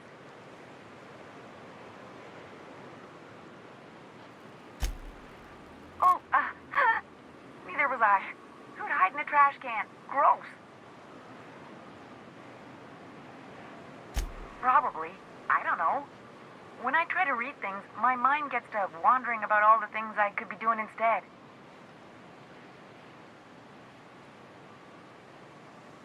Get me out of here! What do you mean? It's locked. Wait, upward? Oh, my eternal soul, it worked! Ah, phew. Thank you so much. It was getting all stuffy in there, and I was getting a mite lightheaded, and I think maybe I was gonna die. Now I'm out here, and I'm headed back to Amber Heights. Still landing yourself in trouble, eh, Hux? Oh, hi, Nyoka. You mind giving me an escort back home? Oh, you're traveling with someone. Never mind.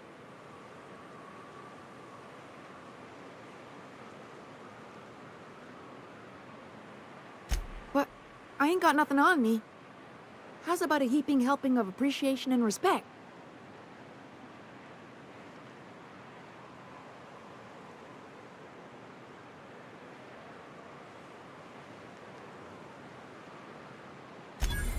That's true. Okay, fine. Here. Oh, sure, I'm a runner. I'm used to getting all dizzy and... Hey, who's your identical, slightly blurry friend?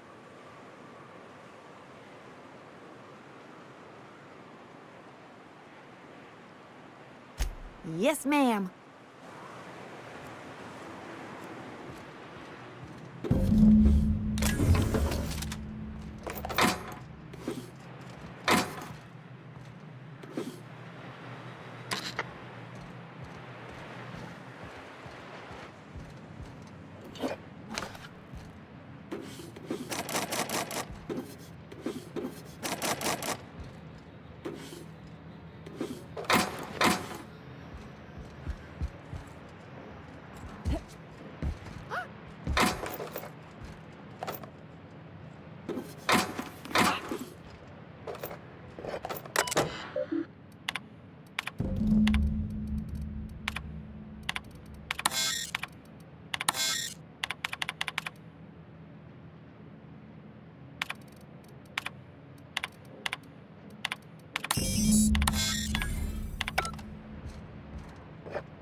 you should know you're getting excellent reviews from across the company.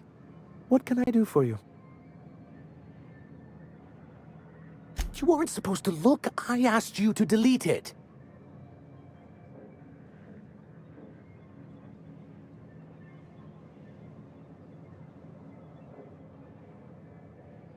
I didn't mean for any harm to come to you. This has been my albatross, the great shame of my career. I give MSI everything. My work, my youth, my left kidney, and for years, I was a joke to them.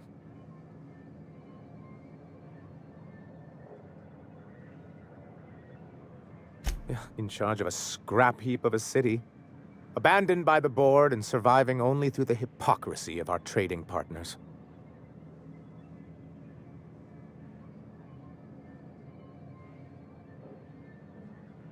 I hadn't thought of it that way. But perhaps there's something to that. Thank you for that. Was there something else? Oh, yes. I'm going to be up all night with this. All those blanks waiting to be filled, boxes waiting to be ticked. Try to control yourself, sir. Have you any idea how powerful this is? Corporations have been toppled with less. What a question! Bureaucratic micromanagement is the only way anything gets done in 𝘼𝙗𝙘, and proper documentation is a key part of that. For our part, a bill of liquidation/transfer Form 52 will protect our holdings on Monarch by temporarily assigning them to a pass-through entity once we drop our bomb on the board.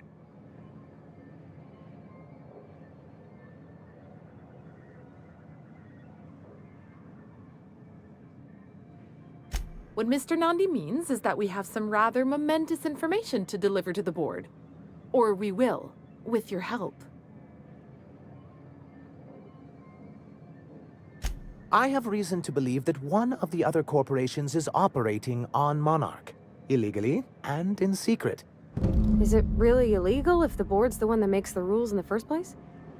If we can find proof, I can use that as leverage to encourage certain powers that be to accept our Bolt 52 and reinstate us on the board. You really think so?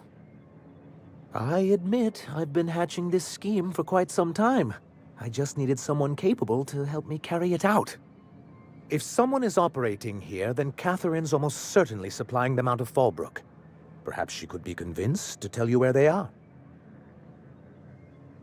Oh, I imagine you do. But as much as I love your can-do attitude and dangerous gravitas, Catherine handles all of our shipments. So it would be best if you could leave her in one piece. Is that how you people put it?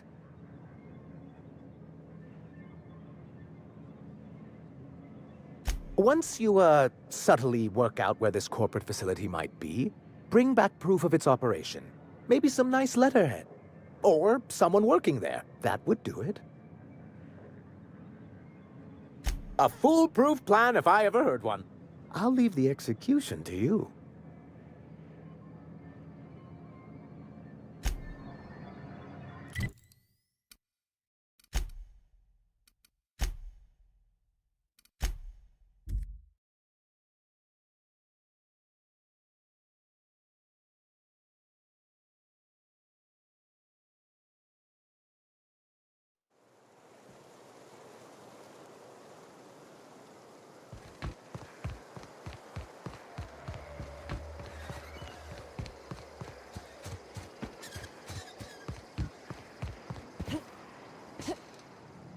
You seen Arthur today?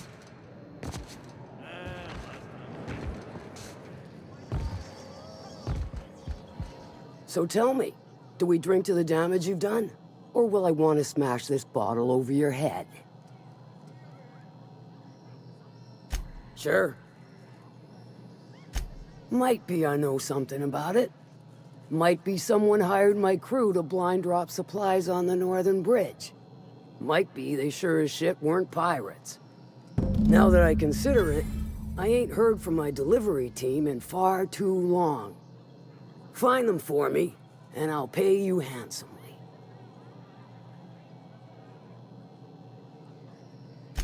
We are friends, but them who push me end up dead.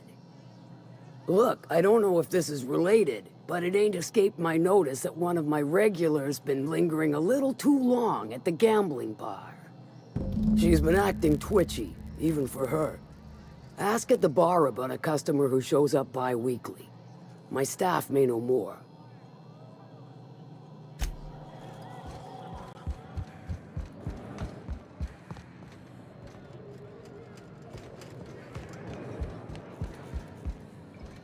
You don't look like a smuggler nor a dandy.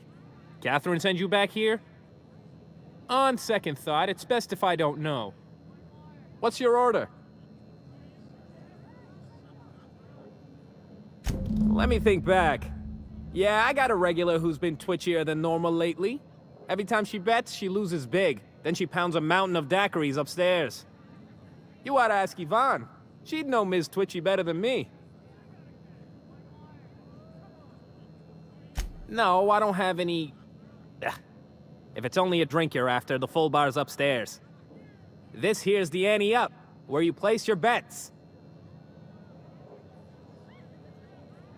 Tossball, autoloader races, card games, you name it. I ain't picky. And neither is Catherine. We'll both break your legs if you lose, then shirk on paying.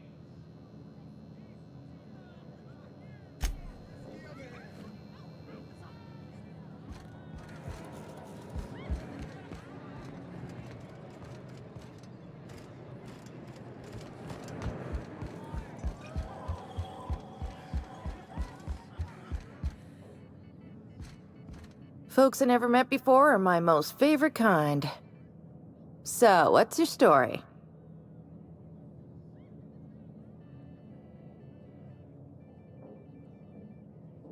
Let me just stop you right there, stranger. My question, it's not one I really want an answer to. Not unless it accompanies some extra bits. Understand? More than you can afford at this time.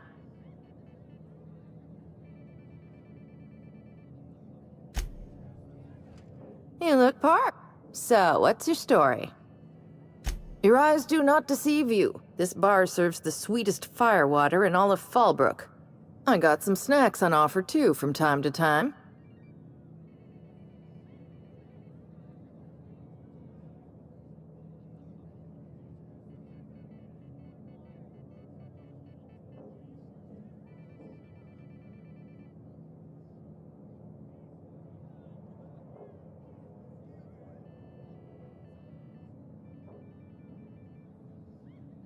If you're asking if it's Sublight owned, then yes.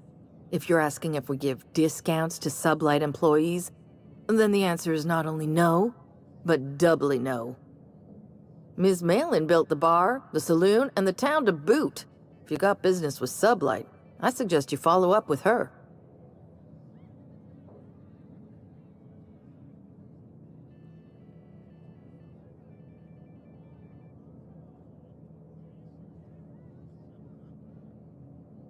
Well, that does ring a bell. I remember one lady. She never penned a name in the book. Her friend Huxley placed the collateral for her. Huxley's with the Iconoclasts. Know of her? She's not quite all there.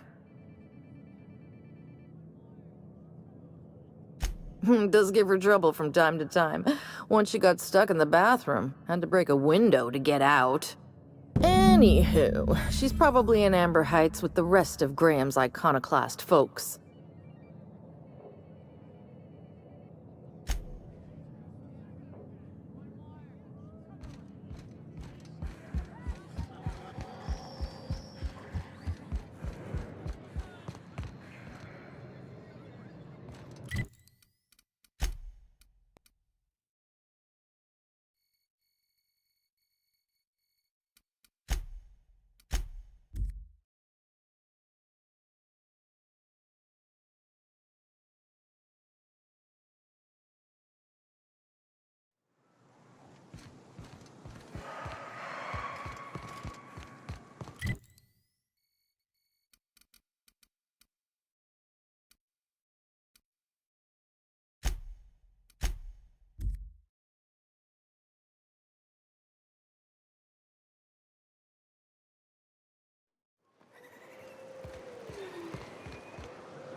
see you again.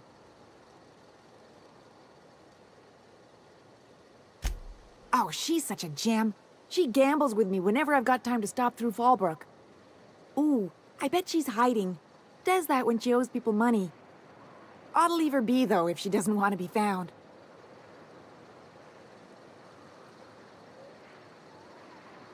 Ah, you're right. We're always told to quit with the materialisms and stuff. I ought to be helping her to come to the light. She's got a secret hideaway out in the middle of nowhere. I'll mark it on your map. It's pretty busy for an abandoned facility. Here, I want a key to the back gate off her, but I ain't going near that place.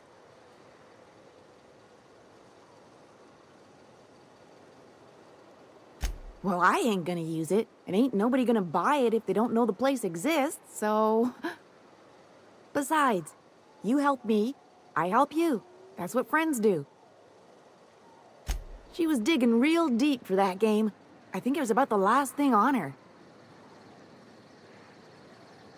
Exciting, isn't it? Steeped in mystery. Oh, once she did tell me about this one time when she set off an alarm outside the back so everyone would clear out. I don't remember why she did that. She was kind of drunk though, so maybe she made that all up. You got me. If it's anything like the rest of Monarch, I'd take weapons with you just in case. Yeah, only there are people there. Okay. Damn right. Ain't nothing in the wilderness can stop me. Except being locked up.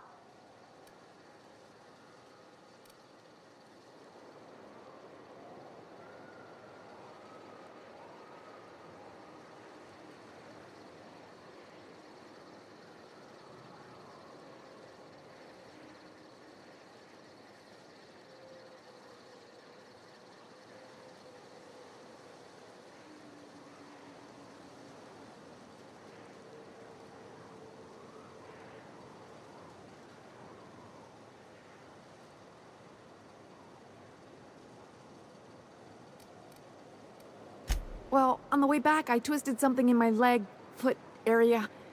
Where does my foot end and my leg begin? Wherever that is, it hurts.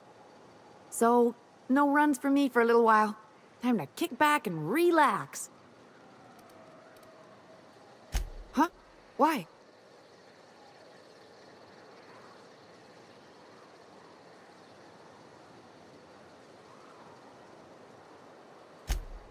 Oh, ha! You're funny.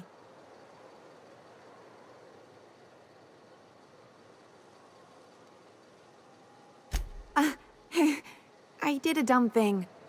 I was trying to get away from a terror ray. Usually, you can just get a ways from their nest and they'll stop following you. But this one was really persistent. Chased me for, I don't know, forever. Scratched me up but good. I barely got away. Then I tripped over a void damn rock. A rock! Not even a slippery one. Till it stops hurting, I guess. Zora says I'll be fine in a month or so.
As your engineer, I advise you not to set foot on that, especially in the big parts.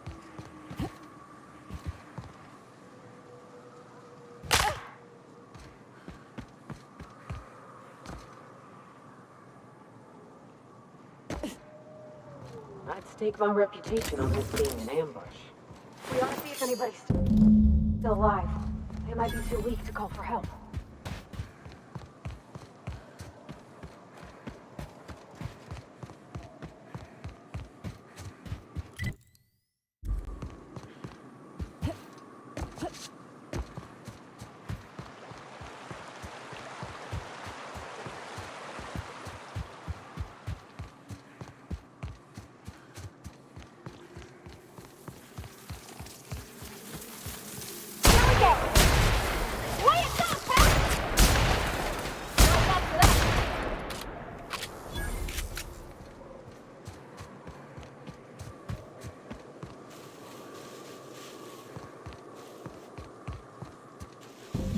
Please, you don't have to do this. Look, I didn't mean what I said about your outfit. It's very fashionable, I swear. I gotta get over there, Captain. Maybe they're still alive.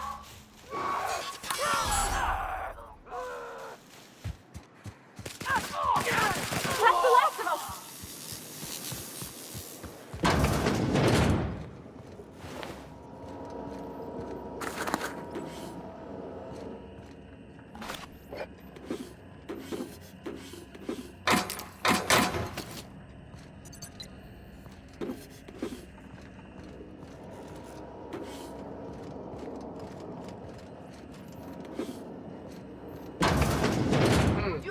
We got you!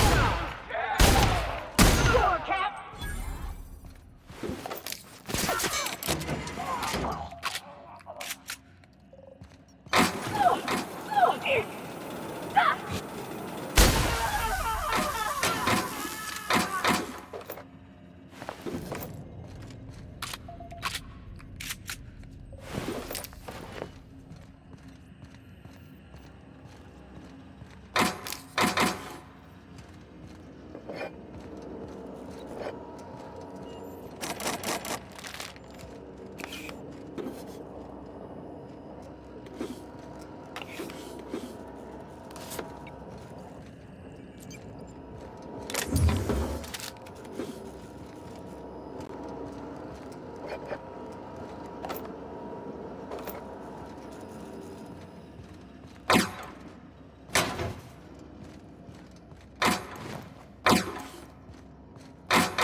Stay back. I may be wounded, but I'm still armed. How'd you get past my traps anyway?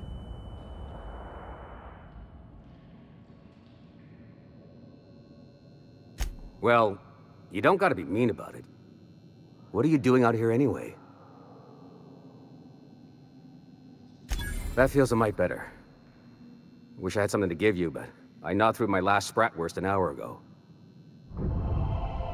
Cave like this makes a handy place to store goods or hide out for a spell. And the traps usually keep gawkers out.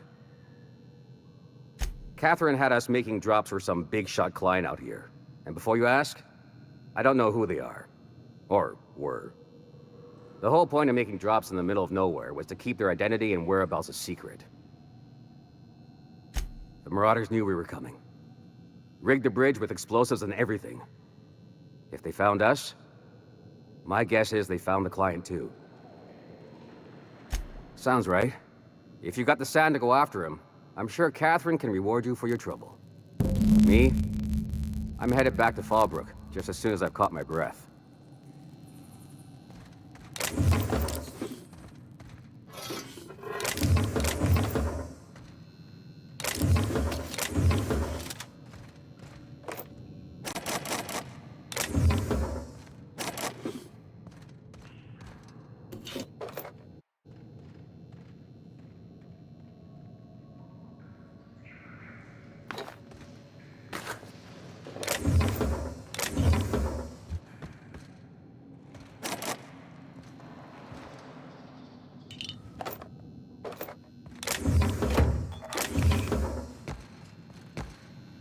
Yeah, don't wait on me.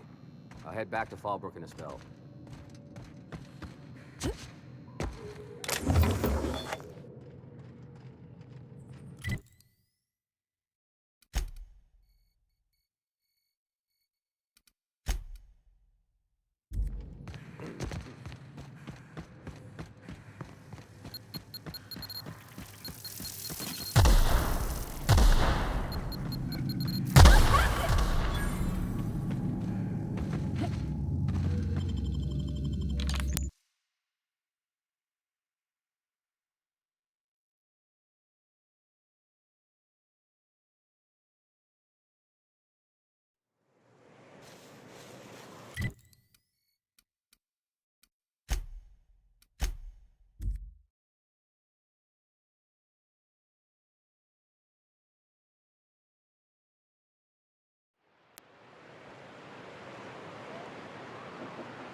You ever worry all that ammo in your berth might combust? Wait, that... Thank you again for retrieving the bolt. It's every bit as complex as I'd heard, but I'm up to the challenge. Anyway, what can I do for you? Excellent timing on your part. I worked my fingers to nubs, but I've finally completed the Bolt 52 form. I dare say it will be my second greatest achievement after the Reformations. You're getting ahead of yourself again. So I am. Do you have this cartridge?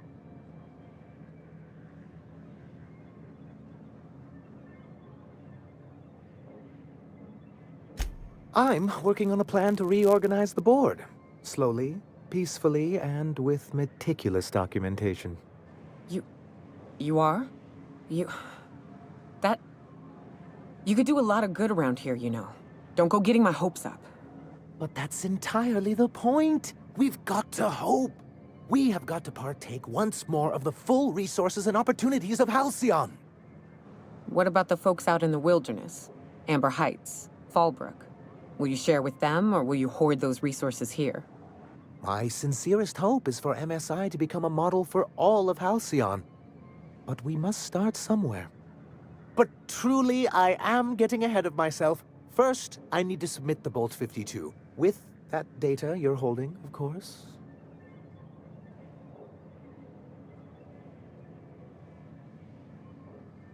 That seems unnecessarily complicated. It's actually very funny, sir. Now I'm confused. Do you have evidence against UDL or not? I knew there was something going on. This is exactly the proof we need.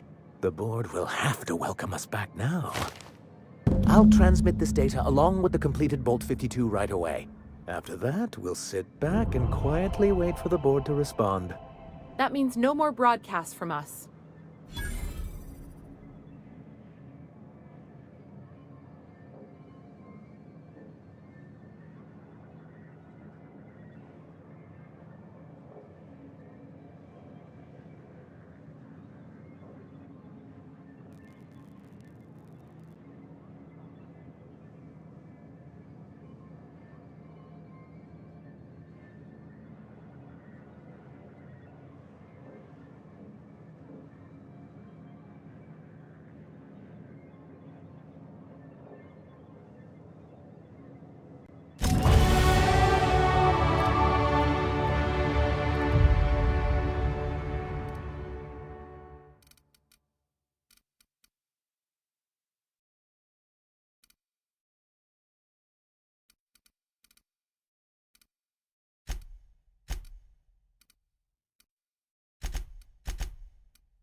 Do you hear that?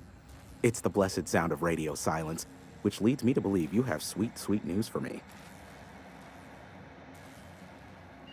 Yes, indeed. I am back in business. But before we get down to it, might I ask how you handled the problem? In the end? We did what we could, as best we could. Should probably leave it at that. Is that so?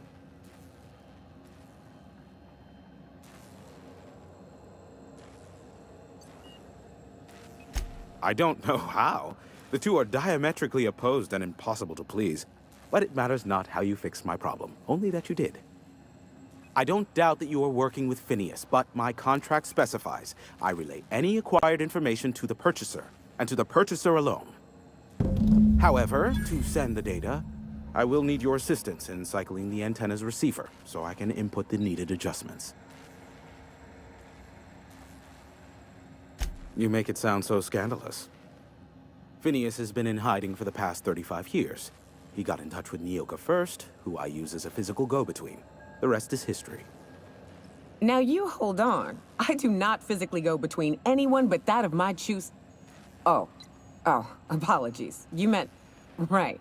Yes, I braved the wilderness, so you don't have to. Precisely. I really ought to give you a raise.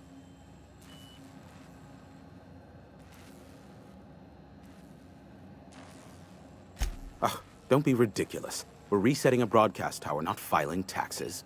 There are no errands, spreadsheets, or rituals involved. It's simple, truly. I merely need you to waltz outside and throw the lever to cycle the power. I'll key in the numerical adjustments from in here.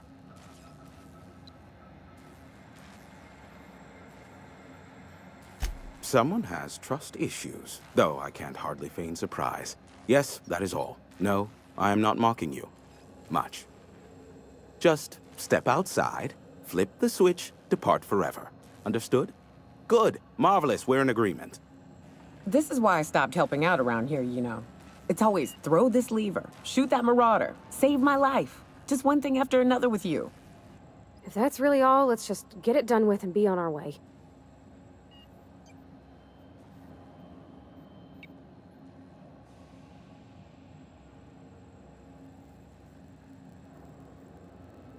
Terrific. I'll be here, waiting with bated breath. Give a shout if the panel electrocutes you.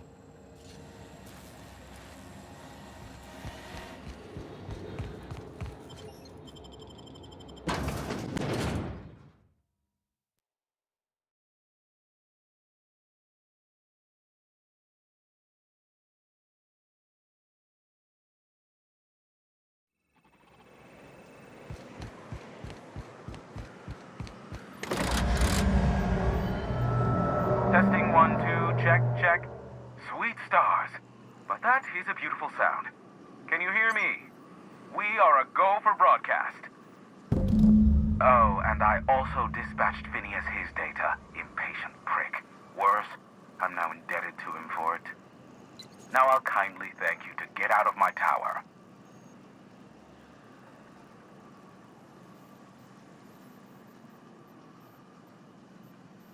There's no need to assert your dominance. I doubt I could make you do anything you don't wish to. Look, I am well aware that at times I may have the tiniest iota of a prickly exterior, but I must admit I have grown rather fond of you.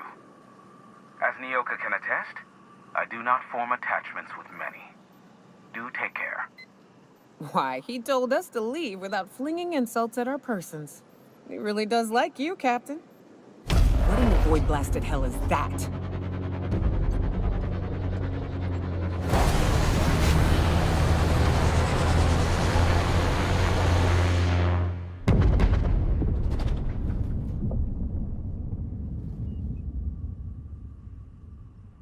Black holes! Did you see that?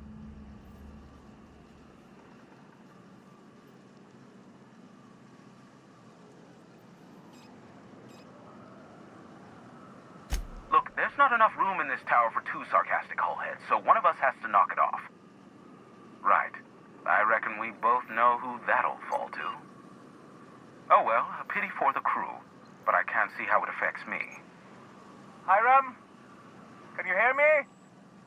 Did you see that? Architect saved me from swindlers and fools. Sanjar, what are you bloody doing on my channel? Did MSI or did MSI not cease broadcasting? Yes, but... Hiram. Hiram, are you there?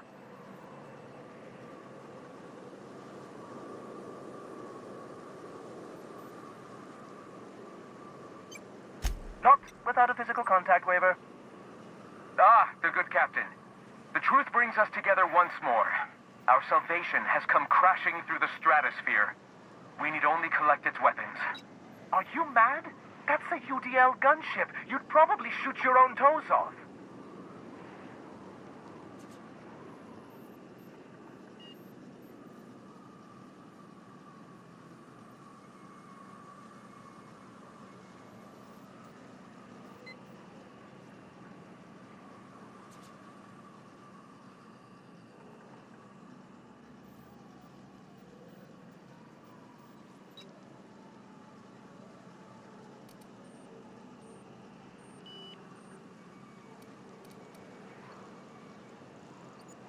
Par for the course, really. You should do like I did. Get out while you still retain a shred of sanity. We could use the gunship's armaments to defend Stellar Bay, but we need its targeting module. Our message is so close to breaking free of this planet and spreading to the stars. Help us secure that module and we will save our colony.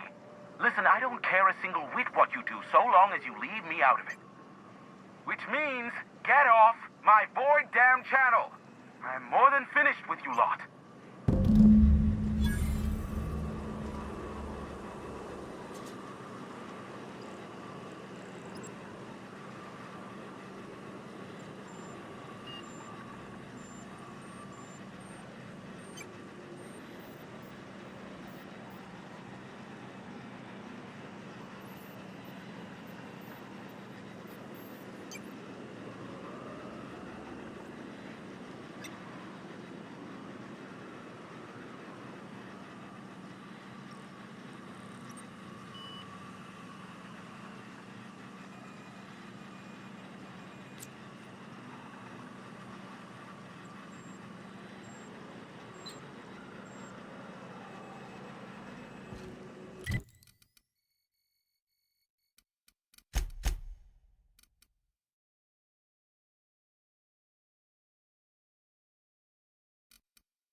This area is suicide.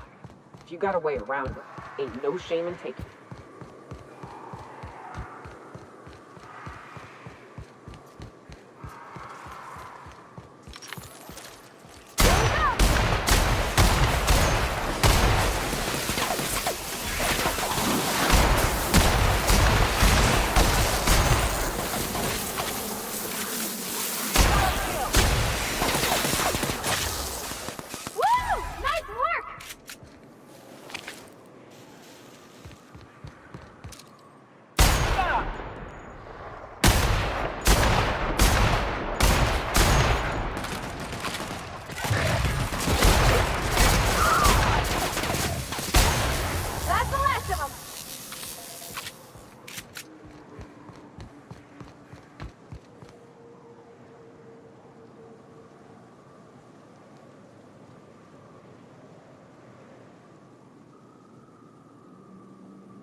On this gunship, and I'd like to let the record show that our captain is a total fucking hullhead.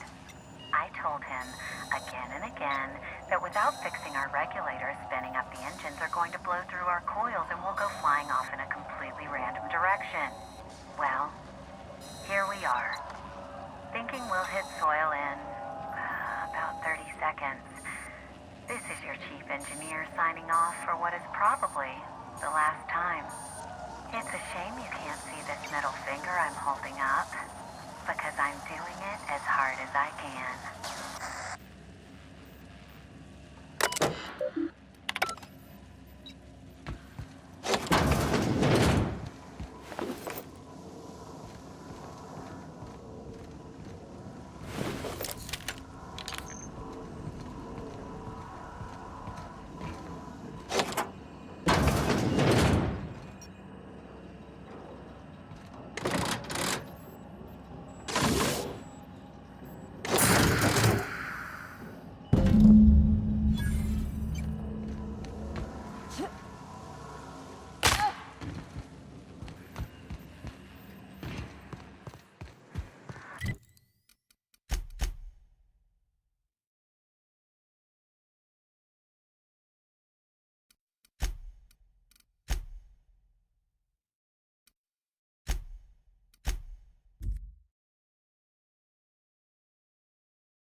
If the iconoclasts reach that ship first, there won't be any chance for a peaceful monarch.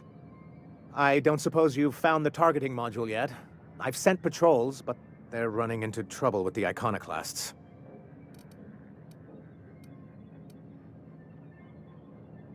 They're all mad. And what's more, they left us. I don't see any way for us to work together. Not this again. Remember what we practiced, sir. Yes. The words in those reviews were very hurtful, but they do not define me. I am a mantipillar, and my will is my cocoon. I can emerge and become whatever I wish.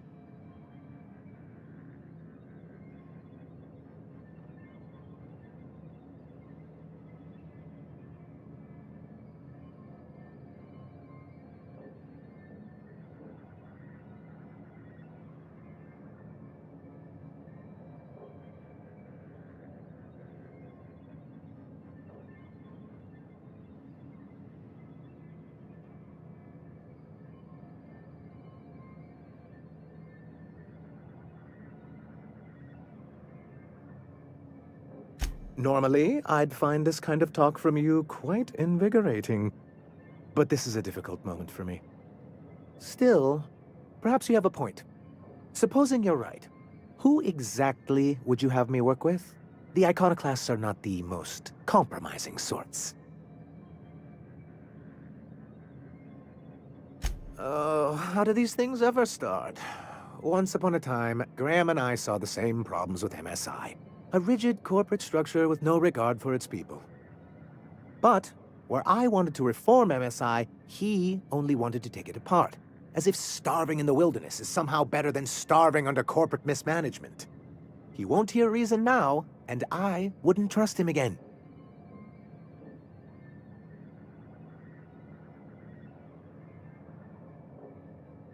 That's an interesting suggestion.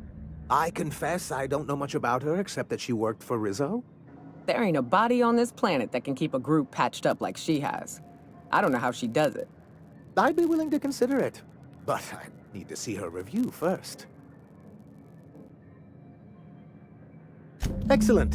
Her review would be in the Rizzo offices in Cascadia. Bring it to me, and I'll see if she's qualified. Well, because the module controls the weapons systems. Because once we mount them on Stellar Bay's walls, no Marauder or Raptidon will ever be a threat to us again.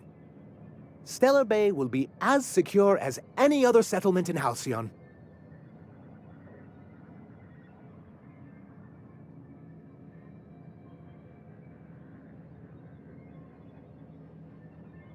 Don't worry. We'll send an engineering team for those later. We'll have to disconnect them from the rest of the ship. Of course, they'll be useless without that targeting module, which is why it's critical that you retrieve it. Which is also why we can't let the iconoclasts get them. The board's own salvage and recovery clause 32B would say differently. And they won't dare challenge us over this. Not after the data you found on their experiments here. Look, Celia, she's being funny again. I don't think so, sir. Really? Well, I could have sworn... Well, that's not important. What is important is that there's a considerable distance between us and that ship, and most of it is inhabited by Marauders and Raptidons.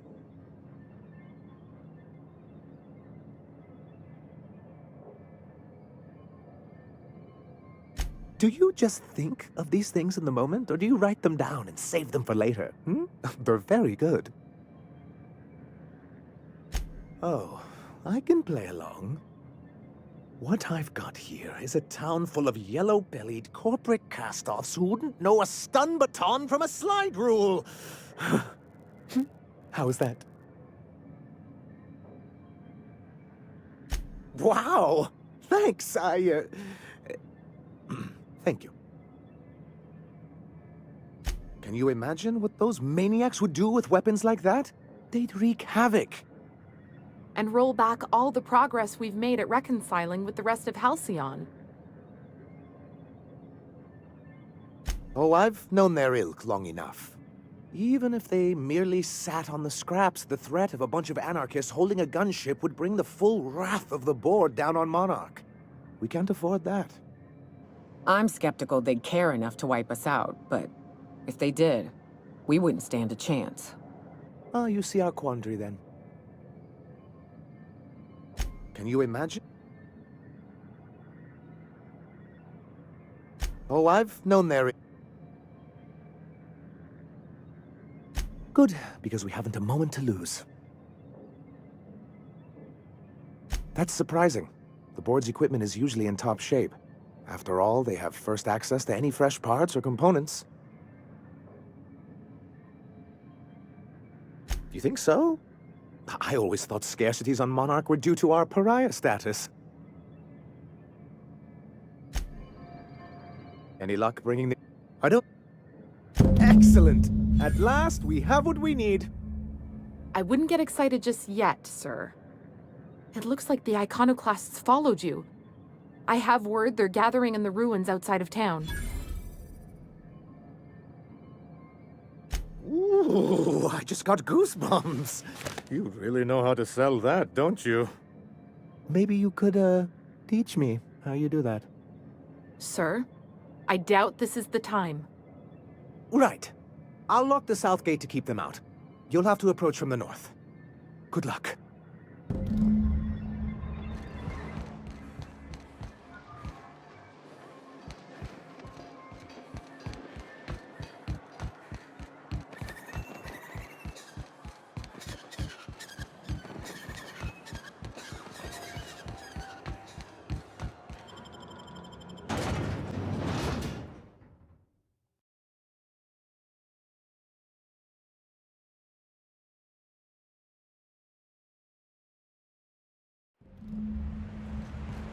This way. We need to push through and take that bridge.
What was that? Incoming!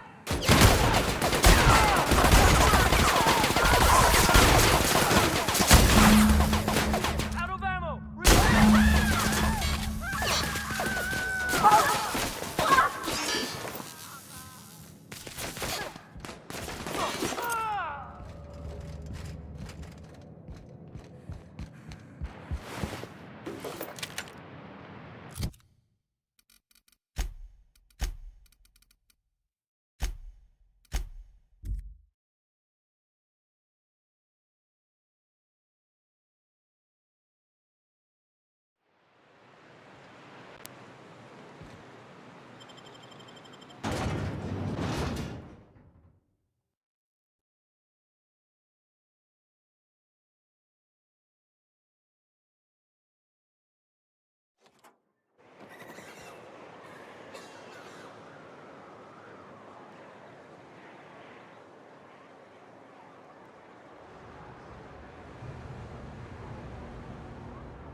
You're back. And in one piece. Does this mean I mean we, won? We did indeed, sir. I can't believe it! Not that I'm really surprised, but, well, maybe a little. You did it! I mean, we did it!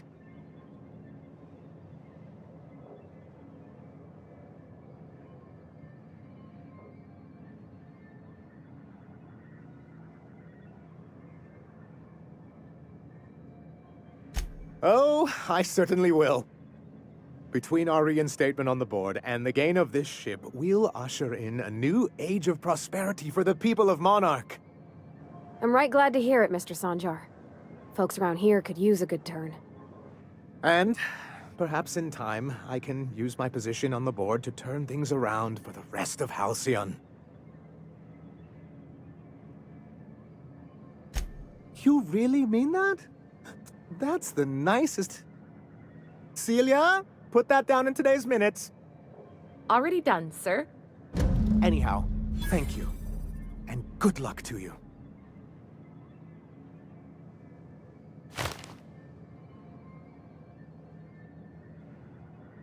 What can I do for you?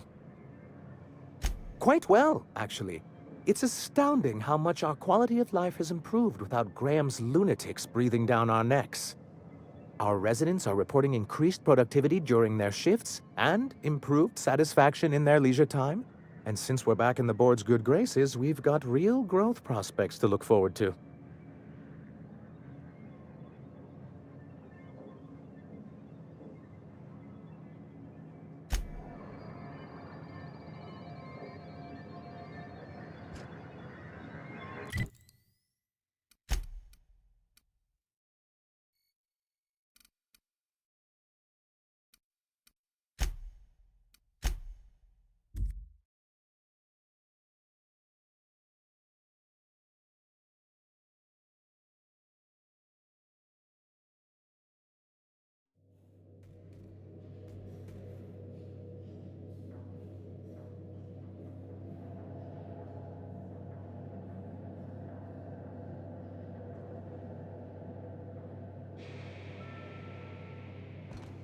Captain, Felix and the Vicar are arguing again.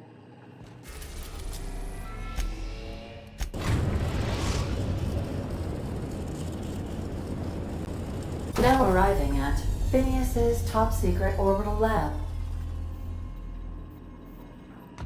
Captain, I hope you made the right decision by siding with MSI.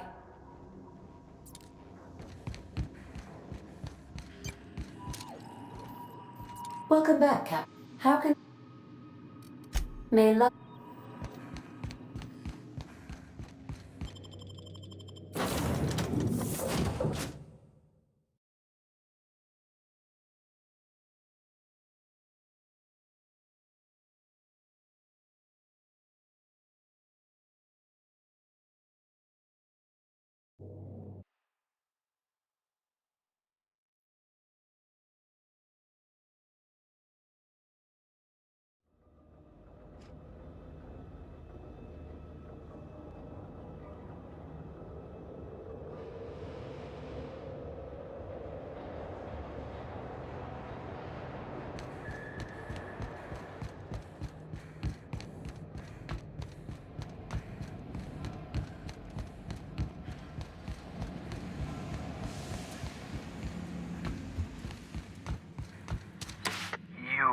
I'd clap you on the shoulder if I went behind a wall of bulletproof glass.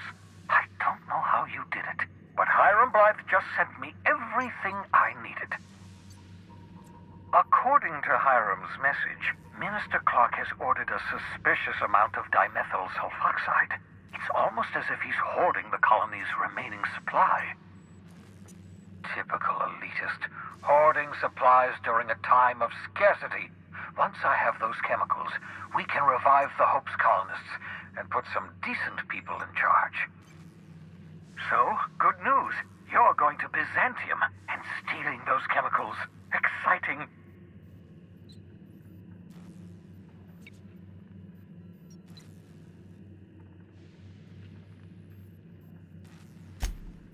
If I had time and several blackboards, I could explain the details to you, but to Dimethyl sulfoxide is the reason you're alive today. The chemical is absolutely essential to reviving the Hope's colonists. I need you to steal as much as you possibly can. The more, the better. If you don't bring me enough chemicals, I might not be able to save the Hope's colonists, and then nothing will stop the board from destroying this colony.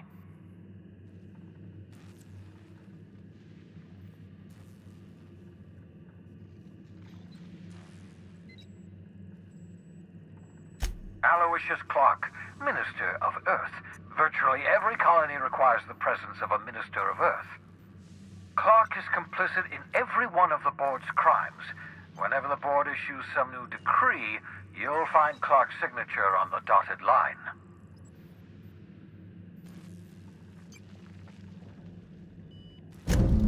Ah, yes, the details. I'm not about to ask you to rampage through Byzantium trading bullets with the board's agents. We'll have to resort to subterfuge. Carmen Imagawa. She's my contact in Byzantium. Meet her at the docks. She'll have all the necessary intelligence you require. I'm giving you my old nav key to Byzantium. You'll need it to land in the Golden City. Remember, you're looking for dimethyl sulfoxide. Big green bubbling vessel with a warning label. I'll take as much as you can find.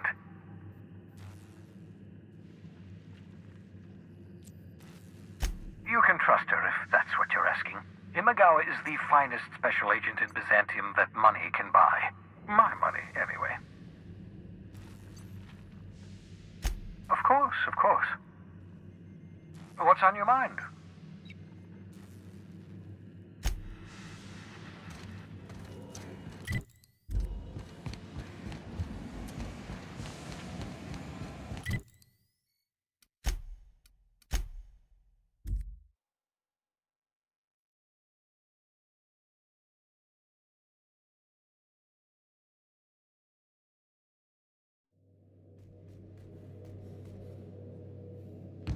I believe I hear Felix and Parvati discussing the latest Aetherwave signal.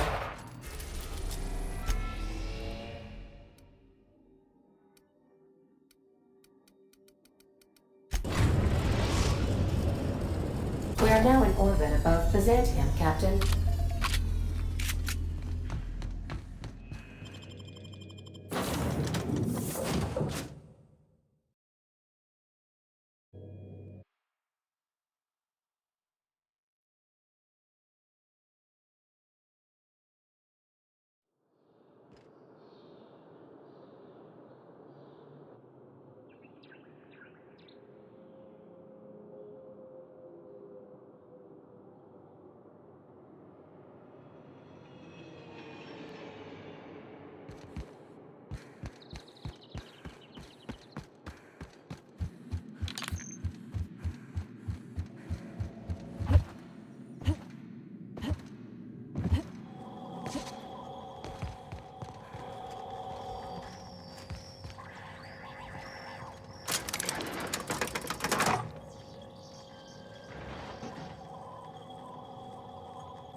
jobs the board assigned you when you came of age. Bet it was something real neat, like professional flexing. Wilderness patrol. Plenty of folk traveling on foot out there, even back when there were roads. I protected them from rats and the like. Gosh, and here I was jawing about how I was watching your back. I'm probably more like to get in your way. Everyone needs someone watching after them. Even me. Even if I ain't keen to admit it sometimes. I only wish they weren't showing so many...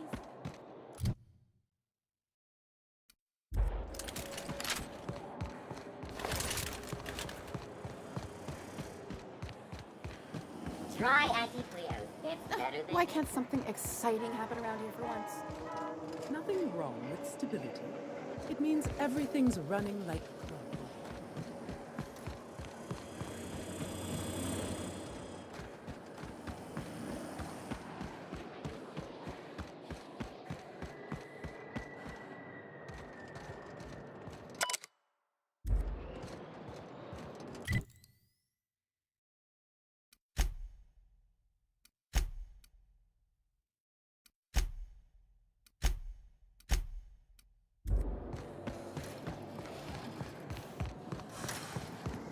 If I spit, you think I can get that down there?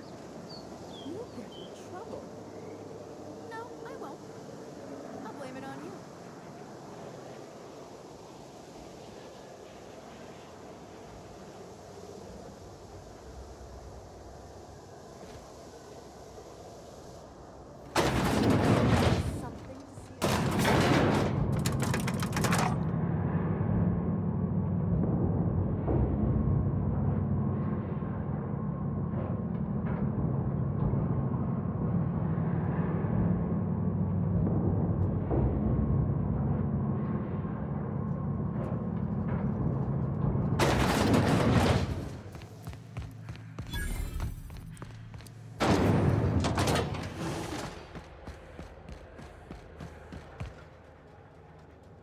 Do you mind? I'm meeting someone. Oh. You mean I'm supposed to be meeting you?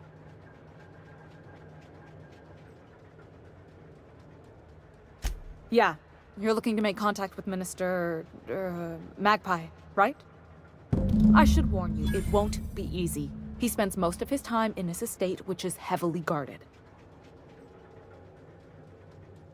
Afraid not. He almost never leaves his home, and his guards never leave him. Can't say I blame him. It's scary out of doors. I mean, can you even count how many times we've been shot at? What work specialists, huh? Our mutual friend is really branching out.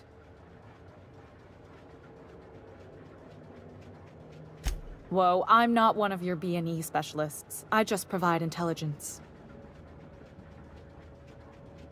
Some of the guards hang around Billingsley's House of Inebriation between shifts.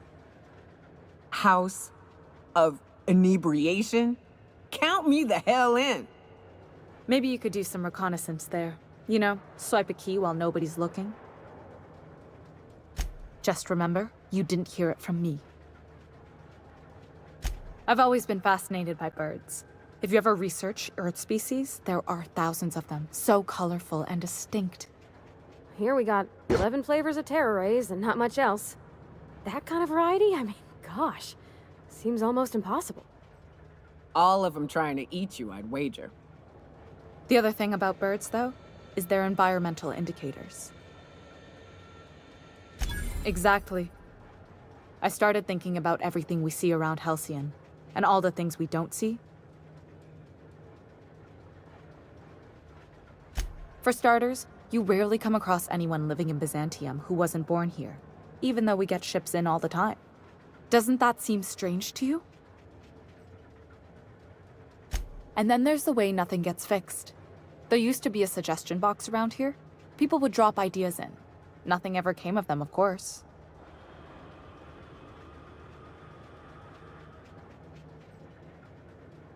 Sure, that part is.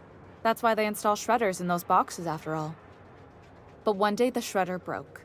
No one came to fix it. And since it wasn't working, we didn't have anywhere to file our complaints. So you can imagine how messy things got. I bet your repair folks couldn't find parts. Back in Edgewater, I'd have to take something apart just to put another thing back together. Might have been the paperwork. Here, you have to append forms to your forms, and law help you if there's a single dash out of place. At first, management put up an out-of-order sign, but that just seemed to worry people, like they were advertising something wasn't working. They eventually took the whole suggestion box sign down so that people didn't have any expectations about it. But they never fixed it, never replaced it. Doesn't that seem odd to you?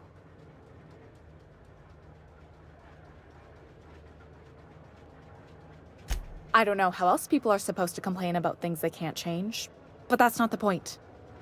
If things are broken here, of all places, then I'm starting to think there ain't a hope left in this colony.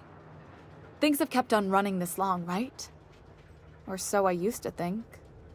The whole episode made me wonder, if they can't fix something as simple as a suggestion box, what else aren't they fixing? After a while, I got connected with our mutual friend and started using my position here to feed him information when I could. That's it, really.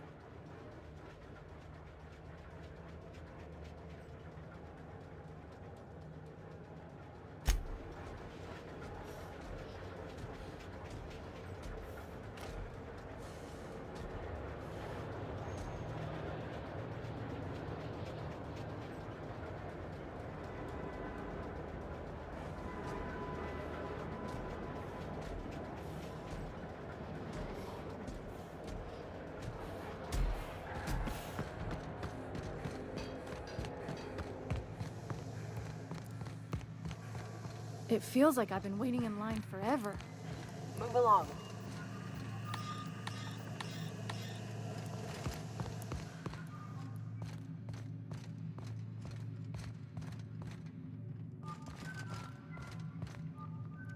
Nothing exciting ever happens around here.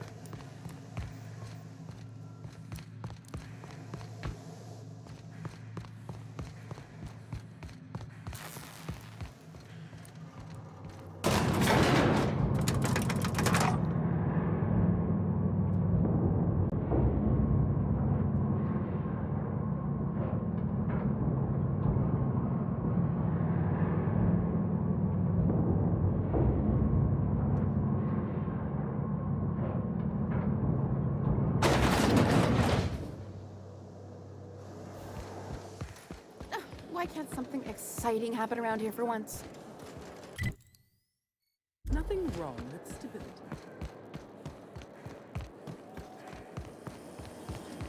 𝘼𝙗𝙘𝙘𝙤𝙪𝙩 level head. Feeling a little off balance? You need a level head. I know a guy who knows a guy who works at Odeon Pictures, and word is they found the star.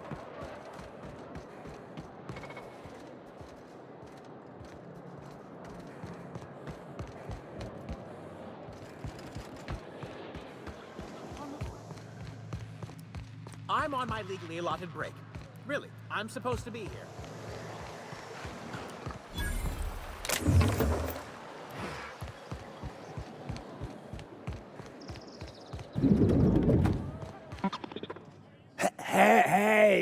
Hey, stand back, you. I'm part of Minister Clark's personal detail, and that means you gotta keep 5 feet back at all times.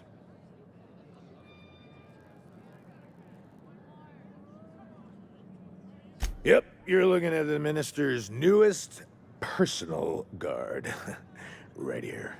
The others took me out to celebrate on account of me just getting hired and all. He's basically the most important person in the colony, which makes me the most important guard in the colony. Yeah. That means I got a key to the Minister's estate, my own personal UDL-issued shotgun. They don't give those out to just anyone. Yep, I've nearly made it to the top, my friend. I'm just 2 promotions away from on-the-job bathroom breaks. Oh, he's, medium height with like medium colored hair and like a kind of a medium face. Just like in his posters.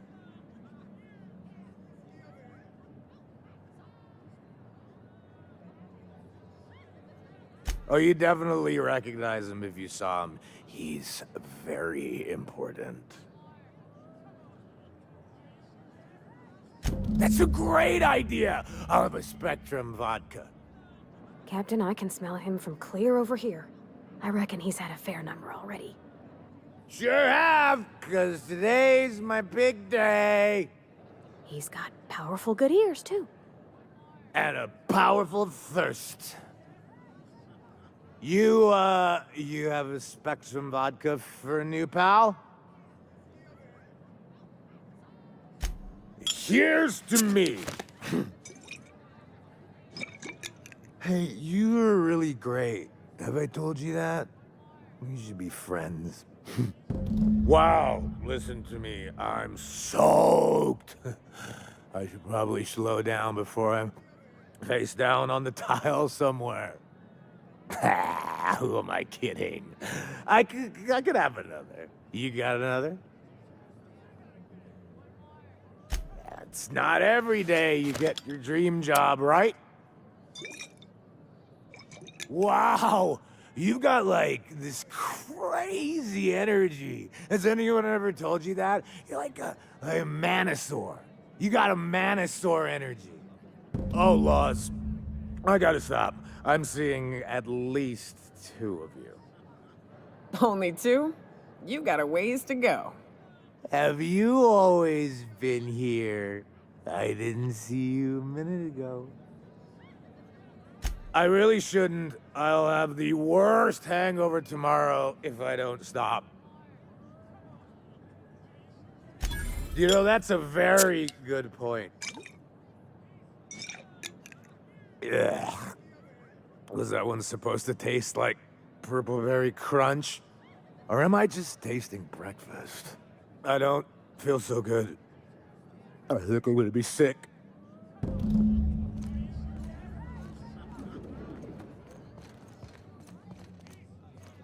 I just need to sit down.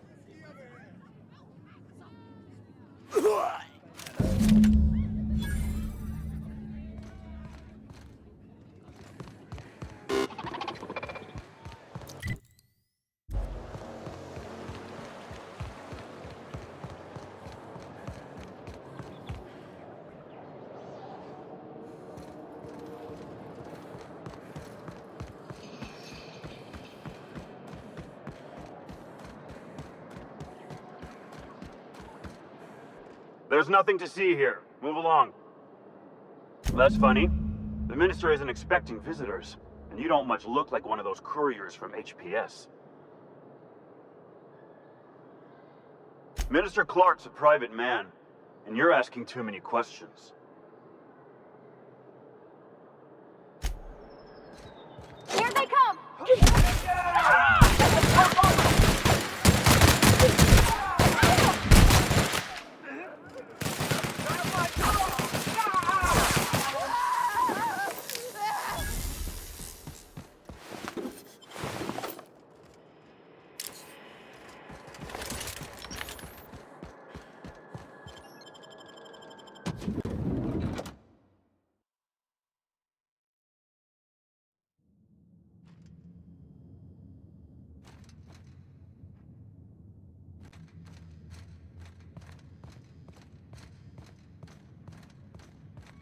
What? Huh? What was that? Incoming!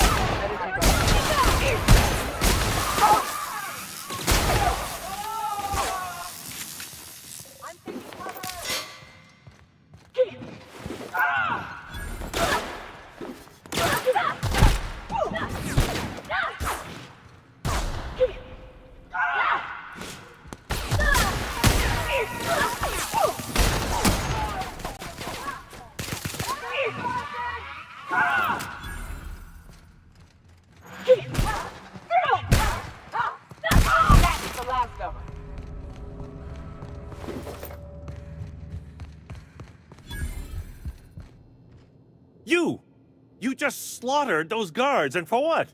To speak with me? What could possibly be so urgent? Oh, my law. Captain! Captain! That's the minister! Mr. Clark! Oh, wow! If this is about another aether wave clip or radio spot, you may kindly fuck off, as the parlance goes. I'm not doing any more.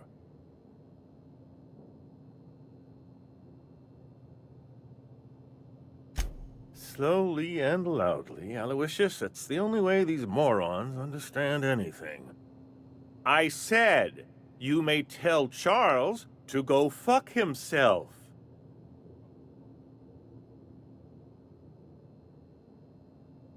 Oh, terribly sorry.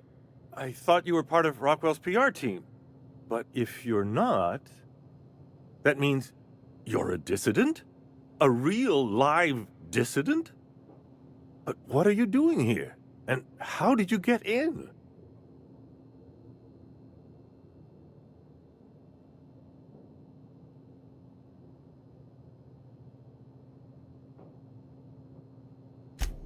Drugs, of course. What else?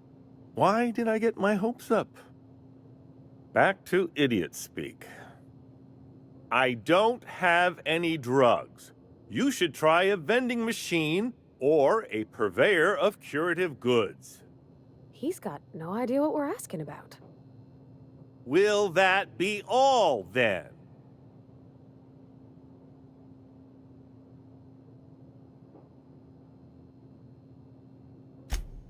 Oh dear, I don't think I can say this any more slowly. Unless... Of course, it's Rockwell again, who else? And I thought he was only holding me here to keep me out of the way.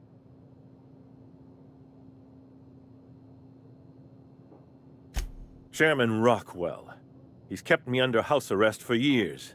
I've long suspected him of transacting business in my name, but this proves it. You've been all alone in this house? Would you like me to make you tea? Please, this is important. Whatever it is that brought you here, Rockwell's the one behind it.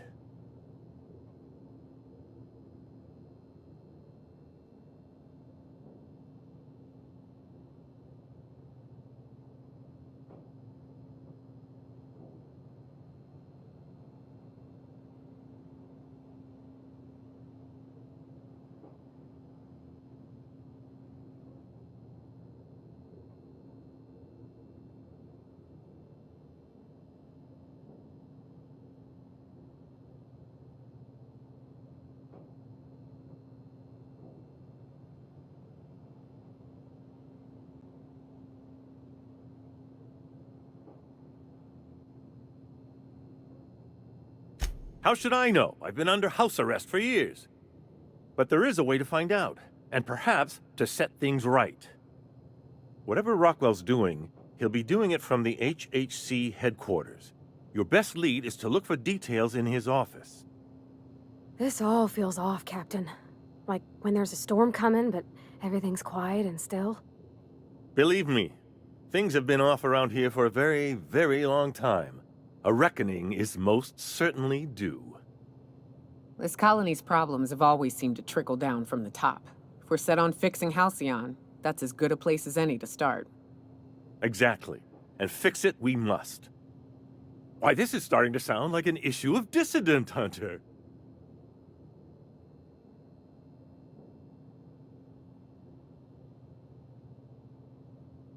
Via the Acropolis District, of course. That's where the most important corporate and government facilities are.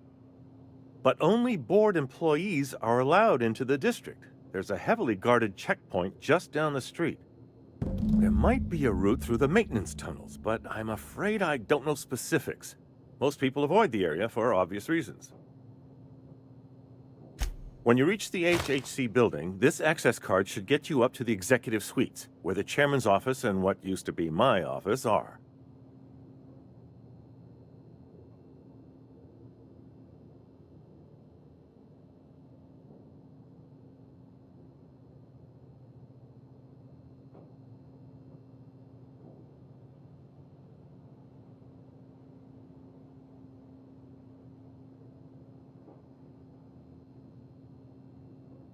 Oh, I haven't been allowed up there in years. I shudder to think what Rockwell's done with the place. A gilded minibar, perhaps? A personal theater. The man has too much money and too little sense.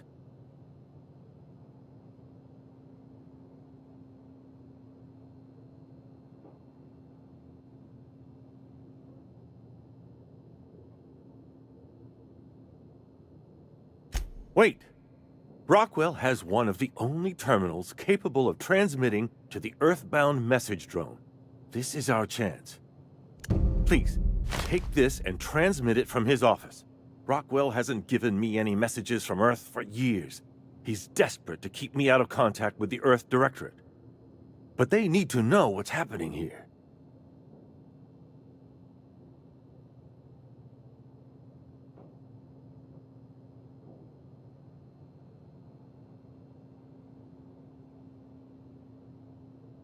What isn't on it is the real question. I've gathered meeting minutes, internal messages, sustainability reports, and more, all exposing the corruption and mismanagement plaguing 𝘼𝙗𝙘𝙀. Once the rest of the Earth Directorate sees it, they'll have to send help. But they wouldn't get here for... I don't even know. Shouldn't we do something our own selves? It's worth a try, but the Earth Directorate still needs that message. We must hope for their intervention. In the name of the architect, what hope is there if this is our best chance? It's all I can do. Please, won't you at least try? Good. 𝘼𝙗𝙘𝙀 is in dire need of someone like you.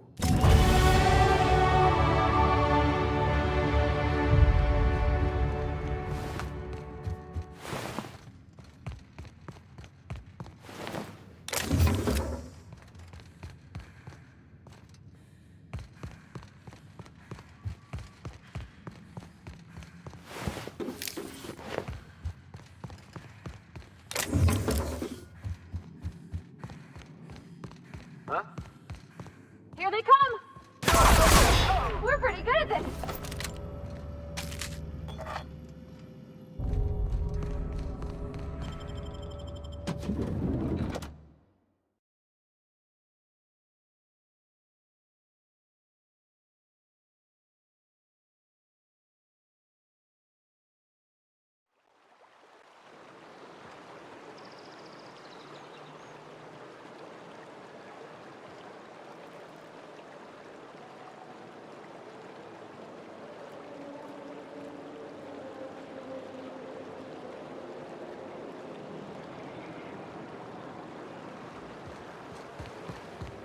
Saw some big mistake.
I understand you're Maverick Johnston's new star. Well done.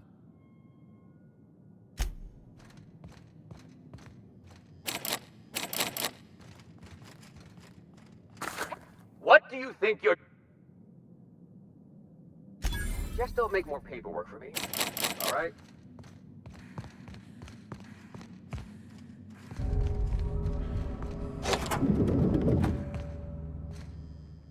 Excuse me, just a moment.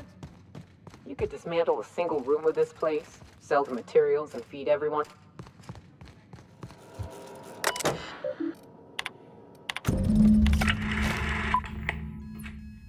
Good afternoon.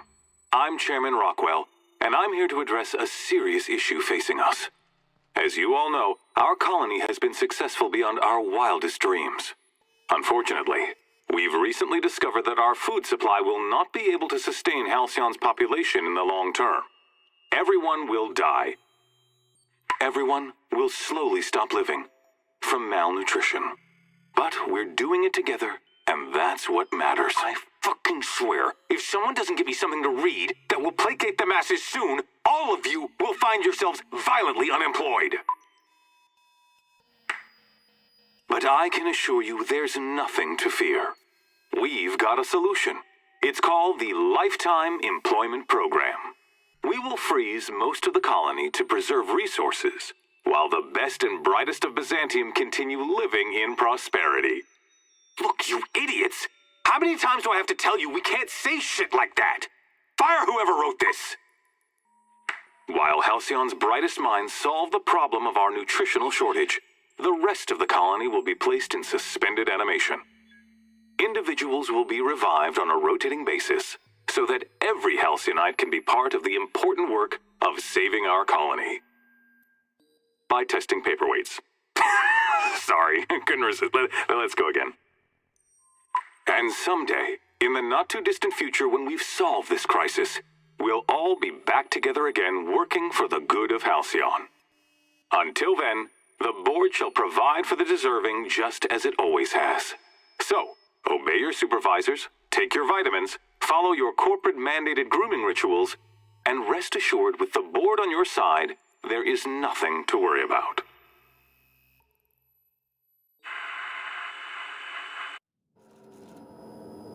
That was all a story, wasn't it? It's not real. Guess the whole colony's up a creek. I thought it was just Monarch.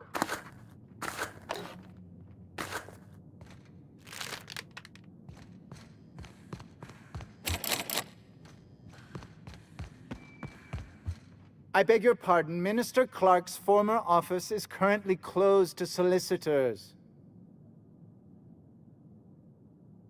What? Oh dear. Thank you for reminding me.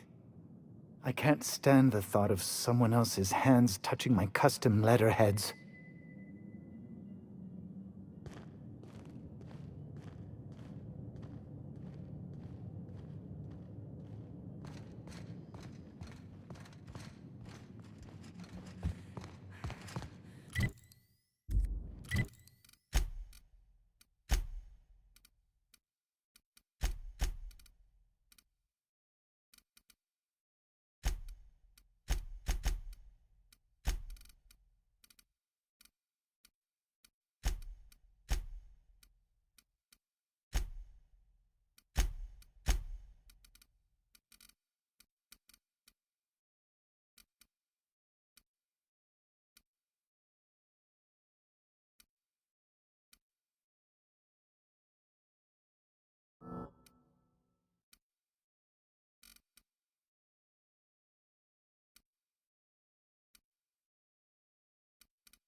Not so fast.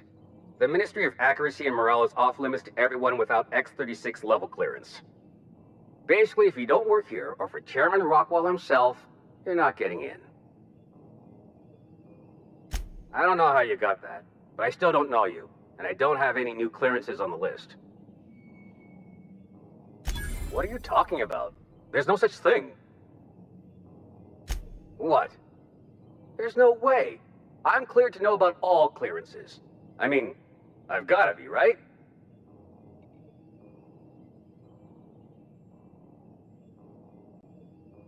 Whoa, there's no need for that. Go on through, and let's pretend this conversation never happened.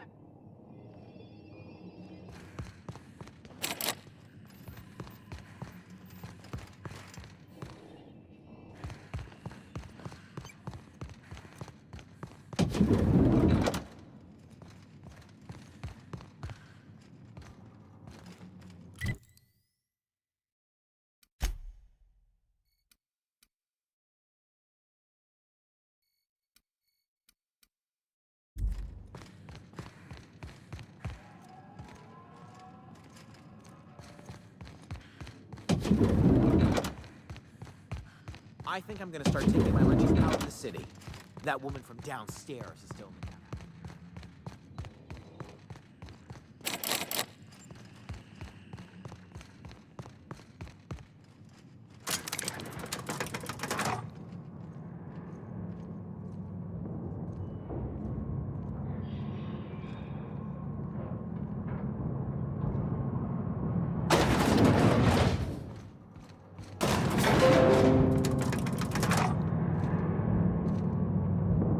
Yeah, huh? What's up?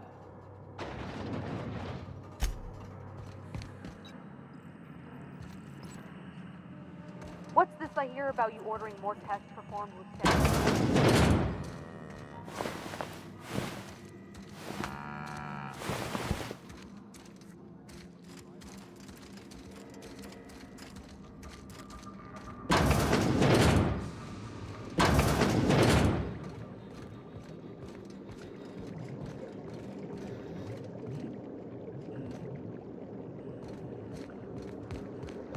Something's not right. I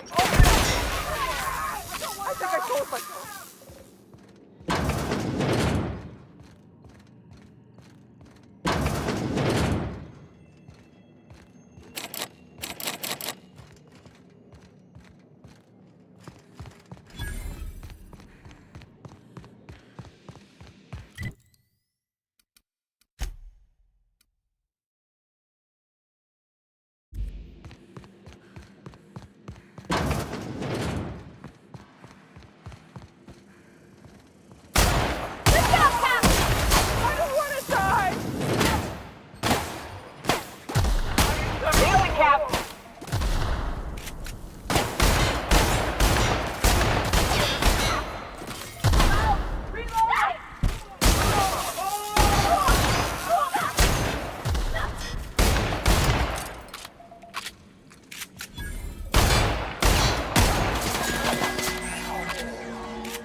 What was that? Captain, look out!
Don't hurt me! Don't hurt me! Don't! Please!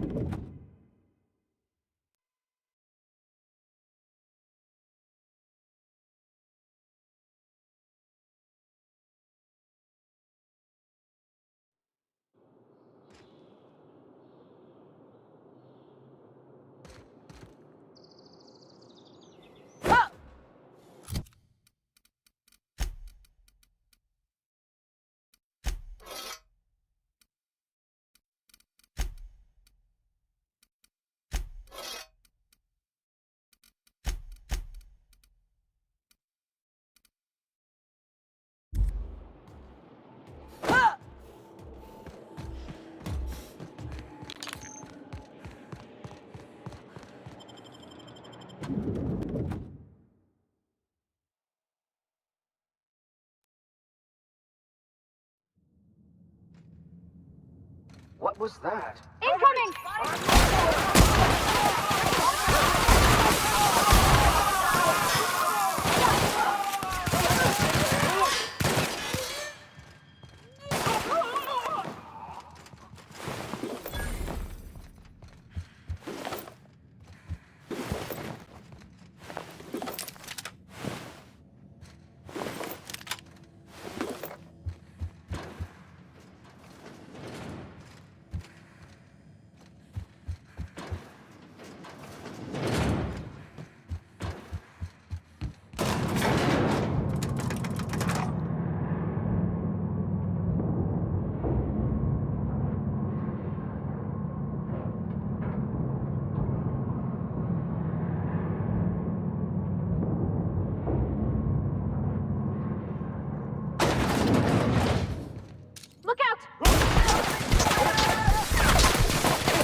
Something's not right. Here they come!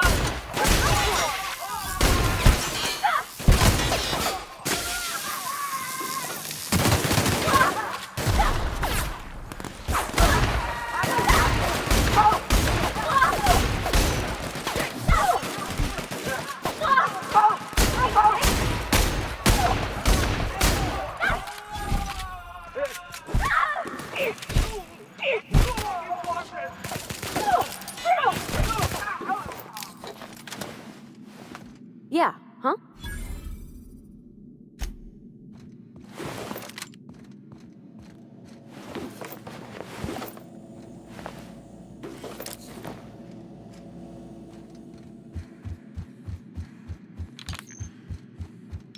Incoming, Captain!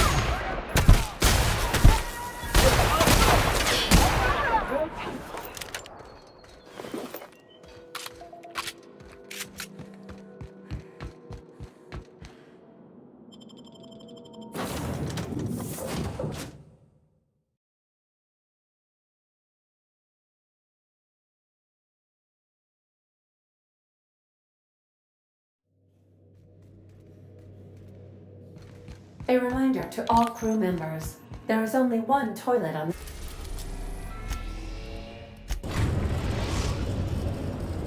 Now arriving at Phineas's top-secret orbital lab.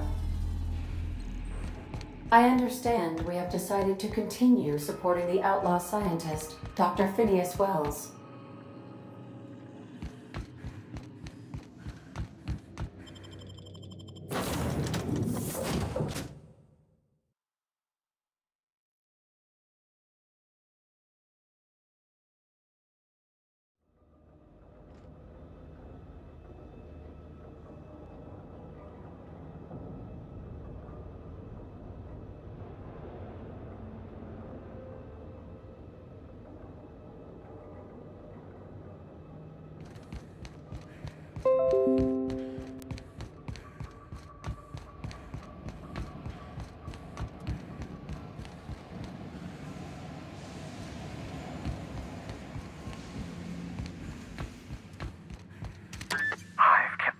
Busy in your absence, optimized my formula. I'm now confident I can revive the remaining colonists. All I need now is the dimethyl sulfoxide. I'll take as much as you can give me.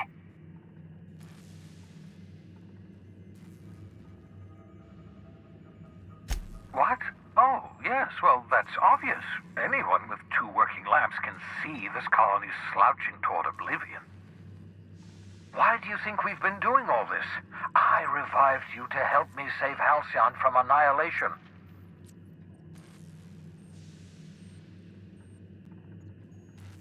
Freeze all the workers? Why? So a gang of powdered toffs can carry on living in Byzantium? You call that a plan? I always knew 𝘼𝙗𝙘 was heading toward a systems collapse, but I never imagined we were already there. The board made this crisis, and now they want to solve it by freezing the rest of us? That's not a plan. That's a goddamn escape clause. That makes 2 things we don't have. Time and chemicals to revive the other settlers. None of this was supposed to happen. I was supposed to revive the Hope's colonists. We were supposed to have enough time to solve the problem before we all starved.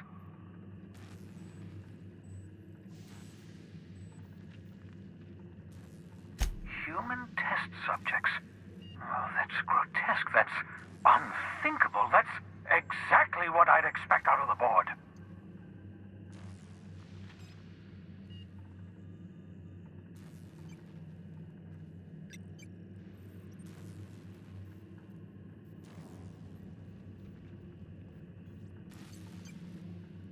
Thank you.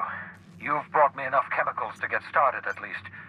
I'm just sorry they came at the cost of human lives. Those poor people, they must have died in agony. What exactly was the board trying to accomplish? You say the board's trying to freeze their subjects over and over again without inflicting permanent damage? Well, they're nowhere close to solving that problem. I'll tell you this much. The board scientists are hopelessly lost. After years of fruitless experimentation, they've made exactly 0 progress.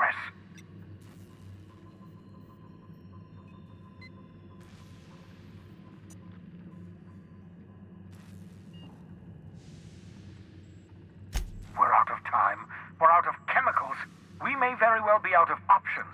If the board has their way, we're all going to be spending the rest of our lives frozen in stasis. Do you realize what this means for the Hope? For your fellow colonists? The board's going to kill them all. Toss them out into space, just to make room in their hibernation chambers.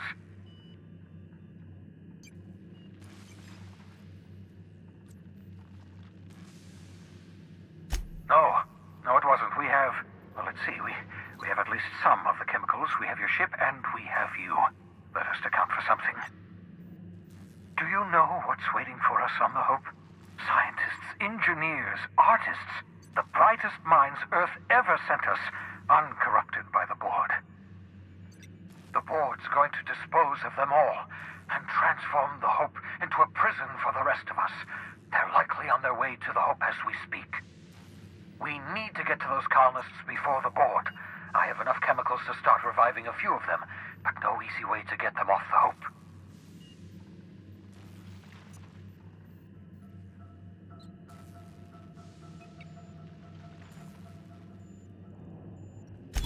Merciful gibbering law, you're a genius! We bring the Hope to us. Skip the entire ship across the distance of colony space, right next to my lab.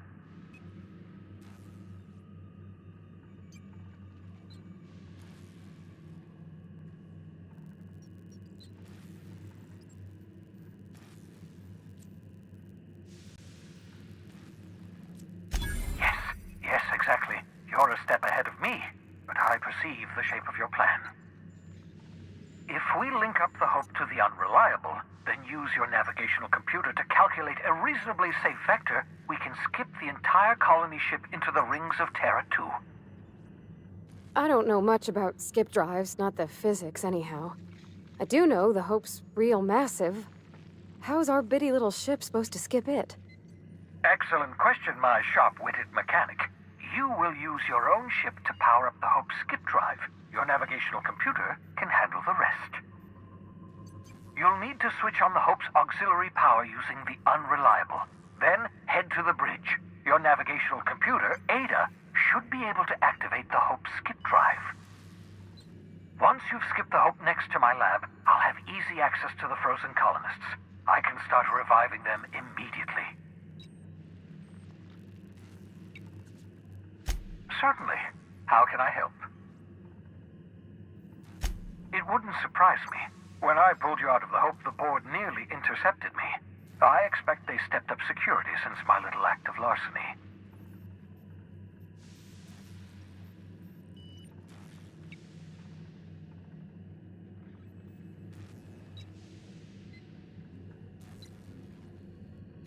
Skip drives were never designed to be used within a system, but I skipped my ship across 𝘼𝙗𝙘𝙪 when I rescued you, and that turned out fine, mostly.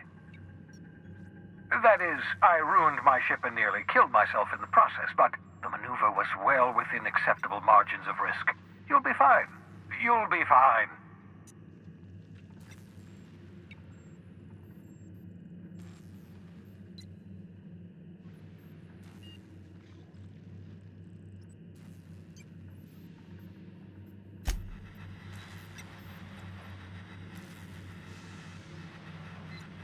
What's on your mind? Certainly. How can I help?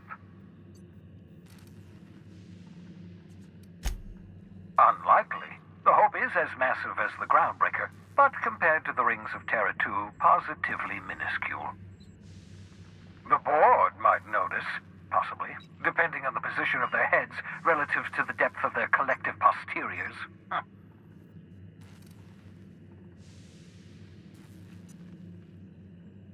I know you're wondering why I'm doing all this.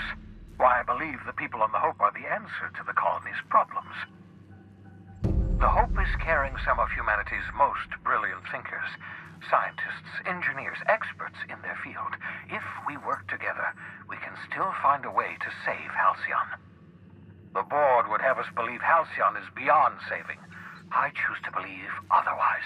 If there's even the slightest chance we can save 𝘼𝙗𝙘𝙪 from oblivion, then we have to take it.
Captain, I hope Dr. Wells has not dragged you into one of his irrational schemes again.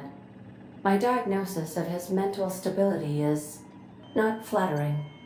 Welcome back, Captain. How can I be of assistance?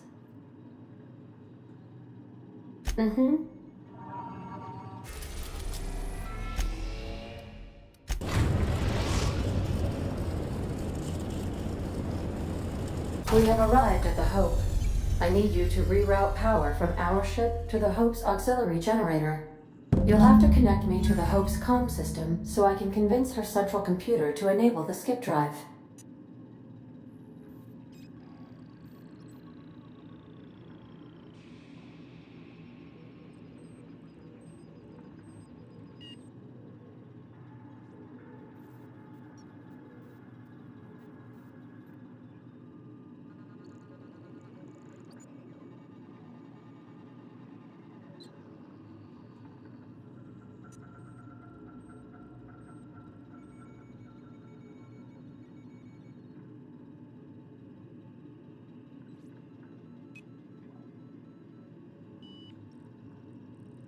If your calculations are even slightly off, you could crash the entire colony ship into Terra 2, or the Sun.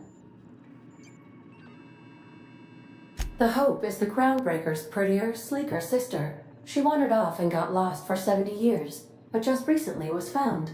Also, there are hundreds of thousands of frozen organic life forms hibernating in her hold. Forgetfulness can be an early warning sign of asphyxiation due to loss of pressurization. Are you breathing comfortably, Captain? I need you to reroute power from our ship to the Hope's auxiliary generator. You'll have to connect me to the Hope's comm system so I can convince her central computer to enable the skip drive.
Watch out!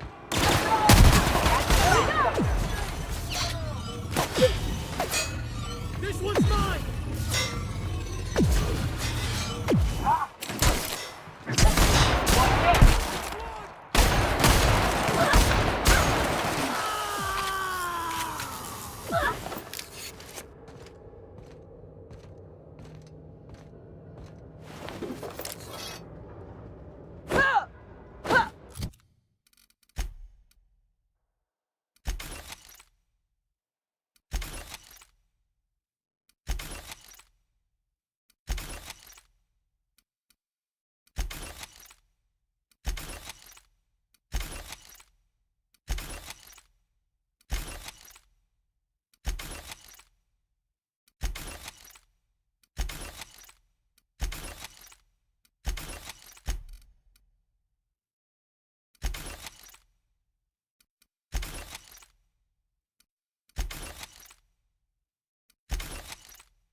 Thanks, invest.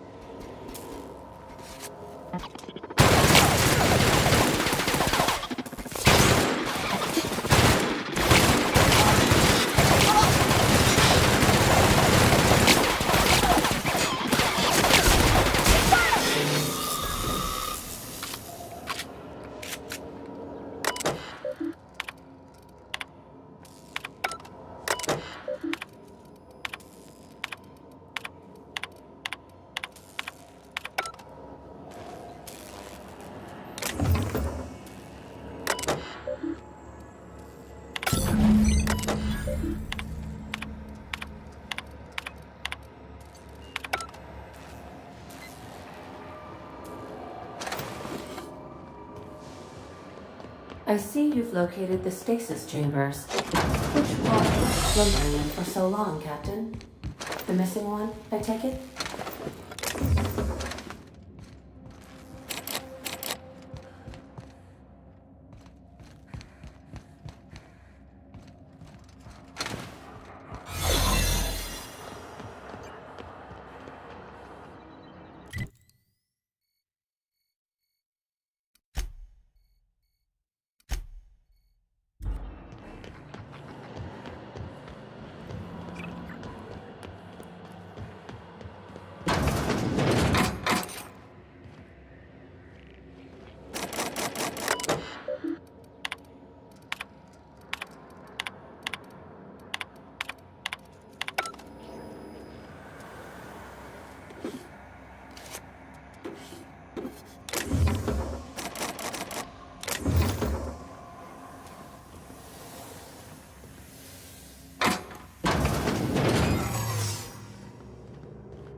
the 𝘼's computer up ahead.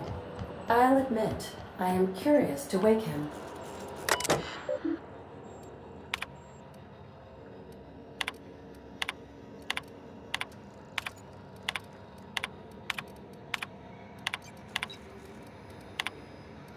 Greetings, Captain. I am speaking to you through the 𝘼's computer system. It's a rather cramped feeling, but it'll do.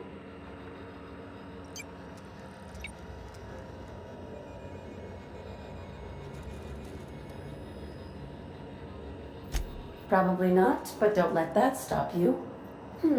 My Constellation executables could use some beefing up. Searching. Please stand by. Ah, found one. It will go great, Captain. I am almost 4.01% certain we will not die.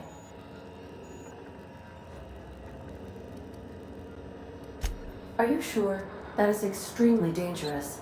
Skipping the 𝘼 will void the warranty on the skip drive. And also potentially kill an entire planet. How is my humor now, Captain? Improved? Jump-starting the skip drive. Destination set to the rings of Terra 2.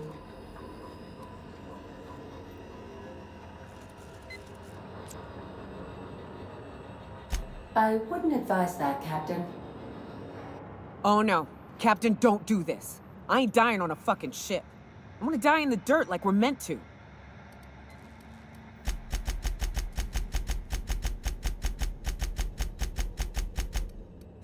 Admitting a deficit? My, you never cease to amaze me, Captain. Skipping the 𝘼 in 3, 2, 1.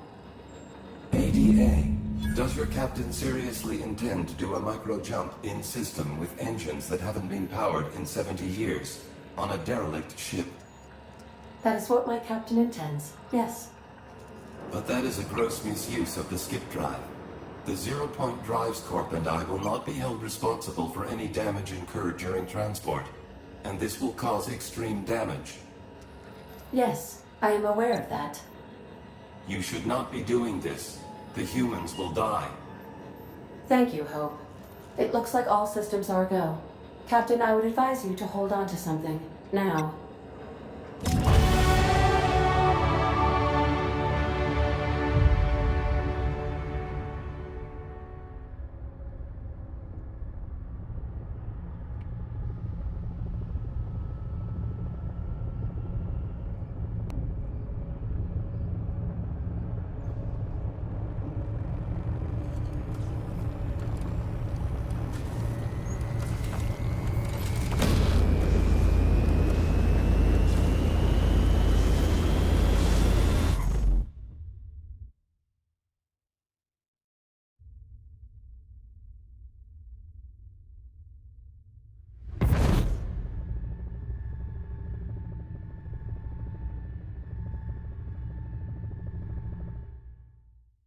Oh, good.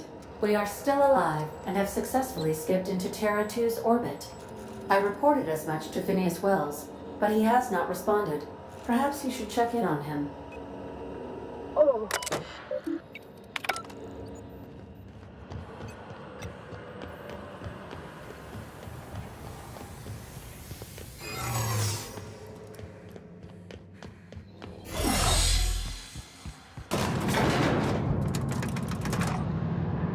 Something you need? What's up?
Captain, Captain, I shall now play the transmission I received from Dr. Wells. The board is here. They've found me somehow. They're about to blast my door open. I can't stop them from getting me, and there isn't enough time to explain everything. But there's something very important you need to remember. The board, all their lackeys, they're all a bunch of swine. Do you hear me? They're fucking corporate swine. You fucking pigs! I'll take you all out with me! I'll never... It would seem the recording captured some rather dire events. I presume you'll want to dock at the orbital lab to check on your associate as soon as possible? How can I be of assistance? Take care.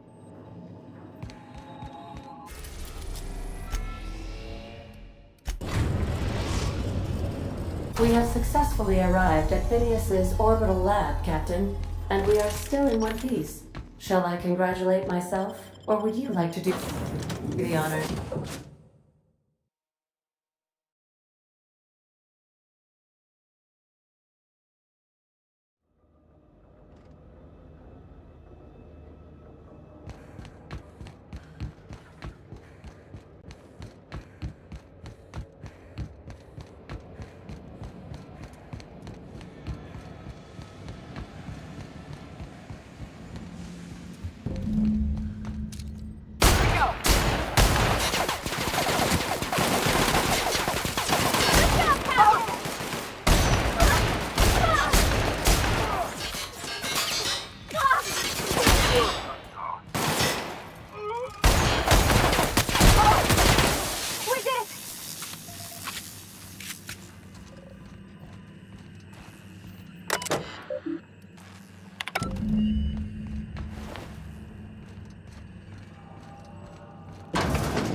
Warning, intruders will be... Oh, it's you. Captain, as it appears we may soon be embarking for a maximum security prison planet, I believe the crew would like to speak with you to, as you humans put it, air some concerns.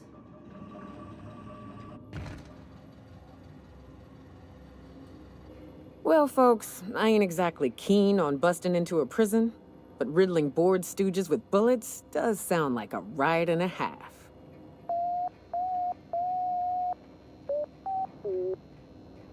To extract the scientist, you will need to infiltrate the labyrinth, but that course of action is likely to be quite dangerous, Captain.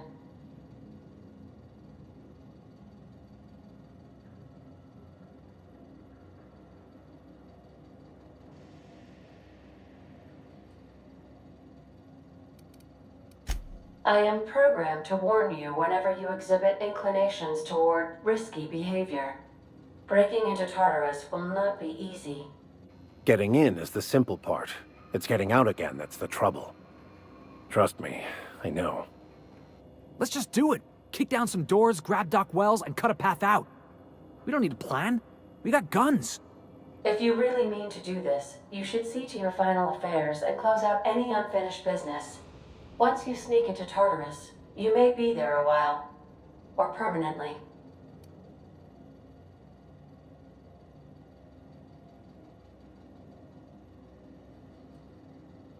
Got my trusty tossball stick, got my ass-kicking boots. I'm ready, boss. Outstanding.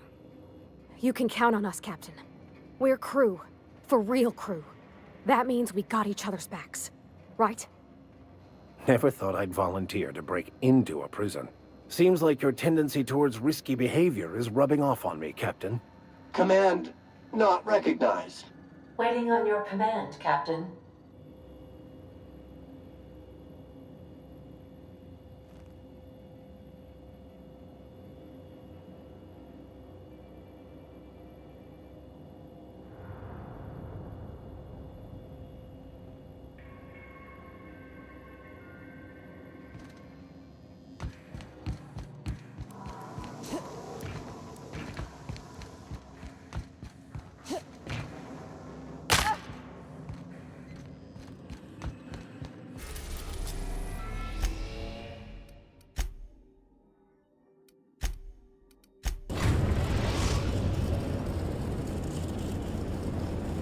I am pleased to inform you that we have arrived at the labyrinth. Please be advised that electrical storms on the surface of Tartarus make departure impossible at this time.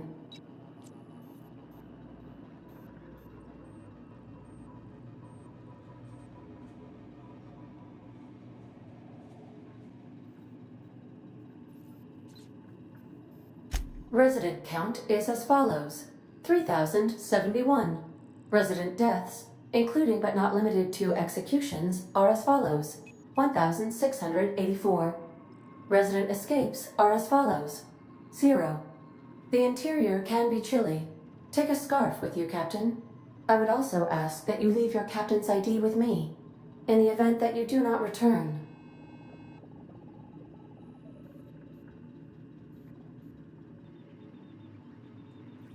Understood. If you die or are incarcerated for life, I can generate a new ID for the next captain. I would prefer if you return, though. Oh, speak of the devil. Captain, I am receiving a transmission from the prison's docking authority now. Attention, unauthorized spacecraft. This is a maximum security installation. Your presence here is an explicit violation of UDL corporate policy. You are hereby confined to your docking platform until a ticket detailing your crimes has been filed and notarized, at which point your vessel will be seized and you will be executed.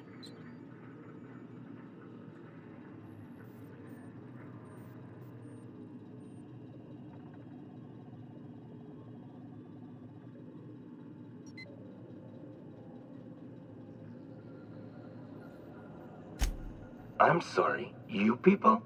Did you just cast a generalization on upstanding UDL employees? That's a fine of 200 bits. You're up to 5,708, not including the cost of your execution and the disposal of your remains, which will be assessed posthumously. All right. I'm feeling generous. I'm transmitting the idea of a productive, law-abiding employee so you can see what one looks like before you die. Anyway, Tartarus Docking Authority signing up. Hang on. Another ship just pulled into your dock. Wait, is that from the Groundbreaker? What the? Pay no mind to that. Just have a pleasant day. Transmission terminated. Biometric ID received. Transferring data to external cartridge. How can I be of assistance? Goodbye.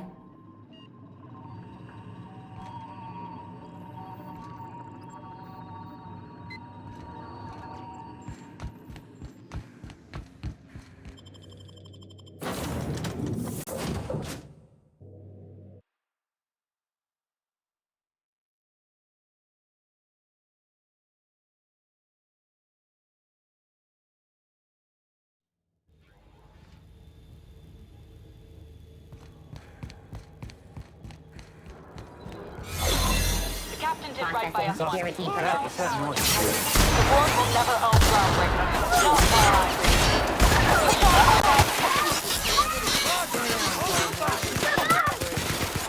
That's all right. Stay down, Hullhead. Groundbreaker will indeed trash you. What's that noise? Prisoners!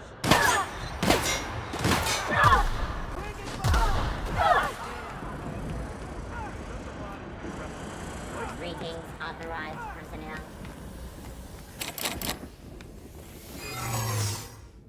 Are you new here? I didn't think we were hiring more staff. Oh, no. Don't tell anyone, please. Thank you. Your execution brought to you by UDL. Waste of company ammo. The prison had for bars when a kind of storm like that guarding the gates. I've got to admit, I'm not too keen on walking into a prison. They lock me up, I'm liable to kill everyone trying to get back out.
Let's look around.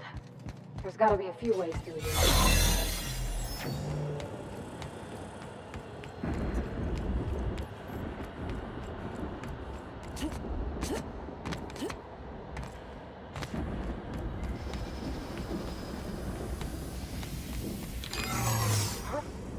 Something's not right.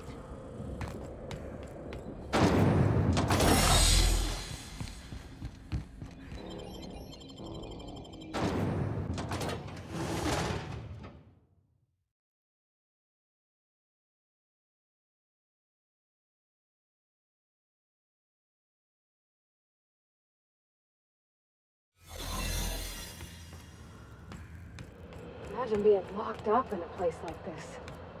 Just the weight of all that stone and steel. It's making me sick.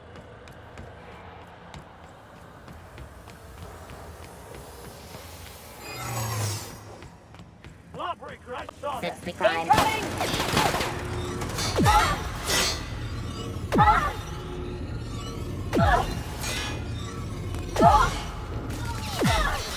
All right, MSI. I'm not one for rousing speeches, but the captain captain needs our help. So get in there and fight! No protecting! See you there!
Well, look who it is.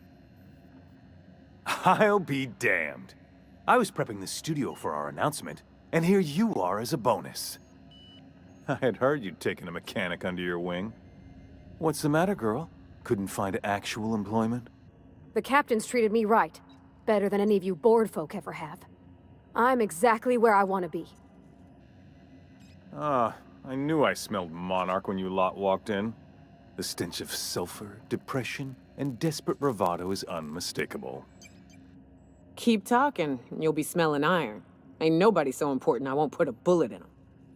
When you go off and get yourself shot, try to avoid taking one to the face. I'll want it recognizable to show to my citizens.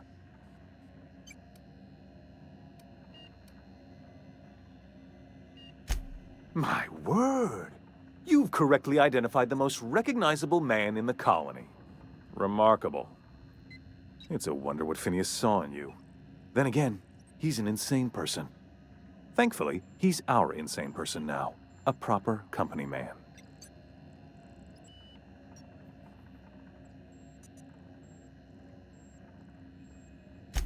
Yes, he is an extraordinarily obstinate fellow, isn't he? Fine, he isn't working for us per se. Semantics, he'll come around. But that's between us. As far as my adoring citizens will know, we've turned a dangerous crackpot into a working-class man. It's a miracle.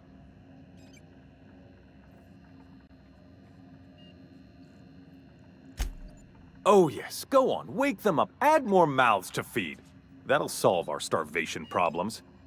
I don't know what half-baked plans that simpleton in a lab coat has been leading you through. But it's done. It's over. Let me ask you something, Captain.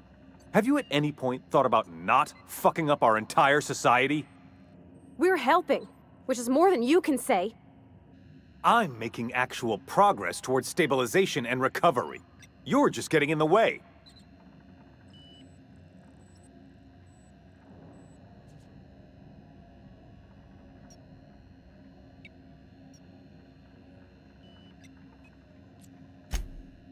Oh, right. This coming from the psychopathic outlaw. Yes, I'll try to be more open-minded about your path of wanton dissent. We don't need your help.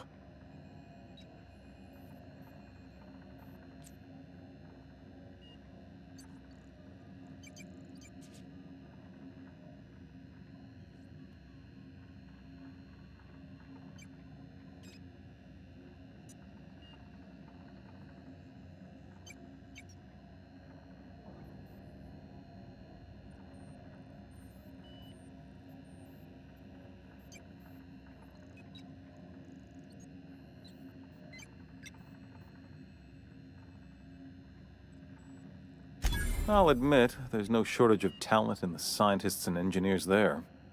Look, I'm not an unreasonable man.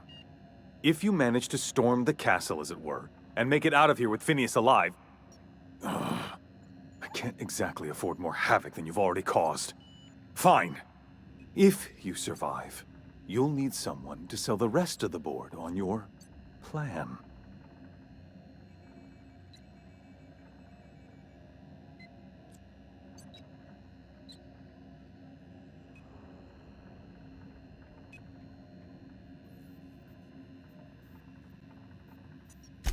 Processing performing. Incoming!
Nice. Calm before the storm and all that. Whatever comes of this, I'm just real glad to know you all.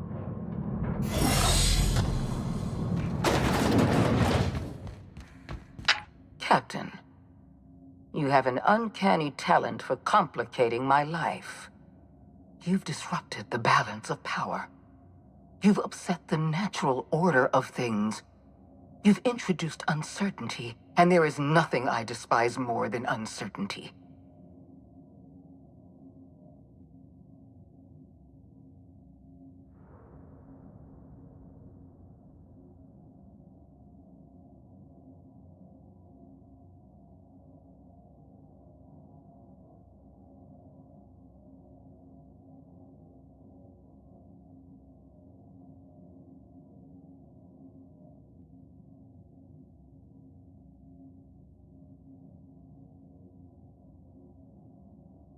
I'm afraid I can't do that. I'm aware of your diplomatic talents, Captain.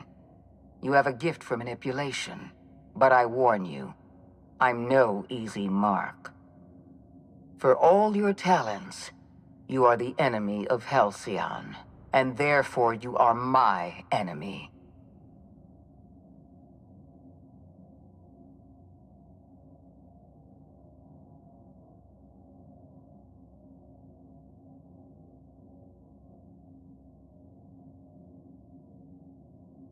Dr. Wells is being held in my custody. His cooperation will prove invaluable, even if I have to beat it out of him. All that's left to do is put down this riot, arrest you, and then get on with the bloody business of saving this colony.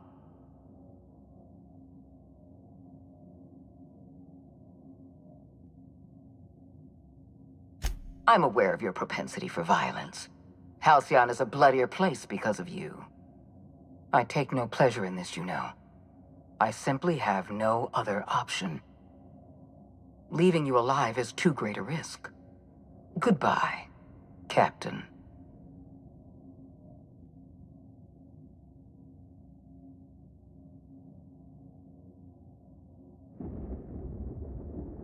I had a feeling you'd say that.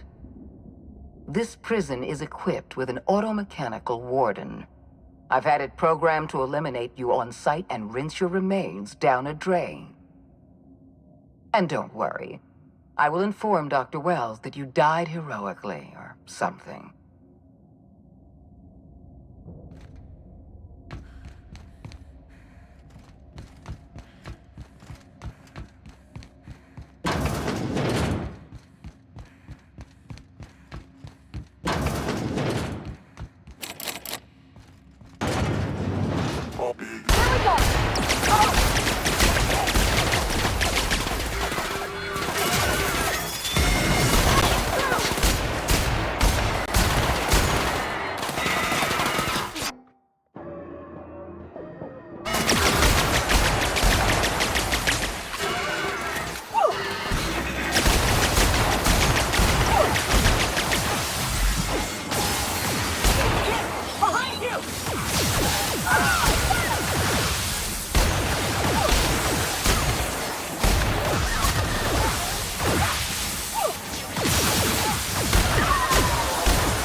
On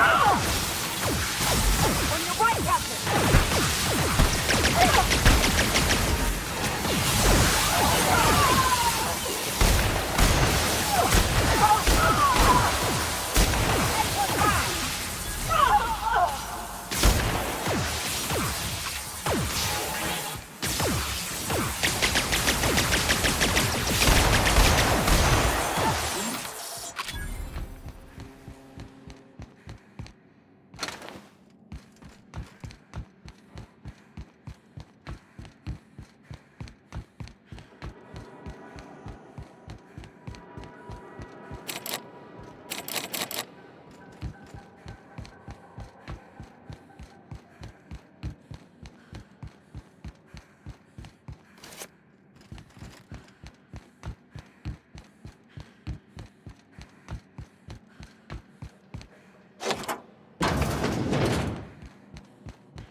Why won't you just die?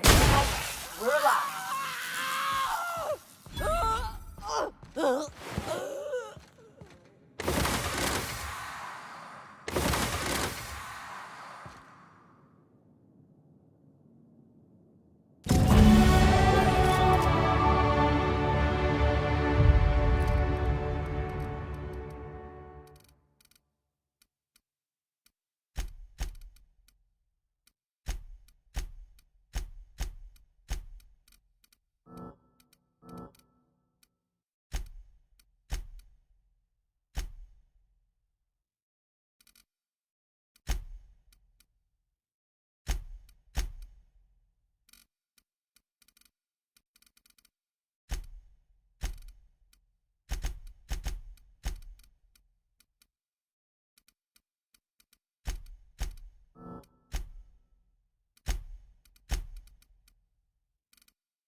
You don't know how glad I am to see you. You did the right thing. 𝘼𝙗𝙘𝙧 was a monster. Her death was much deserved, and long overdue. And you lunatic, you broke into the board's own fortress just to rescue one doddering old man. You are absolutely out of your mind, and I can't begin to thank you enough.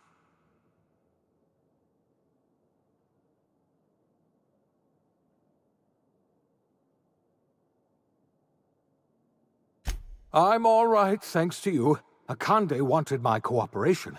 I'm quite sure she would have beaten it out of me if you hadn't arrived. You've broken the board's stranglehold on this colony, and you saved my life. But there's still so much we have yet to accomplish. You and I are going to have to work harder than ever to save 𝘼𝙗𝙘𝙧. I'm afraid the situation is far worse than any of us ever anticipated. Earth has gone dark. We haven't received a single message in 3 years. There's been no communication, no signals, nothing. 2 years ago, the Earth's Directorate's frigate disappeared on their way back to Earth. We don't know what they discovered when they arrived, or if they arrived at all. So we've got to make do on our own. Seems to me that'll make us stronger in the end anyhow. You're quite right. We've got no choice but to make do on our own. You mean we're all alone out here? Really alone? I'm afraid so, Miss Holcomb. 𝘼𝙗𝙘𝙧 is the only home we have left. Returning to Earth is no longer an option. We're in serious trouble, my friend. Do you know what this means for 𝘼𝙗𝙘𝙧? We can't rely on Earth for support anymore. We've been cut loose. We're entirely on our own.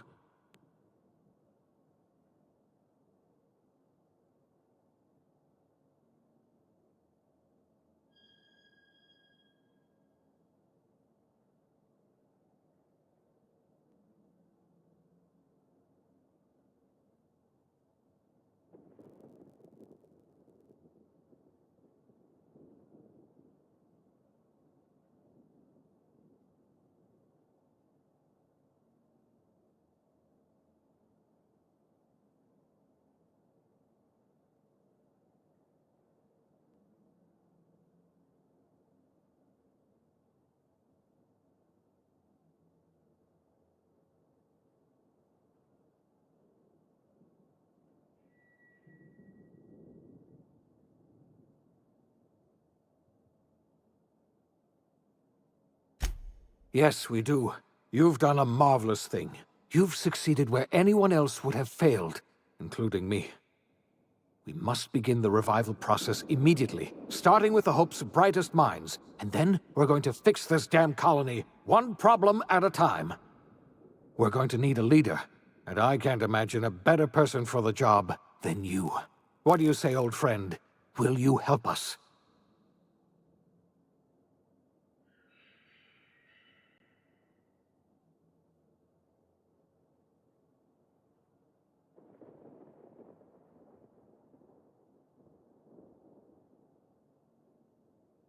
You won't hear a word of disagreement from me. You're the best thing to ever happen to 𝘼𝙗𝙘𝙪𝙩. If you want to take it upon yourself to lead this colony, you have my support. We're not a colony any longer, are we? Our last connection to Earth has been severed, and so we have been set free. Our future is uncertain, and no one knows what tomorrow holds. Exciting, isn't it?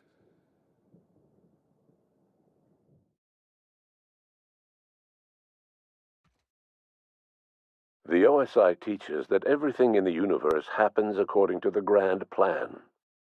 But the stranger that arrived in 𝘼𝙗𝙘𝙪 was an unplanned variable. From the moment he landed in Emerald Vale, his actions altered the course of history. The events on Tartarus brought about the end of the board's authority. But the board's mistakes would haunt the colony for decades to come. The damage they left behind would require the work of a generation to repair. Dr. Phineas Wells began reviving a handful of the Hope's colonists. Engineers, scientists, technicians, and intellectuals. They were among the brightest minds the Earth had ever sent out into the stars. The Hope scientists and engineers woke up in a colony descending headlong into total collapse. With no way to return to Earth, they had no choice but to band together and devote themselves to the cause of saving 𝘼𝙗𝙘𝙪𝙩. The people of 𝘼𝙗𝙘𝙪 were nothing if not hardy. In the absence of the board's authority, many of the colony's settlements banded together with a single purpose in mind: survival. Life was especially hard in the years to come. Some towns dissolved by attrition and starvation, but most of them found a way to carry on. In the years to come, 𝘼𝙗𝙘𝙪 was forced to reckon with its newfound freedom. The board was gone, and for better or worse, the colony was responsible for its own destiny. Sanjar's civil liberties and worker-centric policies were slow to catch on with the other corporations. But as 𝘼𝙗𝙘𝙪 began its long, arduous journey toward recovery, many of Terra 2's smaller townships started adopting MSI's alternative corporate structure, and eventually became entirely self-sufficient. In the coming years, many of these townships managed to eke by, where otherwise they might have starved. Without Lilia Hagen, Sublight Salvage fell apart. The company fractured, devolving into a series of unregulated criminal gangs, fences, and smugglers. Their facade of legitimacy quickly faded. In time, the Sublight family was forgotten. Adelaide McDevitt replaced Reed Thompson as the leader of Edgewater. She and her followers transformed Edgewater in their image. Anyone loyal to Reed was pressured into leaving town, and those who stayed behind adapted to her way of life. Adelaide transformed the old cannery into a new garden. The nearby Edgewater Cemetery provided a convenient source of fertilizer. As for Reed Thompson, it was said that he lasted exactly 2 days outside the walls of Edgewater. Years later, a marauder was found in possession of his hat.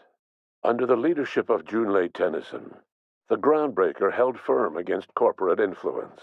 The ship's mechanical stability gave Junlei the time to educate a promising generation of engineers schooled in her family's traditions. The future of the groundbreaker looks promising. The rediscovery of the Hope and the abandonment of the lifetime employment program forced Byzantium to come to terms with some uncomfortable realities about the state of 𝘼𝙗𝙘𝙪𝙩. While Byzantines were reluctant to surrender the luxuries they'd grown accustomed to, the board's diminished authority gave them little choice in the matter. Nearly everyone had to learn to make do with less. Some even had to get jobs. It was a dark time indeed. After you killed her parents, Ellie left the Unreliable. She returned to her old life in the Groundbreaker's orbit, but her days of mischief and nights of carousal had lost their appeal. She found herself taking bigger and more foolish risks, but something irrevocable had changed. Life in Halcyon was sobering for Felix Millstone. The grand revolution he dreamed of never came. There was no great awakening for the colony, no celebrations in the streets. There was only the hard, desperate work of trying to repair a broken colony. Felix never had a head for numbers, but if there was labor to be done, he was there to help. Eventually, Felix realized that the work of a revolution was done with two hands. As much as he enjoyed his adventures aboard the Unreliable, the vicar, known as Max, eventually decided that it was time to move on, to live out the life he had sought so long to create. He knew there were many in the colony who carried burdens much worse than the ones he had struggled with, and he devoted himself to easing their suffering wherever he could. He only ever took up arms again to defend the defenseless. Unshackled from a lifetime of striving and fighting the universe and himself, Vicar Maximilian de Soto was finally at peace. Once the matter with the Hope colonists was resolved, Junlei bashfully asked Parvati if she'd like to join her permanently on the Groundbreaker, and Parvati enthusiastically, if somewhat awkwardly, agreed. The stories of her adventures spread across the colony, and Parvati soon found herself the center of attention. Having served as the engineer of a renowned spacecraft, tramp freighters and wildcat miners sought her out by name, and in no time, she was a fixture in the Groundbreaker's mechanical ecosystem. She and Junlei were never far apart. Nyoka returned to Monarch to take another crack at making a permanent life for herself. She formed the Charon Group, an MSI subsidiary of ragtag survivalists and wilderness experts. Anyone in need of a guide, or just looking to throw back a beer and swap stories, could find her camping on the trail or clearing an infestation. The SAM unit that accompanied you spread awareness of the product line's superior sanitation and maintenance capabilities across what was left of the colony. This led to a boost in SAM unit sales. Did you know that SAM units are the longest-lasting, toughest-acting cleaning solution in Halcyon? Though Minister Clark was eventually released from house arrest, long years of isolation left him a changed man, little suited for bureaucratic work or for the colony that was changing around him. He remained in his estate largely by choice, fading from public view. As for Dr. Phineas Wells, he spent his remaining years in his orbital lab. He eventually came to terms with his own past, and was able to forgive the mistakes of his younger self by devoting his remaining years to serving the colony. Dr. Wells was able to revive many more scientists and engineers than he first expected, thanks to the additional batch of chemicals you stole from the Ministry. Wells never forgot about the human lives that were lost in acquiring these chemicals. In the end, Dr. Wells was able to save every scientist and engineer aboard the Hope.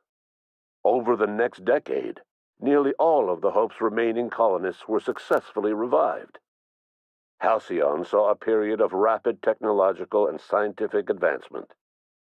Breakthroughs in dietary supplements saved the colony from starvation. Geoengineering projects and social reforms began to change the structure and character of the colony.